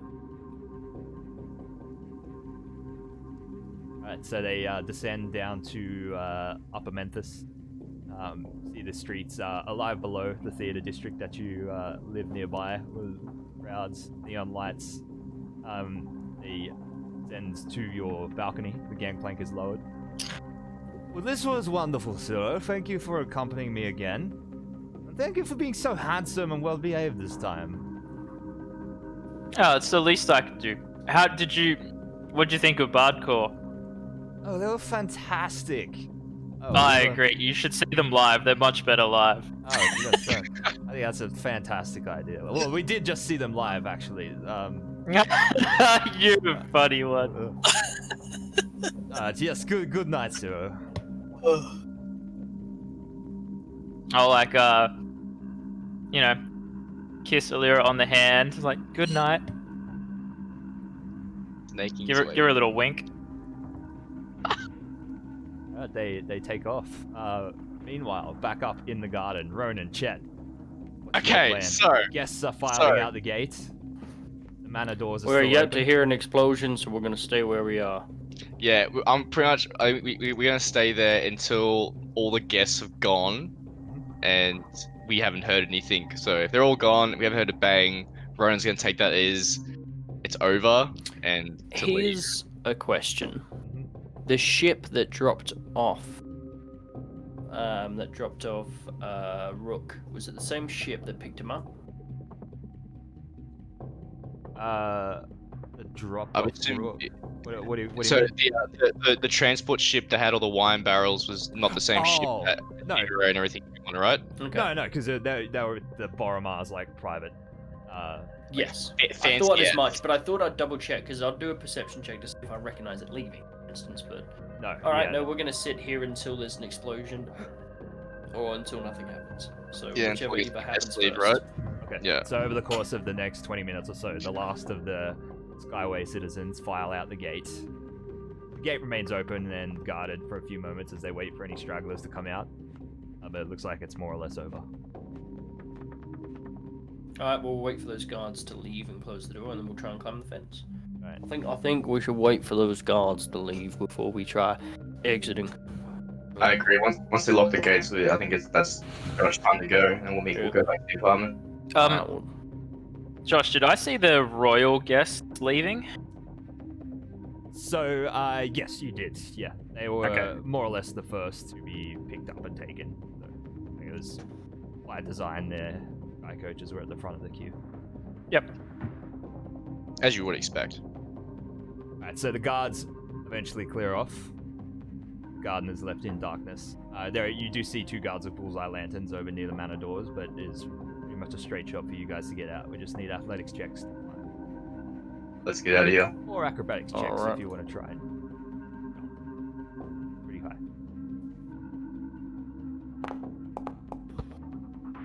Easily done. Oh, not much for Rona though. It's alright, it is I jump over. Yeah, holy shit. Acrobatics. You gave me an option, I did it. Yeah, well, you jump up and grab the top of the wall and then pull yourself over. Yeah. And I can put my arm down if little roll. If a little... Run up behind him, do like that thing, like there's army dudes, and like grab onto the chair, and then climb up it over him. No, I literally just extend my arm down to the ground, and I just pull you up. Yeah, here you go, little Tim man. We'll climb over. I presume we don't get noticed.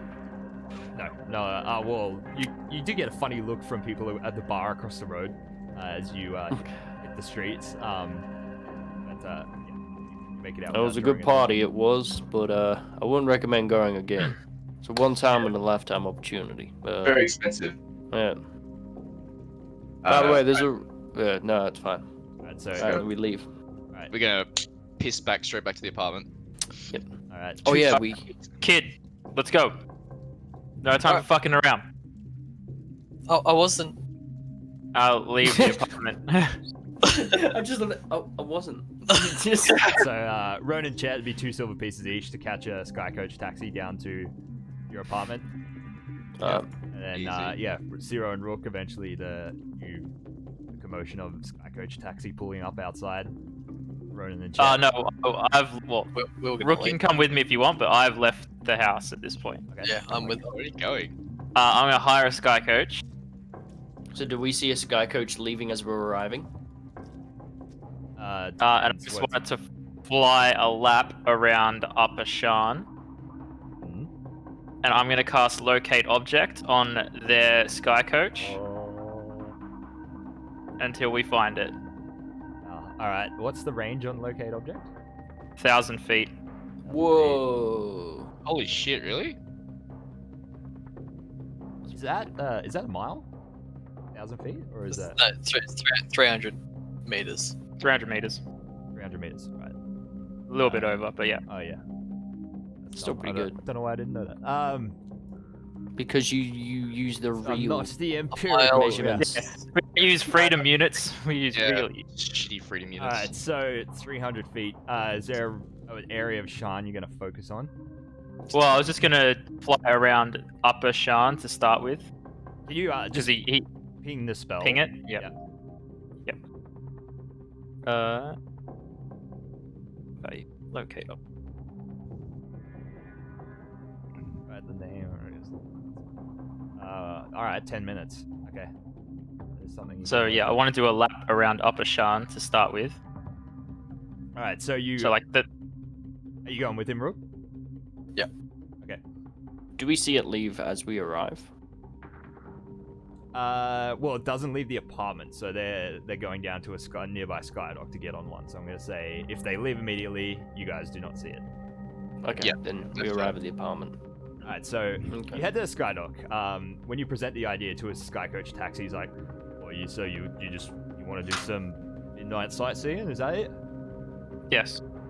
Alright, fair enough. I mean, price is right. Get on board. I mean, isn't that like this? The time that you work anyway, shouldn't the price be like the same? Well, yeah, I'm just saying, I'm still going to charge you normal rate. Look, just get in the goddamn. Yes, we've got the call. Come on, get on. I'm just saying, it seems like bad business practice to tell us that we might not be able to pay enough. That's right. He's had a few drinks. I'm sorry about the kid. Right. Is Rook still dressed like the murdered waiter? Artificers, mate. They're all the same. Stick a lump of coal up their ass, you pull out a diamond. Well, that means we're useful, doesn't it? Unlike you. Yeah, I'd say he's very useful, actually. So just be quiet. Alright, so how many casts of locate objects can you manage tonight? How long does it take to like fly around the city? Well, I'm gonna say that with one cast of the city, Shan is big. They've been trying to. There's been, it's been suggested in the past that they secede as their own, country. So I don't want to survey the whole city tonight. I just want to do like Upper Jura and Upper Tavik. I'm gonna say with one cast you can comb the upper region of 1 quarter. So pick 2 upper. So can you cast it twice? I've got 3 spell slots. 3. Okay, so you want Upper Jura and Upper Taviks? Yeah. Right. So he flies around Upper Jura for 10 minutes, circling the tower. You ask him to circle towers. He's like, "All right, it's here for the architecture, are you?" Yeah, something like that. Yeah, beautiful city, Shan. Well, I'm not too on Jura over here, but Tavik's Landing's lovely. We'll head over there now. Probably not too much going on this time of night. Cross over Tavik's Landing. After about 3 minutes of combing around, he flies past one of the biggest buildings in the center, a giant, domed, almost cathedral-looking building. You feel the ping of the Skycoach in question, docked down below, tethered to the side of this large cathedral-like and very familiar building. You haven't been inside it before, Zero, but you know exactly what it is. The head enclave of House Jarasco. Basically a giant, very advanced hospital.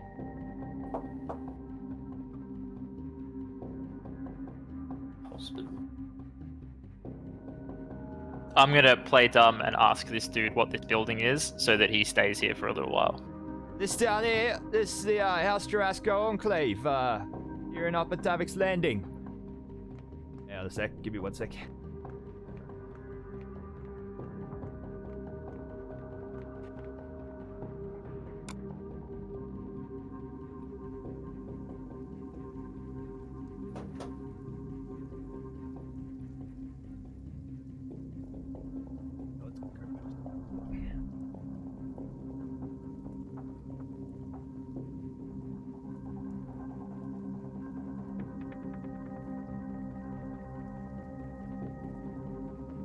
Who wants to bet that old bearded dude is Nora and Amelia's father?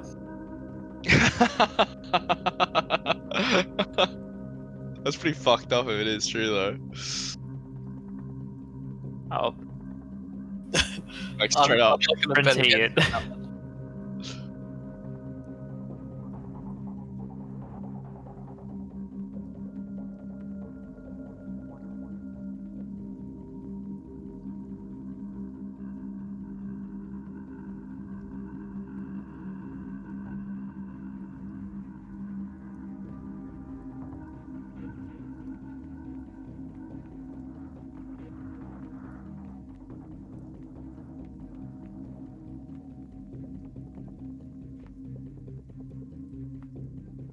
Sorry, it's basically it's tethered to a skydock that connects to a tower that connects to the House of Healing. It's actually in Middle Tavik's Landing, but this dock itself is in Upper Tavik's Landing. So he explains that it connects down to it's basically used as a helipad of sorts to get people, or to get wealthy people to the House Jarasco healing house.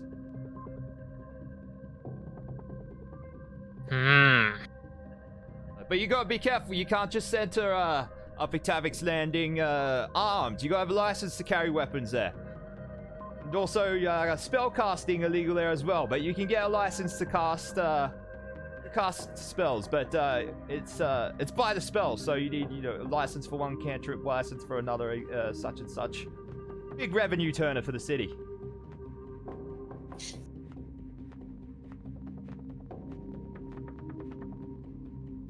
Doesn't that seem a bit odd to you? Like, licensing magic users? Especially for, like, shitty little cantrips. It's to keep criminals out, The riff-raff, as they say. What race is this driver? He's human. Yeah, like some of those fucking halfling scumbags down in Lower Jura. Halflings? Yeah, those shaved-headed, buck-teeth little fucks. Like, whoa, jeez, easy, mate. Sorry, I was recently accosted by one of those. That sounds like a goblin you're describing, right? I like just give a sly look to Rook. Yep. That's been the mystery all along. He's actually a goblin. I mean, he certainly gobbles down a lot of food. Like, right, will there be any more stops tonight? No, do you have any? No, that'll be it. Can you take us back to Ivy Towers, please? Right, for sure, mate. Let's go. Just before we go on, thank you, Trins, for the 7th month, my friend. First subscriber to the channel. Back for his 7th month. Thank you for staying with us. Alright, so he drops you back at directly to your apartment. Ronan, Chet, you see Sky Coach pull up. Rook and Zero disembark. They enter the apartment. Oh, So, sweet, it was free. What happened? You wouldn't believe the bloody night I've had. What happened? Yeah, look, he like got in a toilet and then Yeah, I fucked it fell or in the something. shit. I don't know. You almost I died in the toilet? What? Yeah, I think that's the gist of it. I was always told to be careful of those things when I was younger. I heard snakes used to come up through them, but that's about as worse as it could get. I would have much rather snakes than fucking what I saw. What'd you see? I don't know, some kind of weird jelly thing that tried to attack me. All like Slimes. slimy and acidic and all that. It was like the same thing that almost got Zero in that dungeon. Yeah, same kind Ugh. of as that. Oh. There were 2 of them, and I tried burning them, but And they're pretty. Oh, maybe these got thing a up whole... the. That's actually quite clever. Yeah. Well, did you find out anything? We waited for the bang. We jumped the fence, but we didn't hear anything. Yeah, apologies about that. I kind of used up my last spell slot before I could use the bang. What happened? Why'd you use it? I had to fight off the jelly things, and then I had to keep using my disguise. Ah, right, of course. I just ran out of juice, as it were. I'm very tired right now. We Go have a little lie down. Alright, Rook's gonna sequester in the corner. So, yeah, it turns out I was may have been wrong. Nothing happened, as far as we could tell. Again. But those 2 dodgy guys that were at the last gala that we tried to tail, and they were there again. One of them left. I wasn't able to track him down. Don't know where he went. But the other one, the little short one, halfling. Yeah. We tracked him back to the House Jarasco enclave in the city. Really? Okay. So I guess we'll be paying a visit. So we're gonna have to read somewhere else. We have some questions for this man.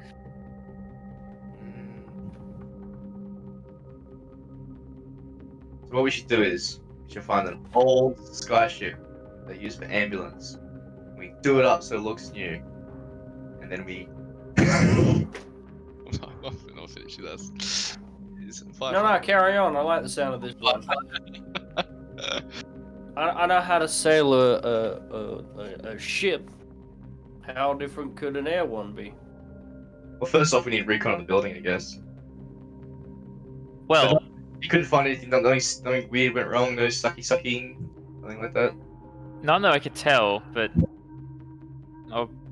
you know, there's only one of me. I couldn't follow all three of them the whole time.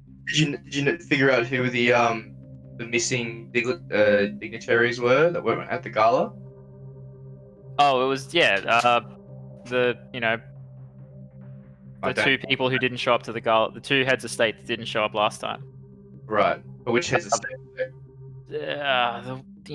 Those ones from So the ones that showed up the this time, Andarian and the. it was Thrain and Ondair that weren't there.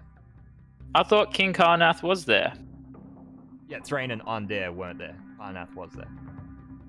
Oh, where's Karnath? I thought Karnath was from Thrain. No, Karnath and Thrain are two separate nations.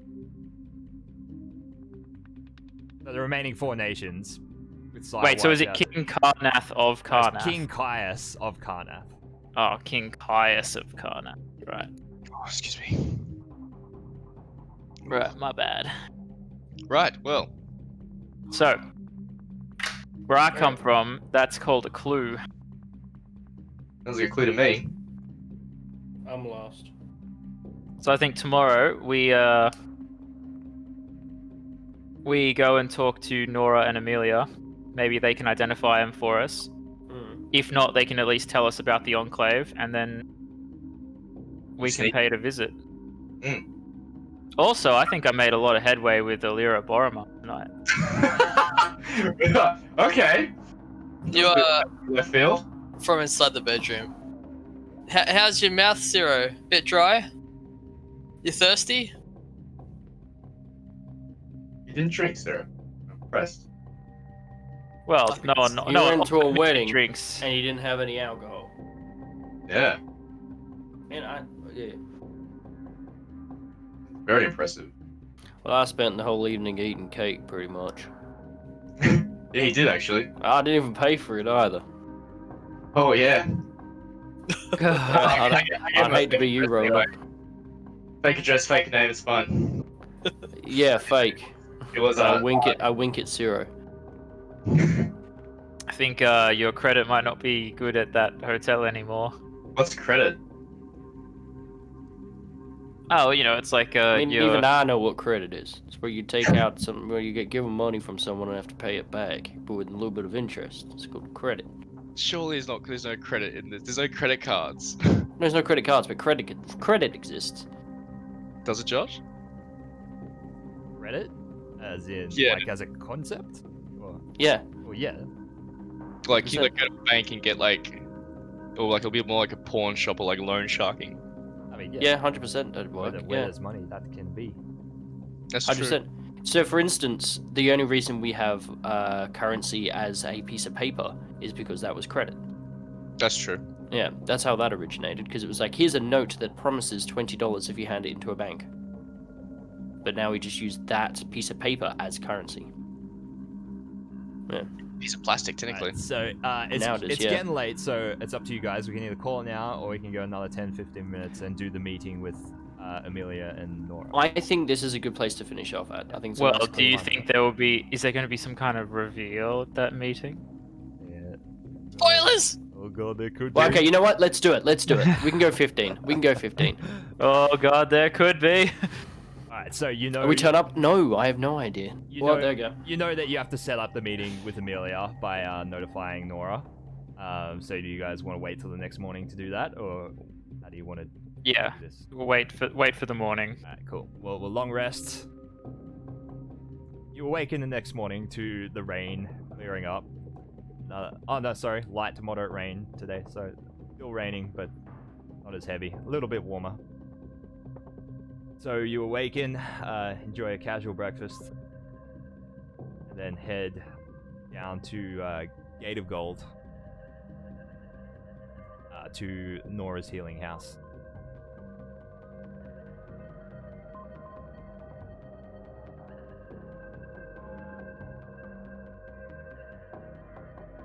So you enter. Nora is not in the ward, so you head to the next room, sort of the kitchen dining area, sort of connected to Nora's living quarters. You find her in the middle of cooking up a breakfast. He turns at the sound of the four of you shuffling in. Oh, Zero. This is a surprise. Morning. Would you all like some breakfast? No, thank you. We've already eaten. We don't want to impose. I'll take one if that's alright. He'll pay for it. No, I'm more than happy. No, not necessarily. Well, alright, I won't. Have a seat. I'm making Thank you. eggs. I hope that's okay. Eggs are fantastic. She serves you up some eggs, Chet. It's like, so, Awesome. to what do I owe the pleasure, Zero? We wanted to have a chat with you and Amelia. We think we've uncovered something that you might be able to help us with. Okay, of course, yeah. Amelia can probably be here. Maybe even this evening. If you like, I can look into it. Yeah, that would... Please. Okay. Well, why don't you come back tonight? I'll make dinner. Sounds fantastic. Thank you so much. How are the eggs? Oh, just mighty fine and beautiful. Best I've ever tasted today. Thank you. He's smiling. I presume eating with a knife and fork with two people, like if anyone's sitting next to him, they're just getting elbows in the face. Like, could you imagine just... Why do you think I didn't sit down with you? Yep. Alright, so Thank you you guys kindly. clear off. Do you want to do anything with the day before No. returning that evening? I'm gonna stay at the healing house actually and help out. Okay. But I'm gonna suggest to the rest of you, or at least to Rook and Ronan, might be worth going and like checking out the Enclave, unless you've got other stuff you want to do. Rook has some other things he needs to do, like sleep and get over his fear of toilets.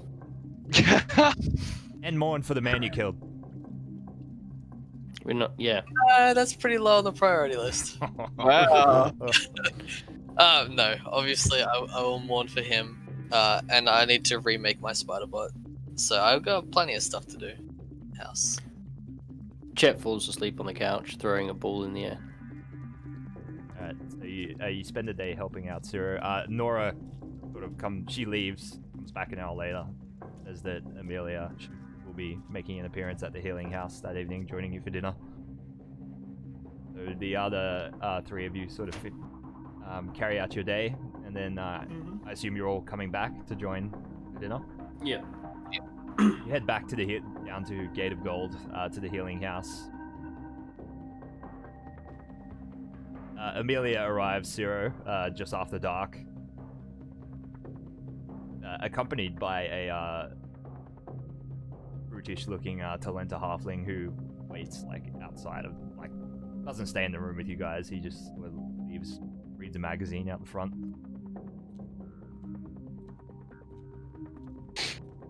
And Ronan, when she sees the three of you arrive, she runs over for a hug straight away. So waist-high hug. Good to see you too. Like, how have you been? Get over the resurrection sickness? Yeah, long story. We'll talk about that afterwards. Yes, sure. So, she sits down. Nora serves up a very modest dinner of roast chicken and mashed potatoes. And She serves up Amelia brings a coffee for you, Ronan. Slides it over underneath your olfactory senses. Thank you, thank you. You guys sit down to eat. So, why did you want to see me? Well, we were investigating what's been going on with Dr. Jarrus and his associates here in Shan. And we've identified 3 of their kind of what we think are their major partners. So one was Matthias Ertain. Another one is a high-ranking member of House Madani. And someone who is part of the House Jarasco enclave here. And I was wondering if maybe you guys could help us identify him. And then I'm going to relay his description, long grey beard. That picture. Yeah. Anyway, I'm going to read before the you, description. Before you even finish the physical description, Amelia and Nora just shoot each other a look across the table, like some light nodding, and turns to you. There's only one person it could be. It's Golan de Jarasco. He's the House Jarasco representative on the 12. Mm-hmm. We know he was in town for the wedding.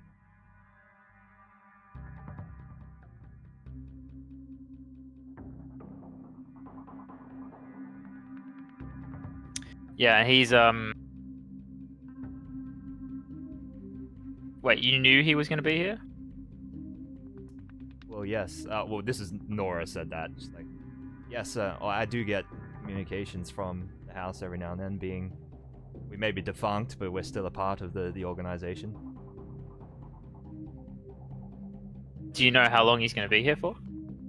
I can't say. Well, he's staying at the Enclave. Could you help us get in there to see him? I'll look into it tomorrow. I'll do what I can. Perhaps I can get Mala to pull some strings. Oof. Yikes. Amelia's sort of pondering for a second. She turns sort of swallows a mouthful of mashed potatoes. Eyes come back up. She's like, this actually makes perfect sense. This is why Jarrus poached me in the first place. Why he was even, well, not just me, the other doctors, the other serving doctors from the war. Golan must be feeding them our information.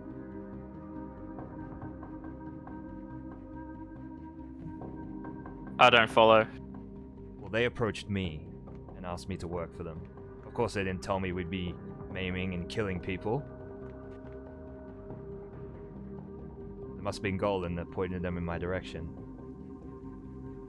I don't mean to toot my own horn, but I did some good work during the war. I saved a lot of lives.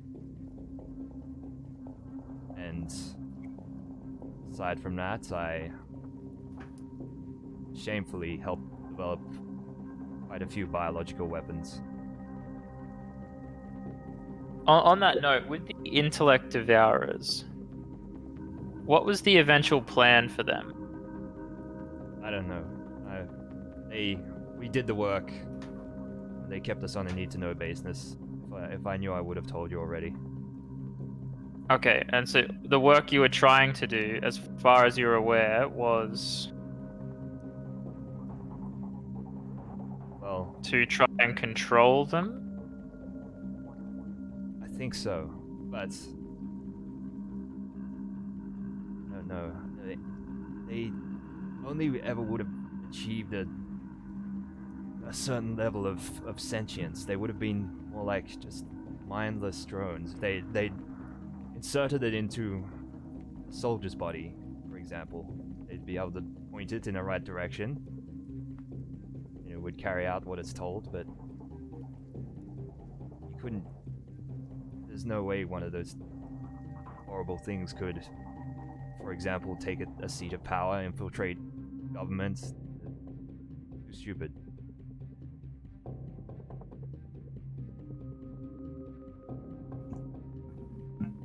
You remember your friend, your Dragonborn friend, when he came at you. I mean, I don't believe he had an intellect devourer within him at that point, but it wouldn't have been much more sensible than he was then.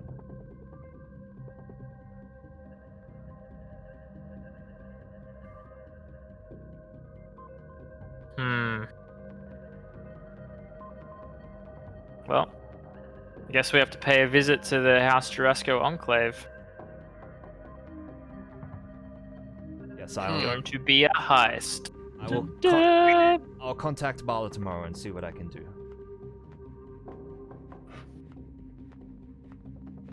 Alright, Thank you, I guess Emilio. we'll finish it there for the night. Cool. It was good to be back after a 3-week break. It was a lot of fun. I'm sorry the party was split and it might have been a bit boring for you guys at some points during the night there, but That's alright. Being entertained by Kyle killing innocents was enough. And then also being... Yeah, that was your karma. Oh, sorry. It kind of happened in reverse, but Yeah. Josh knew you were going to murder someone in cold blood for the outfit, and so he decided to try and kill you before you could do it. So in fact, I feel like you need to change alignment, and the alignment of the cubes downstairs need to become good. I didn't do it on purpose.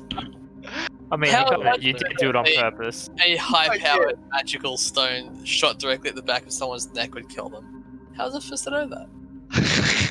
How's it supposed to know this defenseless NPC? They do this in the movies all the time. It's really easy to knock someone out without causing major trauma. Oh my god. Just have to shift their brain from where it is to the front of their head, and then Josh, short circuits. how much That's HP how you did knock someone out. 4. Oh my god, you remember 2018, wasn't it? 18. Oh my god. The rock would have gone into his skull and bounced around and made his brain move. I like to think it like went to the back, like severed the brainstem, and then exploded like a hollow point and just eviscerated his brain. It's Like straight to the fucking Just nose. leaked out. I feel bad enough as it is. They just shove his neck and fucking Kyle, you down. had double the hit points you had after you almost died. Yeah. And that was his max. They're never gonna find. The thing is, it's really like in the slimes of X. They're never gonna find his body, so that works out really well. But god damn, But what a great system! right? Great That was really cistern clever. system. Yeah. Oh man, that's so clever. Like to Except have. because the pipes are clean, it makes me think that the slimes eventually slime up, which would be the worst if you're sitting on the loo. I have a Have feeling mild there must be, burning like, a force sensation field there, to right? Sorry? Like Well, sure, there must be like a force field to stop the slimes from coming they up. can't climb, so Oh. yeah. Yeah, Josh did say the pipes were magically clean. Yeah, but well, I'll tell you that like it's mage rights that clean like the upper privy with prestidigitation. The slimes just swallow the shit as it falls to the bottom. Yeah. That's so That's cool. such a creative idea to use a Yeah, modifier like that. That's really I really like that. Not almost dying, but I like the idea. It was really it was mad. Thank you. That was Fun my way to make- idea. Thank you. Yeah, no, that should be canon. Yeah, Like, 100%. I like the idea of a lord owning a gelatinous cube just to have underneath his cistern. It's literally one of those things where it's like in those like isekai animes, whatever, like where the guy like comes up with this crazy things like for. Josh, I've got this. It's okay. Oh yeah, hit me.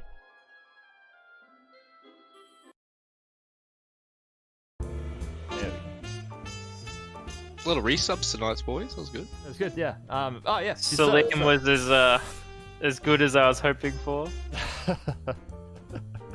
Oh. Good. I was well, I guess yeah, Rook and Chet haven't had the pleasure of Salim before, so Oh yeah, so I Pleasure of did, what? it took me a few seconds, but I was like, okay, that's what it's from. yeah. so that the Absolutely. chef Adam is he's a recurring and he's been a patron of the party in my Dark Sun campaign that we've been running for 8 years, pretty much since the beginning of the campaign. He's like a rich, opulent merchant, head of a merchant house, and there's like 7 major cities in the setting. Every time they go to a new city, like the same merchant house family is present, and they bump into like one of his 6 brothers, and they all like look fairly similar, but each of them has their own feature. And then but Salim is like their main contact. Yeah, he's the fucking. His thing is he's basically got bipolar, and he's very, very, very quick to rage. But also loves a good powered ass, so it works out okay. My friends, my friends. My friend.